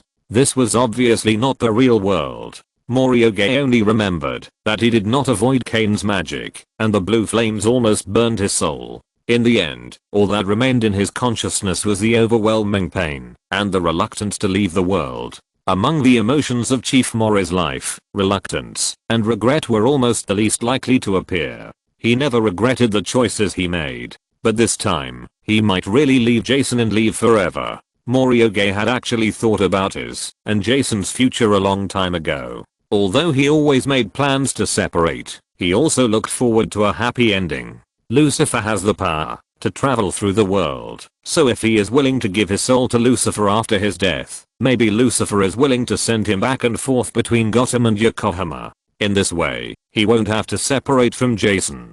Jason's Koi society has already put the training of successors on the agenda. Obviously, Port Mafia also needs to start looking for a suitable successor. In fact, Morioge's most preferred successor was Daze Osamu, but unfortunately, Daze-kun left Port Mafia early. But Chuya-kun is also a very suitable candidate. He just needs to hone his skills for a few more years, and then with the help of Momoji Dono, slowly open a new era for Port Mafia. When Chuya-kun gradually matures, he will take Alice-chan to find Jason, live in Yokohama for a period of time every year, and then live in Gotham for a period of time. You can also travel around the world and even in the universe. He will also open a kindergarten in Yokohama, or a car repair shop is also good. Motorcycles are Jason's hobby, and he can let Jason play enough. Chuya-kun will definitely be attracted. This group of force people likes things that are this exciting. Occasionally, he could go to Earth 19 to see little Jason. The kid probably had been looking forward to him. But now it seemed that plans were not as fast as changes, and his life ended here. Jason's appearance appeared in Morioge's mind again. He abandoned himself and let his thoughts drift freely. Sometimes he thought of the night when he and Jason kissed for the first time, and sometimes he thought of the comforting hug in the Port Mafia office. The love and hate, sadness, and joy, happiness, and tranquility in the past all swept through his heart like clouds, making Morioge feel a little disappointed for a while. He was dead. Even if he didn't know where this place was, Morioge knew that he had experienced death at least once. Death. It was a strange and distant topic for him. It was a bit arrogant to say that Morioge had never thought that he would die one day. Although he knew that as the leader of the Mafia, his final ending might not be very good, Morioge always had a feeling that he would not die easily because he was the master of Yokohama. Although he didn't know where this arrogance came from, Morioge never doubted that he had the ability to survive under any circumstances. But he didn't regret it now. Even if he was dead, Daze Osamu and Edgar Anpo would surely be able to guess the truth of the matter. With them, Yokohama would not be without hope. When they bring peace to Gotham, the energy of Gotham would nourish Yokohama. He was not worried that she would make other choices. It's just that Jason might be sad. I hope Jason can live well instead of being decadent and self-destructive. Of course, if Jason forgets him in the future, he should be very angry. But it doesn't matter. He is already dead. There is nothing to regret or hesitate. If Jason really forgets him, then forget it. Morioge sighed and continued to float, with random thoughts in his mind. Is this the world after death? Then why didn't he see other people? After Morioge carefully recalled his life, he finally became interested in exploring the surrounding environment. White, white, white everywhere, dazzling and boring. Time and space seemed to have no meaning. Morioge felt that he was tired of floating. He didn't know how long he had been wandering here. Maybe 10 days, or half a month. The room without any changes made Morioge begin to lose the concept of the passage of time. It was too long, so long that he began to be in a trance. Can the soul also be in a trance? Morioge had no other choice. He tried to speak, but no one responded to him. Continue to float here, but it seems that there is no end. So is this the world after death? No wonder everyone doesn't want to die. It's so boring here. Is he going to stay here forever? Morioge had to start considering another possibility. Is he not dead? In this case, can he eat? As soon as this thought came up, Morioge suddenly saw sushi and sukiyaki in front of him. Morioge. Cherries? Cherries appeared in front of him. Charcoal grilled lamb chops. Lamb chops also appeared on the plate.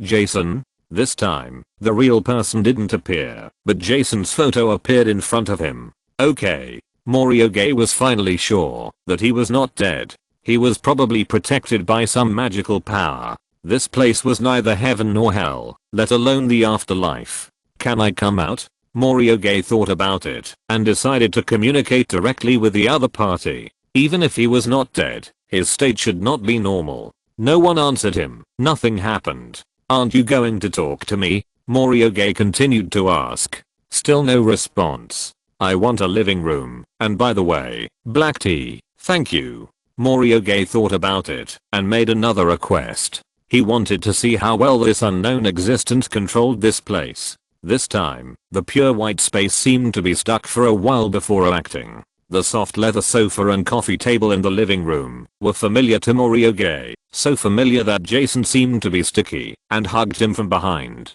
The black tea was steaming on the coffee table, and the mellow fragrance was overflowing. Thank you. Morioge sat down unceremoniously and poured himself a cup of tea. Give me a bed. Is there a window? I want to see the scenery. The tree outside the window is too ugly, change it to a palm tree. Unknown existence. Morioge was very comfortable. He felt that he was living a retirement life here. Although such a life was a bit boring.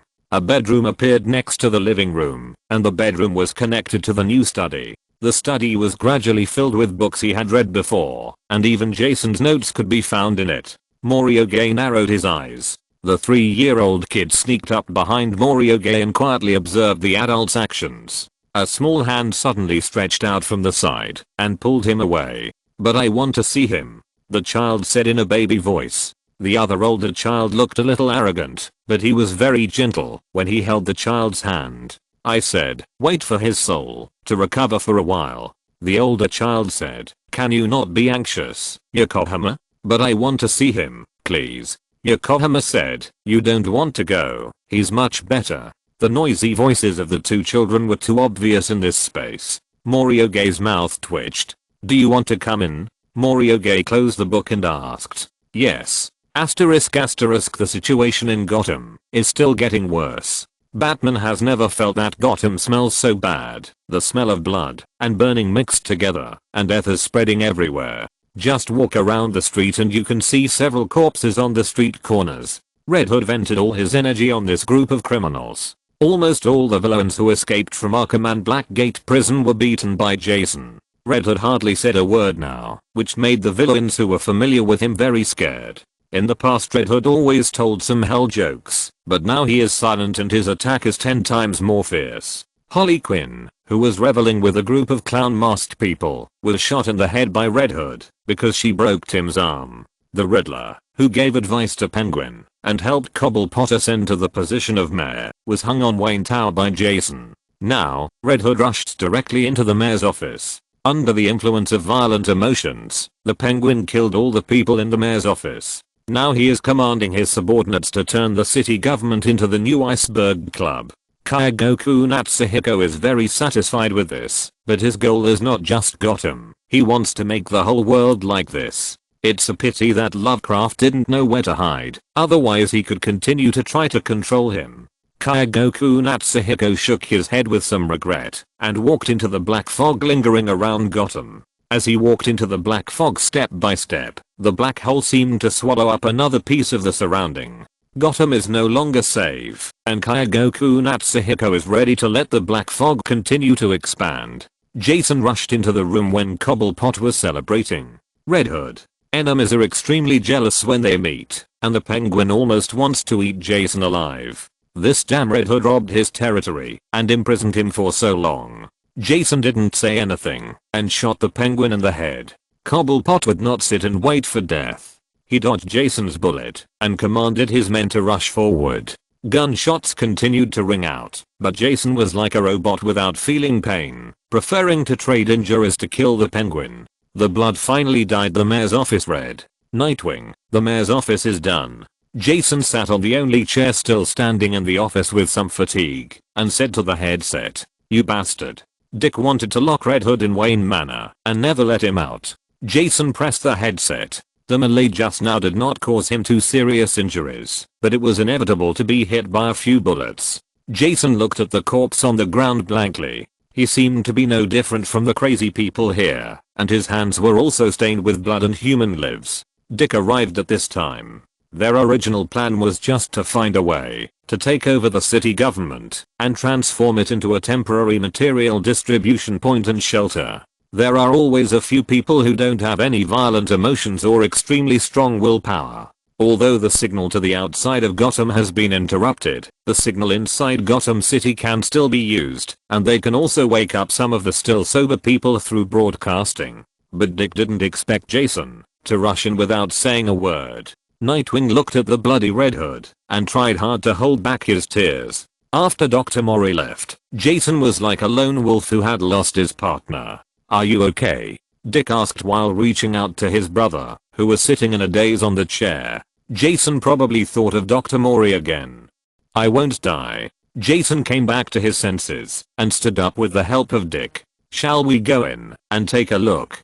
Dick asked. "Are you still holding on?" "Let's go." Chapter 121. When he saw the two children, especially one of them was called Yokohama, Morioge finally understood why he didn't die. It must be the city's will that saved his soul. The other child who looked older should be Gotham. Morioge looked at the child with black hair and purple eyes and the other child with black hair and green eyes. Well, the leader was speechless now. Yokohama obviously looked like him, and Gotham was obviously Jason Todd, or 3-year-old cub. The leader now had the illusion that Jason had given him to cubs. Yokohama sat obediently on the sofa, swinging his short legs and looking at Morioge cutely. "Rintaro, it's great to see you in person." Gotham, who seemed a little cold in comparison to Yokohama, nodded in agreement. "Mr. Mori." Gotham was obviously not as enthusiastic as Yokohama, and the expression on the child's face was very serious. "Because you brought Yokohama to my city, I had the opportunity to appear, so we will repay you." Gotham's tone was also very serious, which was a bit inconsistent with his chubby little face. "Rintaro and Jason brought Gotham to wake me up again, which gave me the opportunity to come out, and I will definitely repay you." Yokohama clenched his fist. So his survival should be the credit of the two city wills, Morioge thought. But he always compared Gotham to a beautiful lady. So he turned out to be a naive little brat. The city will should know everything, so why are there two little ghosts? "Rintaro, you will continue to protect me, right?" Yokohama jumped off the sofa and said to Morioge, "Gotham said you must like children, so I became like this. Do you like it?" Morioge. Chief Mori doesn't buy into this kind of coquetry, even if this child has his face. Gotham also blinked. His clear but now round green eyes looked expectantly at Morioge. Yokohama rushed over like a small cannonball, then hugged Morioge's calf again, looking at the cold doctor with pitiful big eyes. "That octopus and the stinky monster are really terrible. They beat me so hard. Luckily everyone saved me." Then the child didn't know what he thought of, and felt a little depressed. "It's a pity that Mr. Ayatsuji is gone. I miss him a little." Kind of cute, Morioge thought. Gotham also walked over slowly, pursed his lips, and stood obediently beside Morioge. Yokohama took Gotham's hand, and the two children looked at Morioge with expectant eyes. When their strength is restored, they can leave here with Morioge and live in Gotham or Yokohama. Morioge picked up the child who tried to climb onto his thigh. "TSK. So when can I go back?" Morioge put Yokohama on his lap and let Gotham lean against him. "Not yet," Yokohama said in a soft baby voice. "We too don't have enough energy, and Gotham is more dangerous now. The bad guy who bullied me before is now bullying Gotham."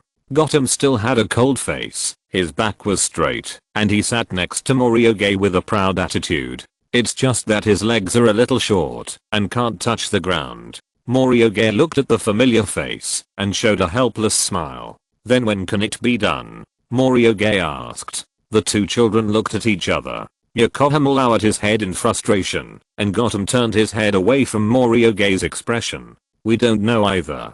If Gotham can restore order, maybe it can. But Gotham is too chaotic now." Yokohama thought for a while and continued to explain. "It's like someone is hurting him with a knife. Unless the person with the knife is subdued and Gotham is allowed to recover slowly, when he recovers again, he will have the strength to send you back. In this regard, Yokohama and Gotham have no better way. The city that has been ruined by humans has no extra energy. Mori can only suppress his anxiety. Then what is this place? Mori asked. Actually, we don't know either. Gotham shook his head. This is actually the birthplace of all the city wills in this universe. I only know that I was born here. Speaking of the birthplace, Mori inevitably thought of the creator. If this is the birthplace of the city will, then it is probably related to God. According to Lucifer, everything in the Gotham universe is God's creation. Lucifer should have been captured by Cain. This time, Batman and the others must be able to get news about Lucifer.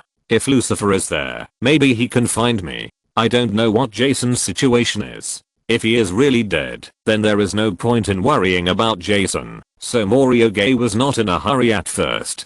But now he is sure that he is not dead, and the body is likely to remain in Gotham. Jason will not do anything stupid, right? Probably not. Mori lowered his head to hide his worries. Jason will definitely find a way to avenge himself. Jason really didn't do anything stupid, he just used all his strength to kill those damn villains. Batman tried to stop him, and they even had a fight before Jason ran to take pictures of the Penguin, but it was useless. The Red Hood would crawl out and kill the villains. He and Rentaro both hope that Gotham can become peaceful, and this is the opportunity for them to meet. If no one accompanies him to continue on this path, he will go on his own, but he no longer cares about the means and methods. Now I'm afraid that no one can restrain Jason. The people of Port Mafia also began to retaliate crazily. They couldn't find Kaigoku Natsuhiko, so they could only choose to put the account on the head of the Penguin. Because Edgar Anpo deduced that the Penguin Kapurbot was the one who hit Kaigoku Natsuhiko, this 72-hour carnival was definitely the work of Kaigoku Natsuhiko.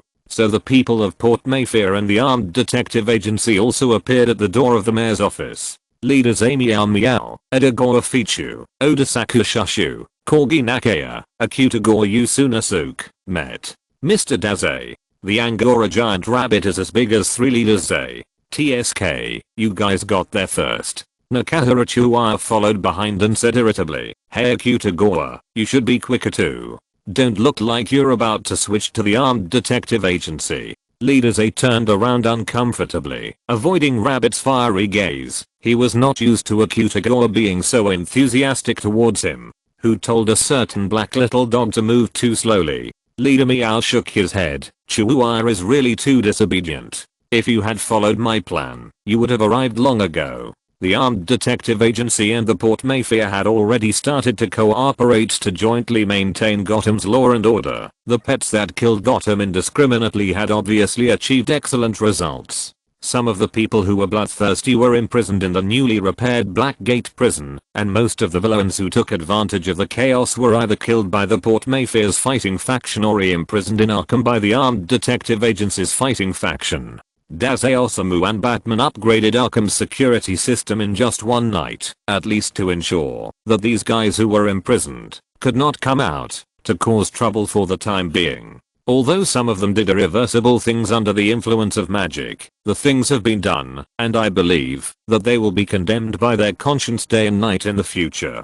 As for how to convict them, this is a task that the government needs to complete in the future. But it doesn't make a difference. It's all within my expectations, including the disobedient little corgi. Although this Chihuahua is not the leader's Chihuahua, it doesn't make a difference. It's fun to bully them. Nakahara Chihuahua roared and pounced on the fat cat, thanks to Alfred's good skills again. Edgar Anpo flew up from the head of the leader, flapped his wings, and landed on the shoulder of Dick, who came out to check after hearing the noise. So I said there's no need to come so early. Edgar Anpo said, someone has helped us get rid of the Penguin Man. Akutagor Ryunosuke stood aside at a loss, watching the cat and dog scratching each other, and had no idea who to help.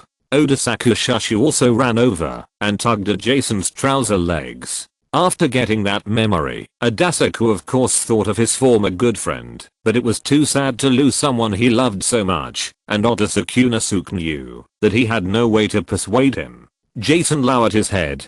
So when you miss someone, you will feel sad, no matter what you see. Jason remembered the scene when he and Morioge pretended to be Mori Toyotaro and Otarintero and ate spicy curry together in a curry shop. The warm yellow light that night made the sweat on Rintero's forehead sparkle, so he took a tissue to wipe Rintero's sweat and then deliberately ate the curry rice in Rintero's spoon in one bite. Jason couldn't help feeling sad again. The hood was too stuffy, and the steam that came up made his eyes blurry. Was the ventilation system broken? Jason, let's go in and take a look. Ranpo-san said there are things left by Kyogoku Natsuhiko inside. Odasaki Nasuke's voice came. Yeah. Jason agreed, then bent down and put Oda Rat on his shoulder. The cats and dogs also stopped fighting. Dick picked up the fat cat and turned to follow Jason. The body of the penguin was still in the office, his eyes wide open. Jason was ruthless. Those who participated in the celebration were all penguins men, and they all had several lives on their hands, so Jason showed no mercy. Over there, Edgar Ranpo pointed his wings to a corner. There is a secret room. Jason pulled out his gun, counted the number of bullets left, and walked in first. The secret room looked very normal, as if it was the place where the corrupt Mayor Cobblepot received supplies. After opening the safe, it was full of Mayor Cobblepot's gold, silver, currency and jewelry, as well as some accounts, recording the various shady transactions between the penguin and government officials. If I had gotten this before, I would have been excited, Dick said with some self-mockery. Now I think this thing is no different from waste paper. After seeing the madness of the past 2 days, Dick seemed to have changed a lot. As vigilantes, we can do too little, and sometimes we may not be as good as Commissioner Gordon. The safety of the entire city cannot be achieved by relying on the vigilantes working day and night. A complete and supporting political system and social atmosphere seem to be indispensable. It would be great if Bruce was willing to be the mayor. After this incident is over, maybe Bruce will really be willing. He didn't want to do it before, because no matter who sat in that position, they were just mouthpieces for the upper interest groups. The intricate chain of interests destined that people sitting in this position would have difficulty in achieving anything. But now it's different. Almost all the upper class people in Gotham have participated in the riots. Some people took the initiative to become perpetrators, and some people's wealth was robbed by crazy people. According to the current situation, Gotham will face a major reshuffle. But it's a bit early to think about this now. Edgar Ranpo flew around the entire secret room twice. Sure enough, there should be another secret room here. Dig it up. Dick and Jason looked at each other. Chapter 122. Morioge didn't expect that he would meet this great creator directly. These days, he can only play house with children in this pure white world without the concept of time. Although both Gotham and Yokohama have a long history, the will of the two cities is obviously still like that of children. Especially Yokohama, this child is very good at acting like a spoiled child. With a cute and tender face that looks like his own, he can occasionally coax Morioge to agree to play some very childish games with him. Chief Mori was forced to experience the happiness of a single father raising a child in advance. There is no way. He has no idea how to leave here now. He can only wait for Gotham and Yokohama to quietly recuperate and recover their strength, but Gotham is visibly getting weaker and weaker. Yokohama looked at the weak Gotham and sighed with a droopy face. According to Morioge's observation, their stay here is likely to be extended indefinitely. I hope Jason will not be in his 70s or 80s when he gets out. So when the creator who often appears in Lucifer's mouth suddenly stood in front of him, Morioge was still a little unresponsive. Morioge remembered that Lucifer said that the universe where Gotham was located, including all parallel universes, was under God, and God had absolute sovereignty. Morioge couldn't figure out why he appeared. According to Lucifer, the image of God in this universe did not seem to be as benevolent as in the Bible, but a creator and an indifferent bystander. Just as Morioge was thinking about God's intention, the creator handed a glowing ball to Morioge and asked him to pass it to Lucifer. He didn't say anything, still silent and cold. There was a faint halo flowing in the ball, and Morioge felt as if he saw a pair of wings. Then, God told Morioge in a very calm tone that these were Lucifer's former angel wings. Do you want Lucifer to return to heaven? Morioge was silent for a while and asked, "I just confirmed that he is not suitable to be God. As for whether to return to heaven, it is Lucifer's own business at that time, and I will not interfere." God's tone is still very indifferent, as if he doesn't care about anything. Entering hell is my trust and test of him, not a punishment. But he seems unable to accept this fact. Lucifer's emotions are too abundant. He is a failure. The implicit meaning of this sentence is somewhat like the ruthless way in the Eastern world. Morioge doesn't quite understand this test, but he knows that Lucifer has always been upset about God expelling him to hell. So has God ever thought of making Lucifer a god? God can actually change people. This is what Morioge wants to complain about the most. This creator actually looks like him who always paints a rosy picture for his subordinates in the Port Mafia. Letting you do things is to value you or something like that. Fooling others to work hard and be grateful at the same time. Besides, calling Lucifer a failure is a bit too much. Perhaps God originally let Lucifer manage hell in order to make him accustomed to the ugliness of the world and finally reach the realm of ruthlessness. But Lucifer has obviously made no progress over the years. Another possibility is that there was no one who could manage hell at the beginning, and it happened that the archangel that God favored was quarreling with him, so he kicked the person to hell in a rage. No matter which possibility it is, Morioge feels a little sympathetic to Lucifer. Or the current stupid devil is more pleasing to the eye. If Lucifer also becomes God's desireless appearance, it would be too boring. However, Morioge also thinks that maybe God does not care about everything, but he certainly prefers his angels to humans. So he probably can't tolerate his two children being used by an external evil demon. But he doesn't want to care too much. Just let Morioge return Lucifer's power to him. Otherwise, what use is this for Lucifer's former angel wings? God will not directly intervene in what happens in any universe, because the human world has its own rules of operation after it was created. If he always intervenes when bad things happen, it will only lead to humans becoming his puppets. Human nature can only develop in mistakes, just like Adam and Eve. Morioge did not ask these speculations out loud. After all, God does not seem to make people want to communicate. Then, God did not say anything else, but disappeared directly in front of him, so fast that Morioge did not even have time to ask how to leave here. Morioge. To be honest, there is a reason why the angels and demons here are unreliable. Asterisk asterisk dear citizens, I'm Richard Grayson, a police officer of the GCPD.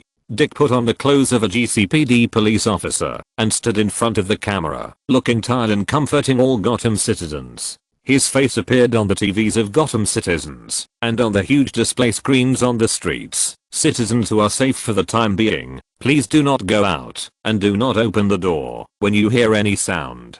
GCPD is working hard to cooperate with Batman to eliminate criminals. In the picture broadcast by the drone behind him, Batman and other vigilantes are sending criminals to prison. A large number of drones were cruising in the sky, and small robberies were directly knocked out by the tranquilizer bullets fired by drones. Some criminals finally hid in the blind spot and dared not show up for the time being. The streets of Gotham finally regained a bit of peace. Some ordinary people curled up in the corners and finally cried. At this moment, someone must stand up to take charge of the overall situation to give people confidence. Originally, this matter should have been done by Commissioner Gordon. After all, Commissioner Gordon has always been very popular among the people, and his appearance can make people feel more at ease. But James Gordon was also hurt a lot in this carnival. Of course, his emotions were inevitably affected. This emotion made him become a little impulsive and aggressive in the process of leading the police officers to stop the crime. As a result, he was stabbed several times in the stomach by the more excited criminals. He is currently lying in Dr. Leslie's hospital for treatment. Although he was not injured in the vital parts, he had just come down from the operating table, and it was obviously impossible for him to stand up to appease the citizens. In fact, Commissioner Gordon had already planned to retire. His body was no longer as good as it used to be, and he was no longer able to do many things. Fortunately, Nightwing Dick returned to Gotham, and Commissioner Gordon hoped that Nightwing could take over his position as commissioner. The city hall will be open to everyone directly, and people who have nowhere to go nearby can move to the city hall. Please try to choose a route with drones. GCPD will always provide protection and supplies for everyone. Citizens who are currently at home, please do not leave at will. Wayne Enterprises has sponsored more drones and will deliver daily necessities to everyone later. 72-hour carnival. It has been 36 hours now, and the black fog around Gotham still has no tendency to dissipate. But this riot has obviously affected people's normal lives. Some people stay at home and dare not leave, but Gotham's water plant has been destroyed, and the lives of residents have become very problematic. Some pessimistic people are ready to rush into the black fog and choose to end their lives. Fortunately, they were stopped by Robin. The thick black fog also makes Gotham overcast, and the gloomy and dark sky makes people feel desperate. According to Batman's guess, this 72 hours is the time the black fog could originally last. Maybe it can only last 72 hours at first, but the negative emotions generated after the chaos in Gotham obviously make the black fog stronger. This so-called carnival is likely to continue to prolong and even expand to surrounding cities. Some frightened residents who were less affected looked at the TV and seemed to finally see hope. They looked at Dick on the screen with a tired and sad look and couldn't help shedding tears. In just 1.5 days, the entire social order was completely overturned. Even if everyone wakes up, these injuries cannot be erased.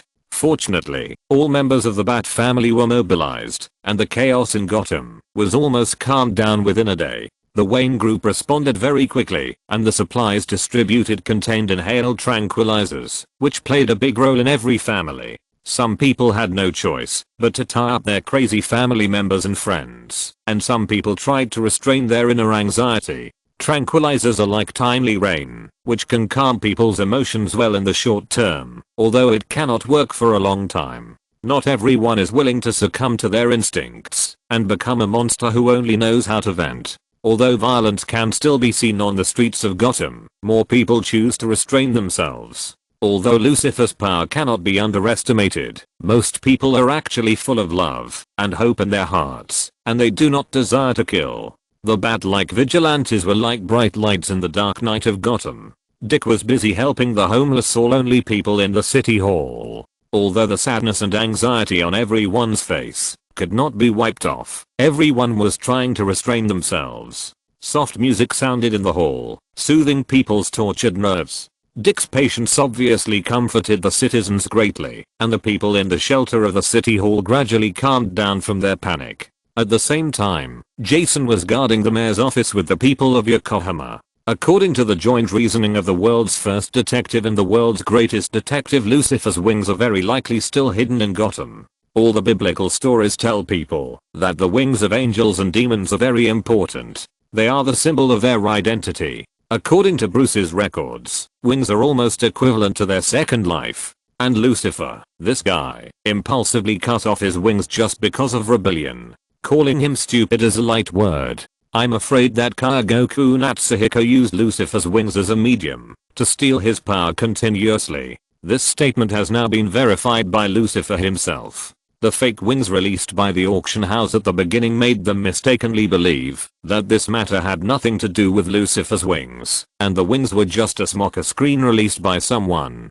But if you think about it carefully, this is probably a trick of Kaigoku Natsuhiko, making them mistakenly believe that this thing is not important. Lucifer can feel that his wings are in Gotham, but it seems that something has blurred his perception.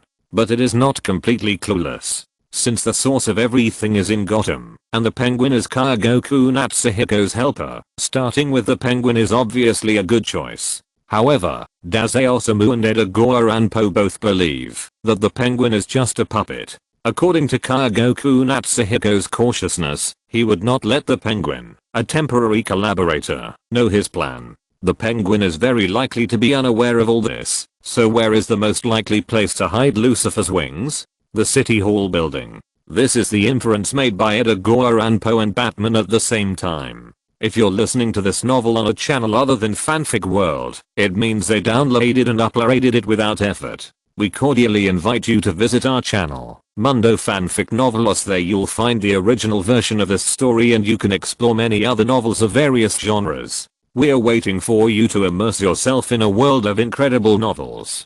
Chapter 123. The reason why detectives speculated that Lucifer's wings were located in the city hall was simple. Generally speaking, the city hall is the symbol of a city and the center of the entire city. According to Batman's investigation, the people who showed signs of madness at the beginning were indeed the city hall officials. In fact, there are many strong-minded officials among the city hall officials, but they are obviously unconscious because they have been affected for too long. The Penguins' 72-hour carnival plan was actually agreed by government officials and even became a proposal. This is simply not something that can be described as dizzy. There are also originally conservative government officials who suddenly think that this is a key issue to maintain the superiority of the human species. They hope to eliminate the weak in this carnival, retain the strong, and further screen human genes. This group of crazy guys even decided to hold a carnival every year so that people can release their dissatisfaction and violence in their hearts so that they can live better.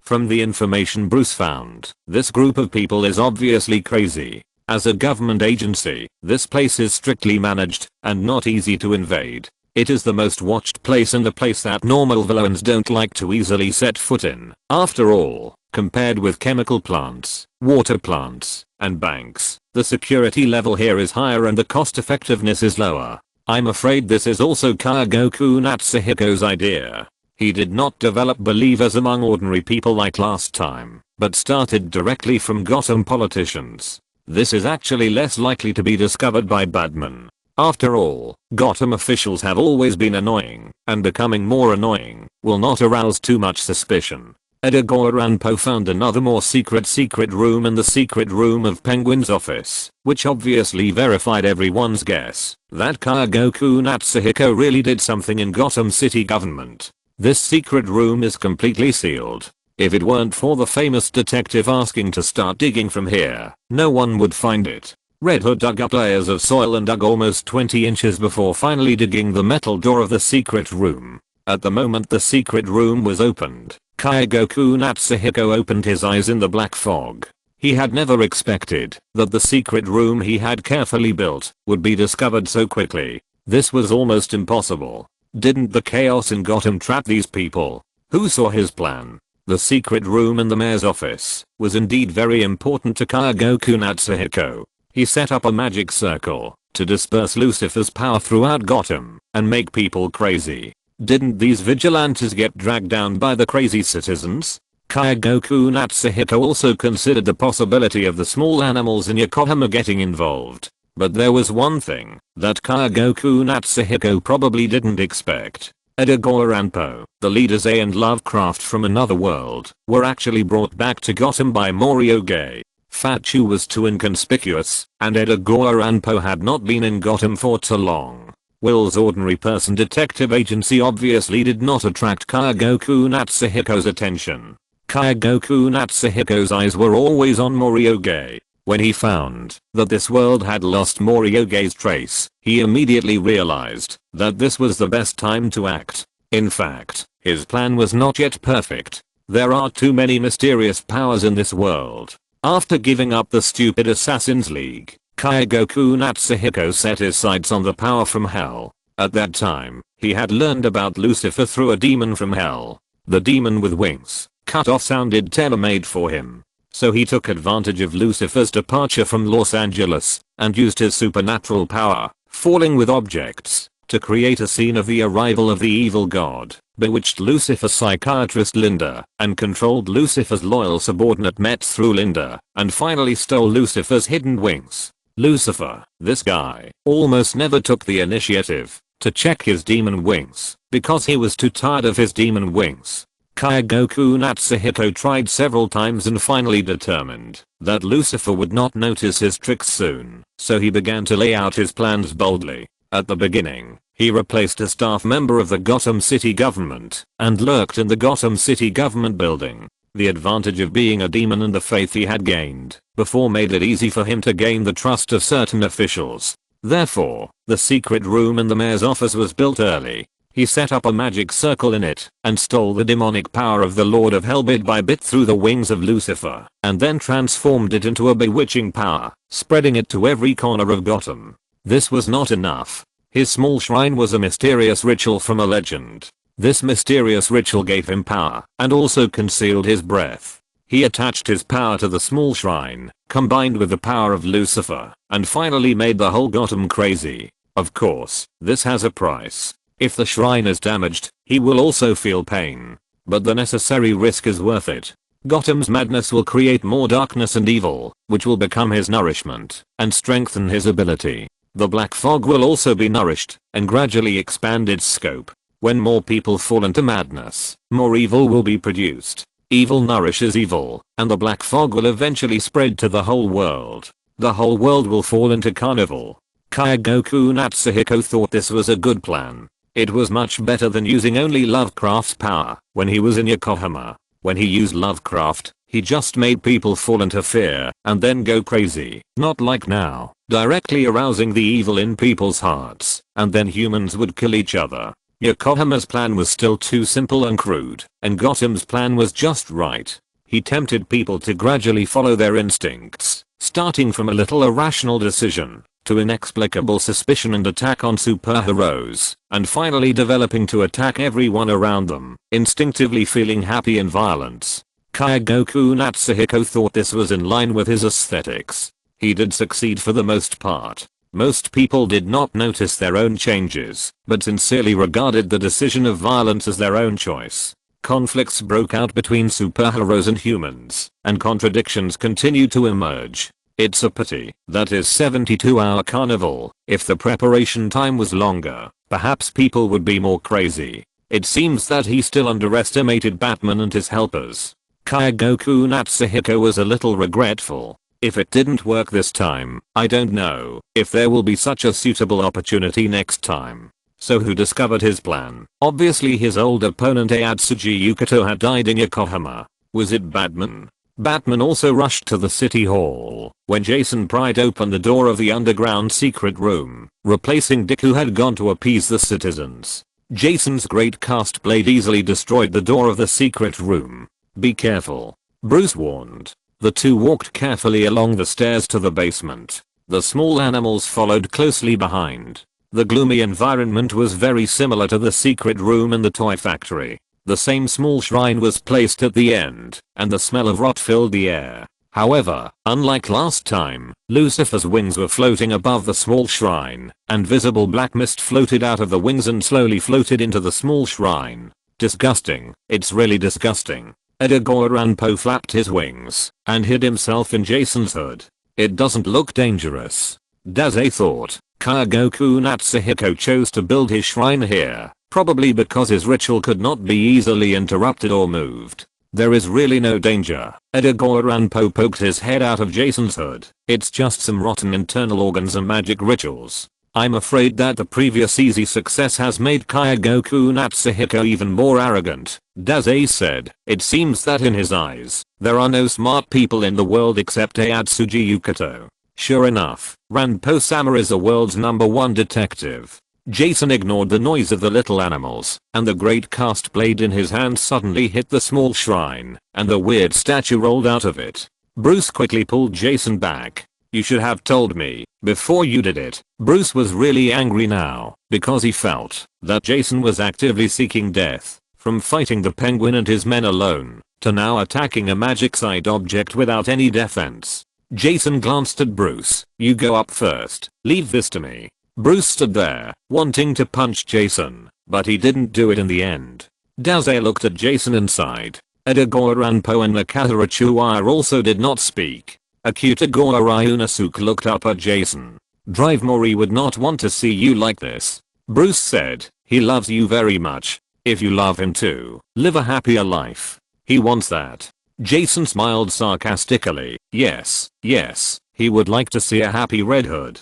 Bruce did not continue to speak. Jason's great cast blade continued to chop at the small shrine, and the statue with pointed ears, long horns, and a weird and ugly face rolled to the ground. Jason used all his strength to stab the sharp blade in his hand at the head of the demon. There seemed to be a scream ringing in everyone's ears. The hollow statue made of stone was directly pierced by Jason's great cast blade, but the stone demon was bleeding from the wound, and it seemed that someone was really injured.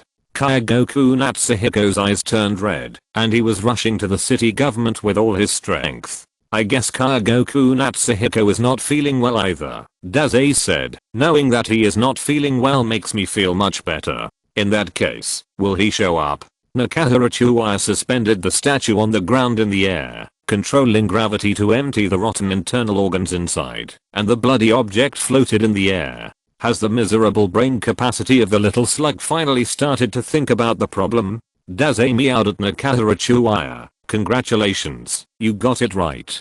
Asshole. Nakahara Chuaya controlled gravity to smash the statue towards Daze. The two chased each other in the narrow space. Aburo stretched out his claws and patted Jason's face lightly. Jason came back to his senses and looked up at Lucifer's wings. The huge black flesh wings were suspended in the air. After the small shrine was destroyed, the black gas floating from Lucifer's wings gathered around the wings faintly and was slowly absorbed back by the wings. Should we call Lucifer? Jason asked. He poked the wings with the great cast blade again, but it didn't seem to work. It was still floating there. Lucifer was so excited that he burst into tears when he finally got the news about the wings. His wings were not something that ordinary people could move at will. Only the demons in hell had such ability. Lucifer rushed to the city government, and Kyogoku Natsuhiko was also on the way.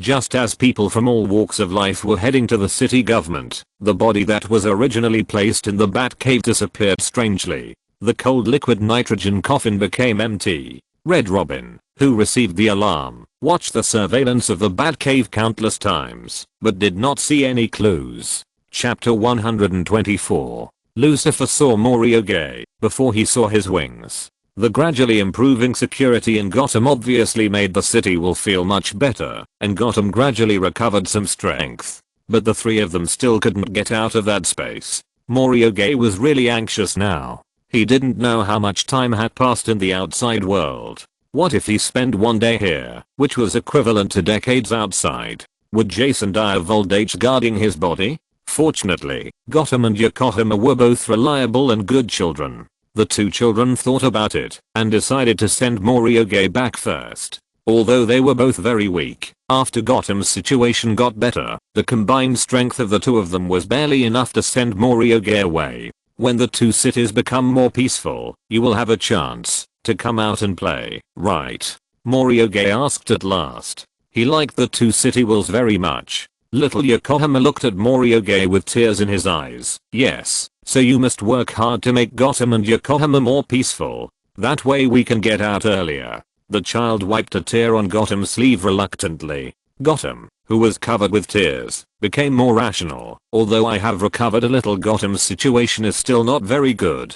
You have to be mentally prepared. Mori nodded. The feeling of returning from the soul to the body is really strange. Mori felt that he had adapted for a long time before he could finally control his body. It's just that his body has been frozen for a long time, and his joints are not very flexible. The landing place is random.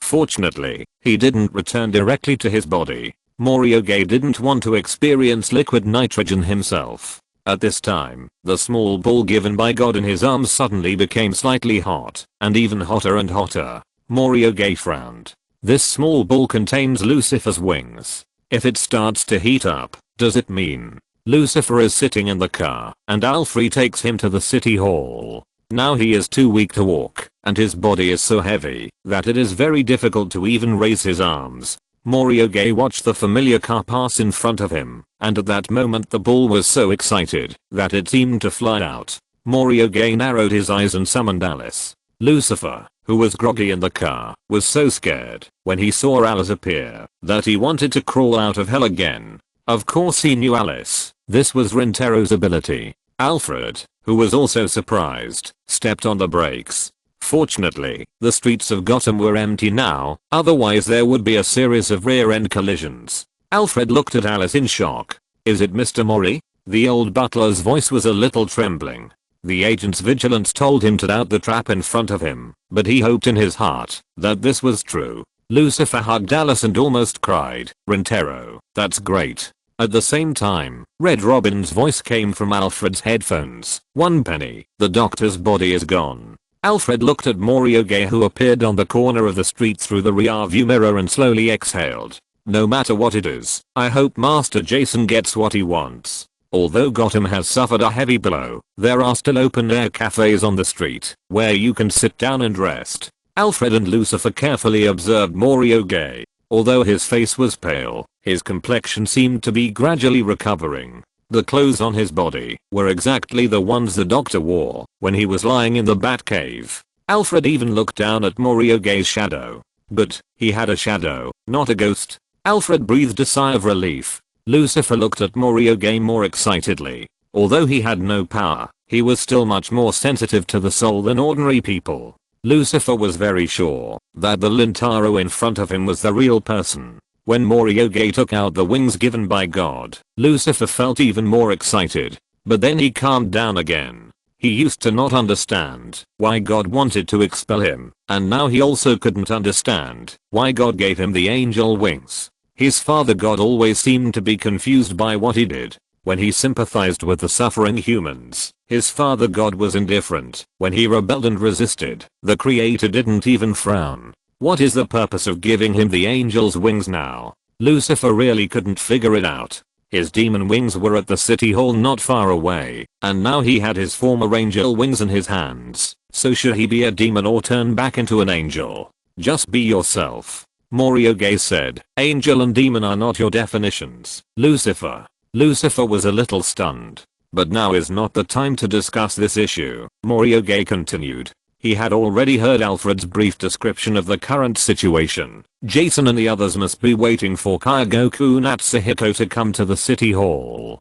What if this Kaigoku Natsuhiko doesn't show up? Alfred asked. It's unlikely. Lucifer's power is the key to his success. Even if he takes a huge risk, he will definitely show up, but maybe he has a backup plan. Let's go to the city hall first, Morioge said at last. However, Kaigoku Natsuhiko was obviously one step faster than Morioge. Not only did he show up himself, he also brought a group of crazy criminals. The irrational crowd rushed to the city hall under the control of. These innocent people were people that Batman and the people of Yokohama could not hurt no matter what. Kaigoku Natsuhiko cleverly hid himself in the crowd and took the opportunity to turn into a shadow and slipped into the mayor's office. The basement was opened and the shrine was destroyed.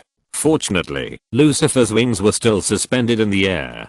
Kaigoku Natsuhiko certainly knew that there must be someone waiting for him here, but ordinary humans or supernatural powers could hardly pose a threat to him as a demon now. This is what Kaigoku Natsuhiko relies on. Who else can hurt a demon, except the guys in hell? Lucifer, who can hurt him, even has his wings in his hands. Another collaborator, Kane, is now trapped in the Batcave by him. Arsehole. The first to attack was Nakahara Chuaya, but his supernatural power penetrated Kaigoku Natsuhiko. For his gravity supernatural power, there seemed to be nothingness there. Jason followed behind, and his great cast blade could barely leave a little mark on Kaigoku Natsuhiko, but this guy was very difficult to deal with. His figure was ethereal, and Jason's attack was rarely successful. Batman's tools are also difficult to deal with Kaigoku Natsuhiko. Although he was prepared for this, the gadgets made by Constantine were quickly consumed.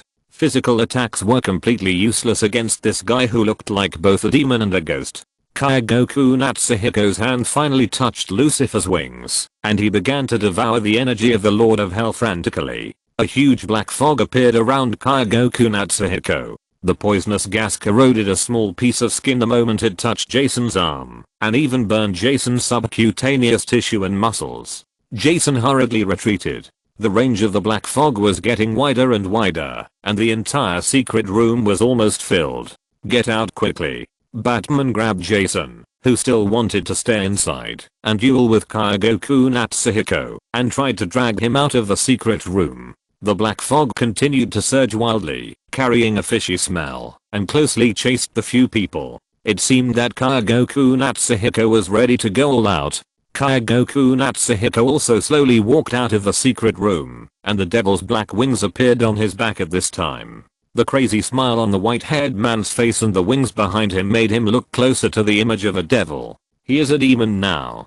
Kaigoku Natsuhiko's ears became more pointed, and black horns appeared on his head. His hands and feet became thicker, and his black nails were like some hard metal, making sharp sounds when they scratched the wall. He was determined to come here to get Lucifer's power. Although he failed this time, he will come back again one day. Yes, Kaigoku Natsuhiko has realized his failure. According to his prediction, Batman should not have found his territory so quickly. He had enough time to make the black fog stronger. When he pulled more people into the circle of the black fog, the world would become weaker. So his plan this time was indeed not perfect. If there was more time, maybe he would succeed. Kaigoku Natsuhiko, who was determined to leave, made a gesture, as if he was ready to rush up and continue the duel with Red Hood, and then prepared to escape. He found that his power was drained away in an instant.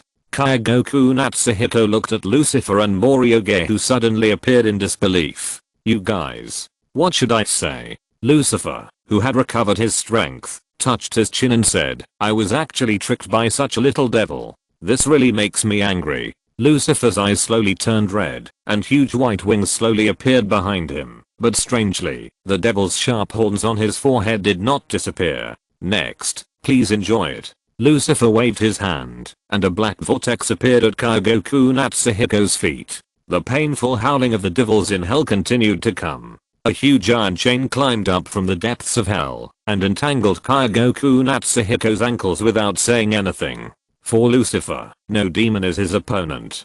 Kaigoku Natsuhiko suddenly showed a happy smile at this time. This is really a huge irony. Humans have to rely on demons to save them. After saying that, Kaigoku Natsuhiko seemed to think of something more interesting, and laughed at Morioge and Lucifer. This is exactly the scene he appreciates. Humans cannot save themselves, but in the end, the devil representing evil appears. The passage to hell gradually closed, and Kaigoku Natsuhiko's laughter also disappeared in hell. The dark clouds dissipated from the sky above Gotham, and a few rays of sunlight shone through the clouds. The surging anxiety and restlessness finally left people's hearts, and people appeared on the street corners one after another. Jason looked at Morioge. He wanted to reach out and touch his lover's face, but he was afraid that this was an illusion that was too beautiful. Morioge looked at Jason, took the initiative to put his hand on the Red Hood's face, which was covered with tears at some point, and whispered, I'm back.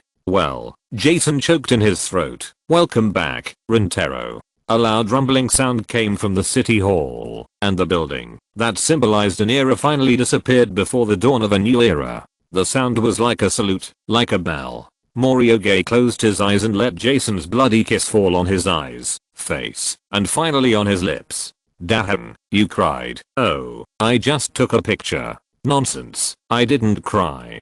Give me a picture, Dick. Rintaro, if you want to see me cry, I can go back to the room and cry for you alone. Chapter 125 Extra. Post-disaster reconstruction is a very troublesome matter. Almost all of Gotham's upper echelons were dragged into this 72-hour carnival. With direct or indirect evidence before their eyes, these bigwigs have no way to escape the crime. Lucifer's ability lies in quietly confusing people. Although these people will use the excuse that they are controlled by magic, unfortunately, this incident still makes Gotham's upper echelons face a major change. The collapsed City Hall building seems to herald the beginning of a new era. If we talk about the most popular mayoral candidate, it must be Officer Richard Grayson. During the time when Gotham became an isolated island, Officer Grayson's speech ignited the hope of survival for countless Gotham residents. His orderly figure seemed so indestructible in the chaotic Gotham.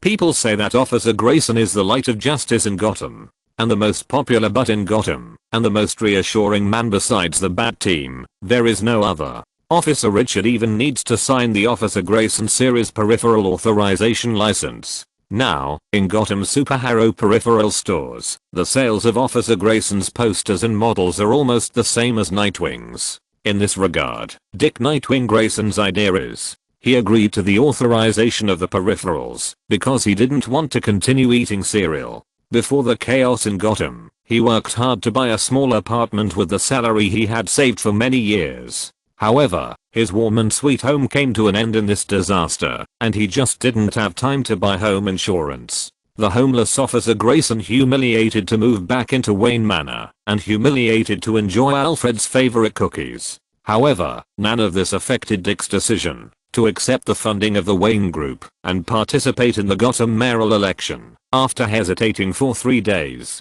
this disaster made Bruce and Dick think a lot. The vigilantes in the Dark Knight can actually do limited things. If they really want to change Gotham, they still need to overthrow the old system and build a new world. They didn't do this before because the upper class of Gotham is complicated and too difficult to change. But now it's different. This time is the best time. They may have a brand new Gotham. While Nightwing was nervously preparing his campaign speech under the expectant eyes of Bruce and Alfu, the leader of the Port Mafia was traveling with his lover. The travel destination was an island full of sunshine and beaches. In fact, the affairs of Gotham are far from over, but the leader of the Glory Society, Mr. Red Hood, was very mean and threw all the work to Sister Momiji and Chihuahua. After all, Gotham is now fully staffed, with twice as many Dazai Osamu, the world's #1 detective Edgar Allan Poe, the world's greatest detective Batman, the future Mayor Grayson, the detective agency president and his wife Drake and Will Graham.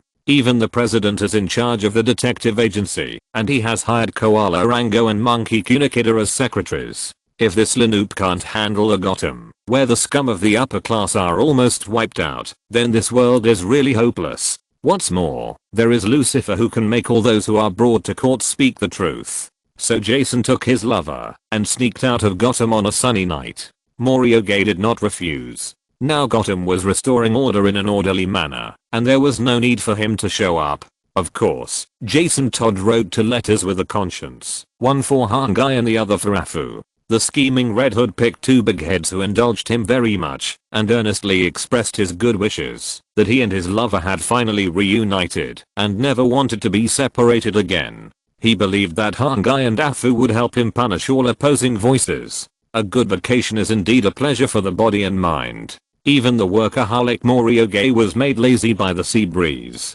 Jason's vacation preparations were very thorough. He took another bottle of fine wine from Bruce's collection, and the exquisite seafood dinner had been sent to the room by the waiter. Mori was quietly admiring the night sky on the balcony, and Jason quietly came over and hugged his lover from behind. Soft kisses fell on the ears and neck. Mori turned his head and kissed Jason on the lips. The night wind lifted the curtains, the moonlight quietly poured into the room, and the fruity aroma of red wine permeated the breath of the two. The purple and green eyes were filled with the same tenderness. The next morning, Chief Mori reached out his hand expressionlessly and pinched a certain part of his lover's excitement, and then kicked him off the bed. Chapter 126 Extra. The Batman family and everyone in Yokohama have been living very cautiously recently. Jason and Mori had a quarrel. No matter what the reason was, this incident was very surprising. What was even more surprising was that everyone suddenly realized that they had assumed that Jason and Mori would not quarrel before. But thinking back carefully, in fact, neither of them was a gentle and kind person. Jason had sent a volley of bullets to others many times when he disagreed with someone.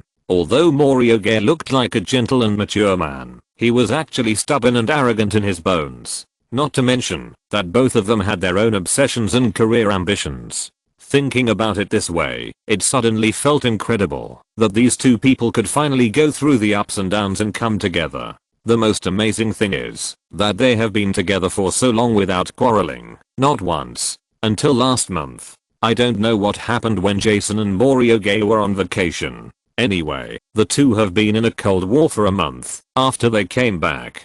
During this month, Jason's aura could make Batman retreat. It's not that he's fierce, but the Red Hood looks aggrieved and depressed. When he's idle, he looks like a moldy mushroom, just short of emitting black mist. Ahem. Bruce stood in front of Jason, with a group of bad boys behind him who forbade him to retreat. Jason, do you want to invite Dr. Morton to visit Wayne Manor tomorrow?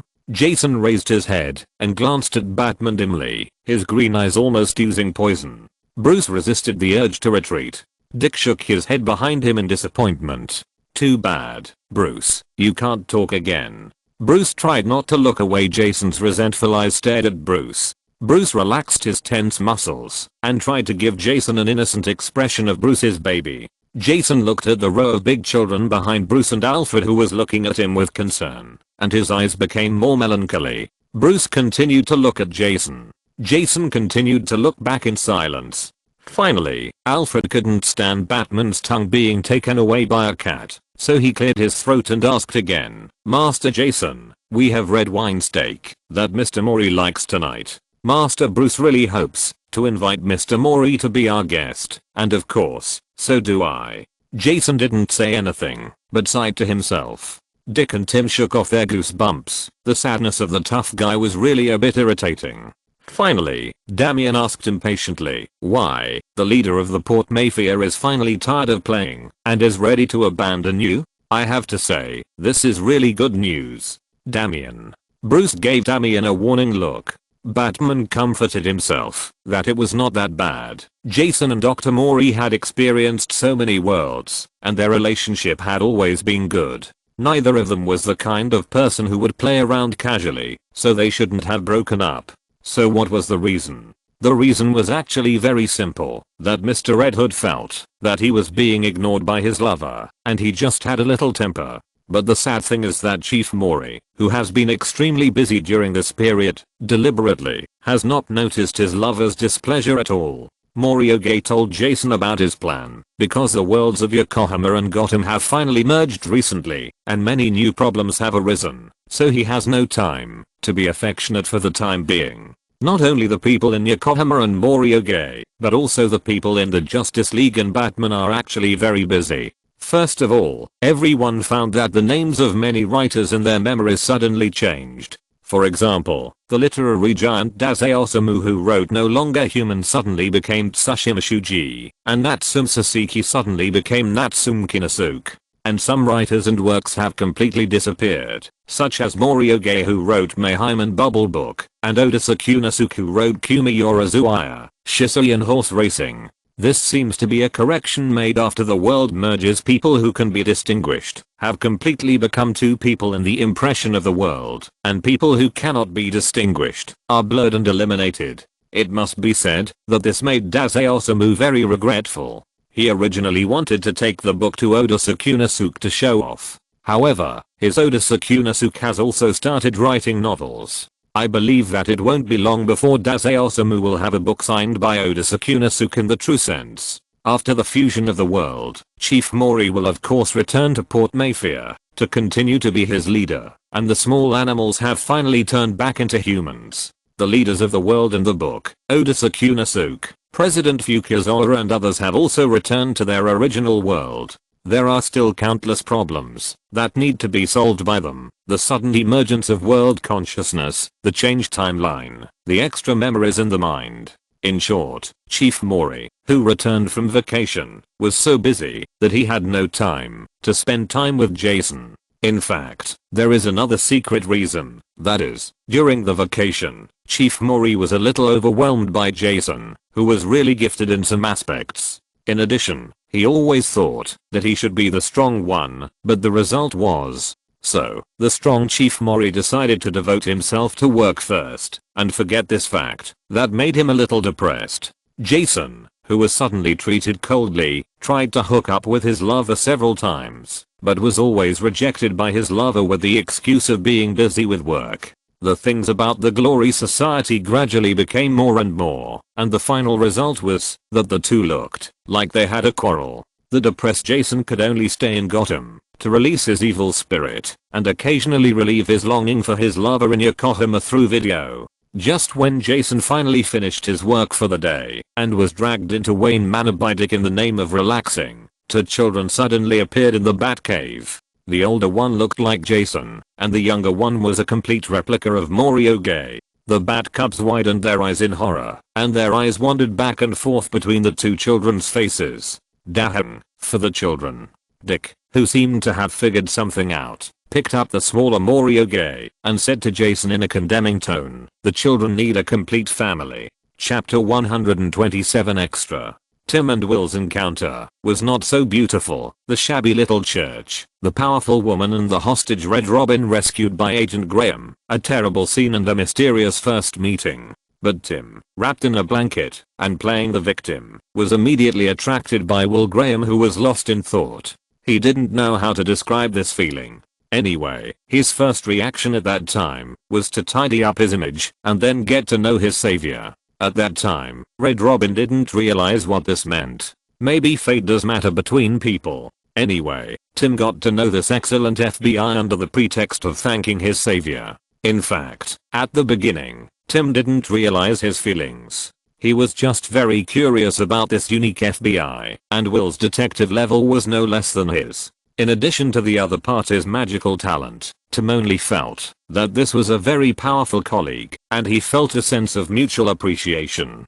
When did he realize his feelings? It was probably when he saw Will sitting in the middle of a noisy police car again, staring into thought. The FBI, who didn't care much about his appearance, was wearing a plaid shirt. The curly-haired guy was standing there in high spirits, just like himself, stubborn and unyielding. All the noise around him seemed to have nothing to do with him. Tim suddenly felt unprecedented loneliness in his shoes. This loneliness was hard to describe, just like the confusion that Red Robin sometimes felt when facing his own path. But it seemed that he was shocked by the combination of the red clouds in the sky, the police officers busy carrying the corpse, and the thoughtful detective. Red Robin suddenly felt an inexplicable beating in his chest. It was a little too fast. Tim touched his chest, which seemed to be resonating with Will's breathing, and looked at Will, who was as still as a sculpture in the busy crowd.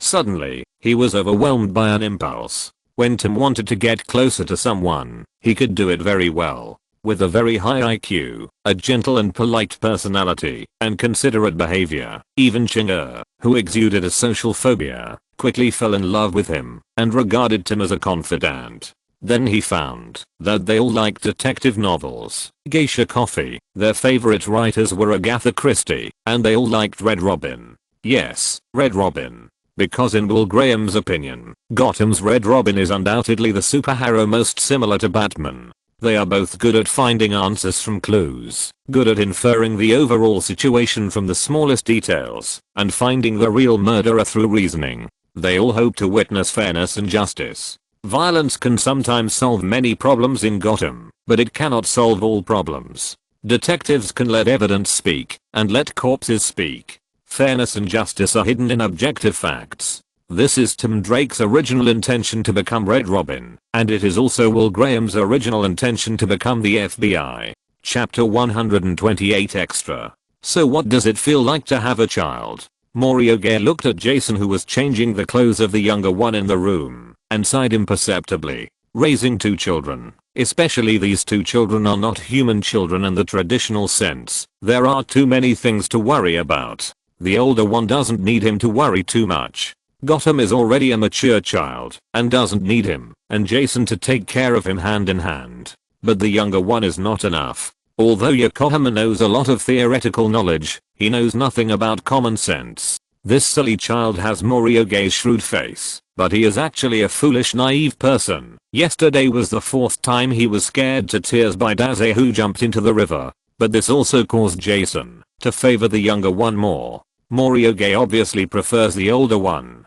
The older one. In Jason's words, he looks like a future Mafia boss who can thrive in Crime Alley. Because he looks like you, Mr. Todd, the Mafia boss from Crime Alley? Morioge purred his lover's hair. While pushing him away, he still had a lot of documents to correct. Jason changed his angle and hugged his lover from behind and buried his head in his lover's neck and took a deep breath. Alas, when will this busyness end? He still wants to take his lover on an interstellar trip. Jason picked up Morioge depressedly and put him on his lap, then took out the documents belonging to the Glory Company, pretending to calm down and correct them seriously, but his hands were moving dishonestly. Now it was Morioge's turn to be unable to calm down. Jason, the head of the Port Mafia, felt that this posture was really undignified. I have a meeting later, so can you restrain yourself and go out now? Turn left and find Chuakan to fight to vent your excess energy. How about postponing it for at least 2 hours, dear? Jason kissed his lover. Chapter 129 Extra. After the destruction of Yokohama, the Special Powers Division registered the incident as top secret. However, Lovecraft, the culprit of the other world, was able to travel between the two worlds because he devoured more power. Although this dangerous and unaware guy only likes to sleep undisturbed, no one knows whether he will be confused by someone one day and embark on the road of destroying the world again. Tanidas and Toho of the Special Powers Division was worried. It was useless. Although Lovecraft was a Buddhist and a lazy fish, he didn't like others to control him. The group of people in the Special Powers Division wanted to put up a sign where he slept, and then write that there were beasts under the water, and no visitors were allowed. This would make people want to visit more. Lovecraft was annoyed, but he had no way to deal with this group of weak people who communicated with him in a good tone. After all, it was indeed him who destroyed the world, and even the people in the group didn't expect him to do such a big thing. The octopus sighed and continued to shrink in the luxurious fish tank in the office of the Port Mafia leader. He stretched out a tentacle to tease the little turtle brought by the two children and poked the turtle's shell. Yes, he decided to rely on the leader of the Port Mafia. Whenever the people from the Special Powers and Special Agents Department asked him, he would say that he was the custom pet octopus brother bought by Mori father Lucifer for his son. Or it was a small gift from the grandfather of Yokohama and Gotham, the devil, to his grandson. When his word spread throughout Yokohama, his life was finally peaceful. The people from the Special Powers and Special Agents Department all lined up to bother Mori. This also caused the wedding that Mori promised to Jason to be postponed again and again. It was originally scheduled to be held at the beginning of the year, but now it is August, and the wedding invitations have not been sent out. Jason's eyes became more and more resentful day by day, and even Batman personally asked about it, making him look like a scumbag who promised to marry someone's daughter, but abandoned her before the wedding. Chief Mori thought about it, and felt that he really couldn't go on like this. He planned to live a good life with Jason. Now that things have been almost resolved, there is no need for him to take on all the details. Anyway, Chihuahua-kun, Mori stood up and patted Chihuahua's shoulder, his eyes full of expectation and encouragement. If there is anything you are not sure about, you can ask Hangai Dono. I have taught you a lot before, and I think your doubts about the word chief have been answered. But theory is just theory after all, so now put what I taught you into practice. Nakahara Chihuahua. Although he really doesn't mind taking on more work, isn't it a bit too much for you to say that, Chief? After the world was reset, many people who had left also returned to this world again. Even the partners of the Flag Society reappeared in this world. Of course, Randao and Wee Erlin also appeared in Yokohama. Nakahara Chihuahua is very busy every day. Today he plays billiards with his friends in the Flag Society, and tomorrow he has to talk to Randao. But no matter how busy he is, he has to do what the chief tells him to do. Yes, boss. Nakahara Chihuahua pressed the hat on his head. For the first time, he hoped that Mackerel was still in Port Mafia. If this guy was willing to work hard, many problems could be solved quickly. Mori patted his successor's shoulder with satisfaction, and then said, I believe you will do a good job, Chihuahua-kun, don't let me down. Yes, boss. Nakahara Chihuahua looked at the official documents on the leader's desk that were almost falling off, and then looked at the black-hearted leader who left the office hand in hand with Alice-chan, and stood there in silence for a long time. Finally, he resignedly walked to the back of the desk, took a deep breath, and picked up the top document. Title: Planning Plan for the Wedding of the Leader of Port Mafia. Executor, Nakahara Chihuahua. Nakahara Chihuahua. Chapter 130 Extra. As for where the wedding will be held, Jason and Mori actually have no idea. Whether it is Yokohama or Gotham, neither of them is particularly formal.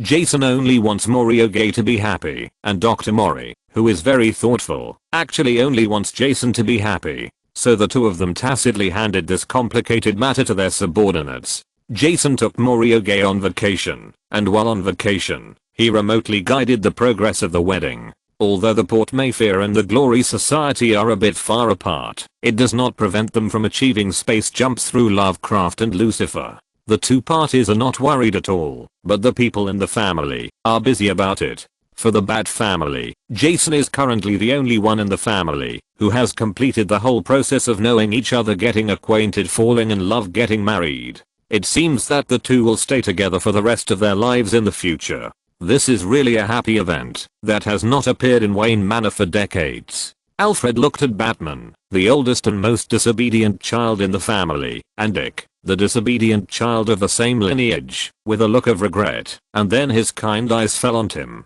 Tim, don't worry Alfred, let's prepare Jason's wedding well this time, so that when Will and I get married, we won't be in a rush, right? Alfred smiled and nodded kindly. Then his sharp eyes swept towards Bruce and Dick. Bruce and Dick looked left and right but didn't dare to look at Alfred.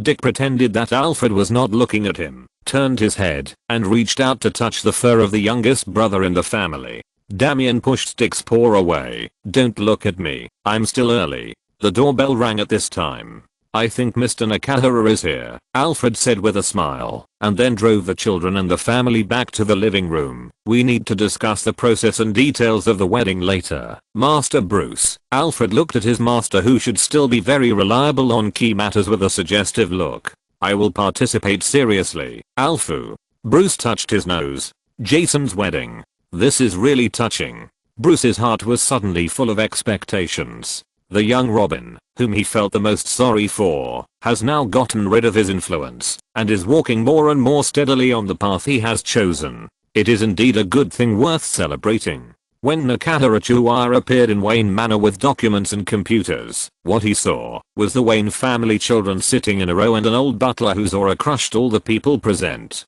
Nakahara Chuaya pressed his hat, trying to hide his speechless mood.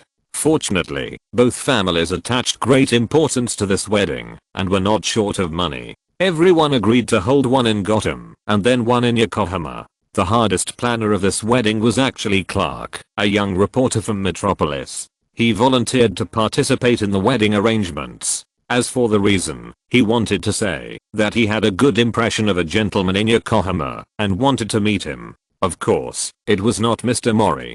Clark did have a vague affection for Mr. Mori before, but before he realized it, Dr. Mori had already confirmed his relationship with Jason, so he decisively extinguished his insignificant little thoughts. Later, when he found out that Dr. Mori was not a gentle and amiable elder, and that he was completely deceived by the superb acting skills of this black-hearted Mayfair leader, Clark. How terrible, Earthlings.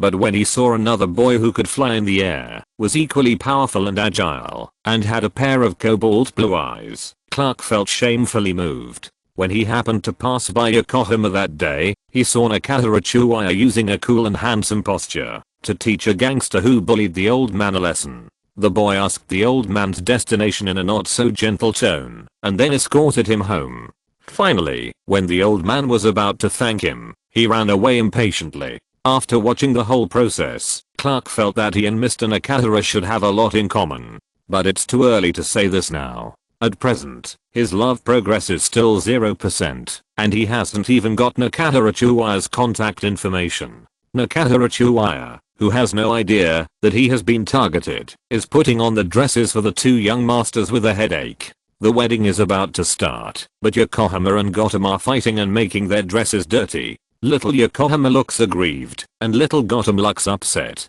Anyway, neither of them said what they quarreled about. The childish kids will not tell adults that they had a fight over whether the first wedding should be held in Yokohama or Gotham. Alice, wearing a beautiful white princess dress, also looked at the two children with a headache. As a special consciousness, Alice thinks that she can be the sister of Yokohama and Gotham. The sister walked up and gave each of the two children a slap on the face. She spent a long time choosing the dresses, but now they are ruined by these two little guys. Morioge and Jason are in another lounge. In fact, both of them are a little nervous today. Although Morioge's expression looked calm, how could Jason, who was very familiar with every macro expression of his lover, not see it? I'm very happy, Rintaro. Jason hugged Morioge and carefully kissed his lover's lips tenderly. Last time I said I would give everything in exchange for you to stay, in exchange for you and I to be together for the rest of your life. So I want to ask again, are you willing?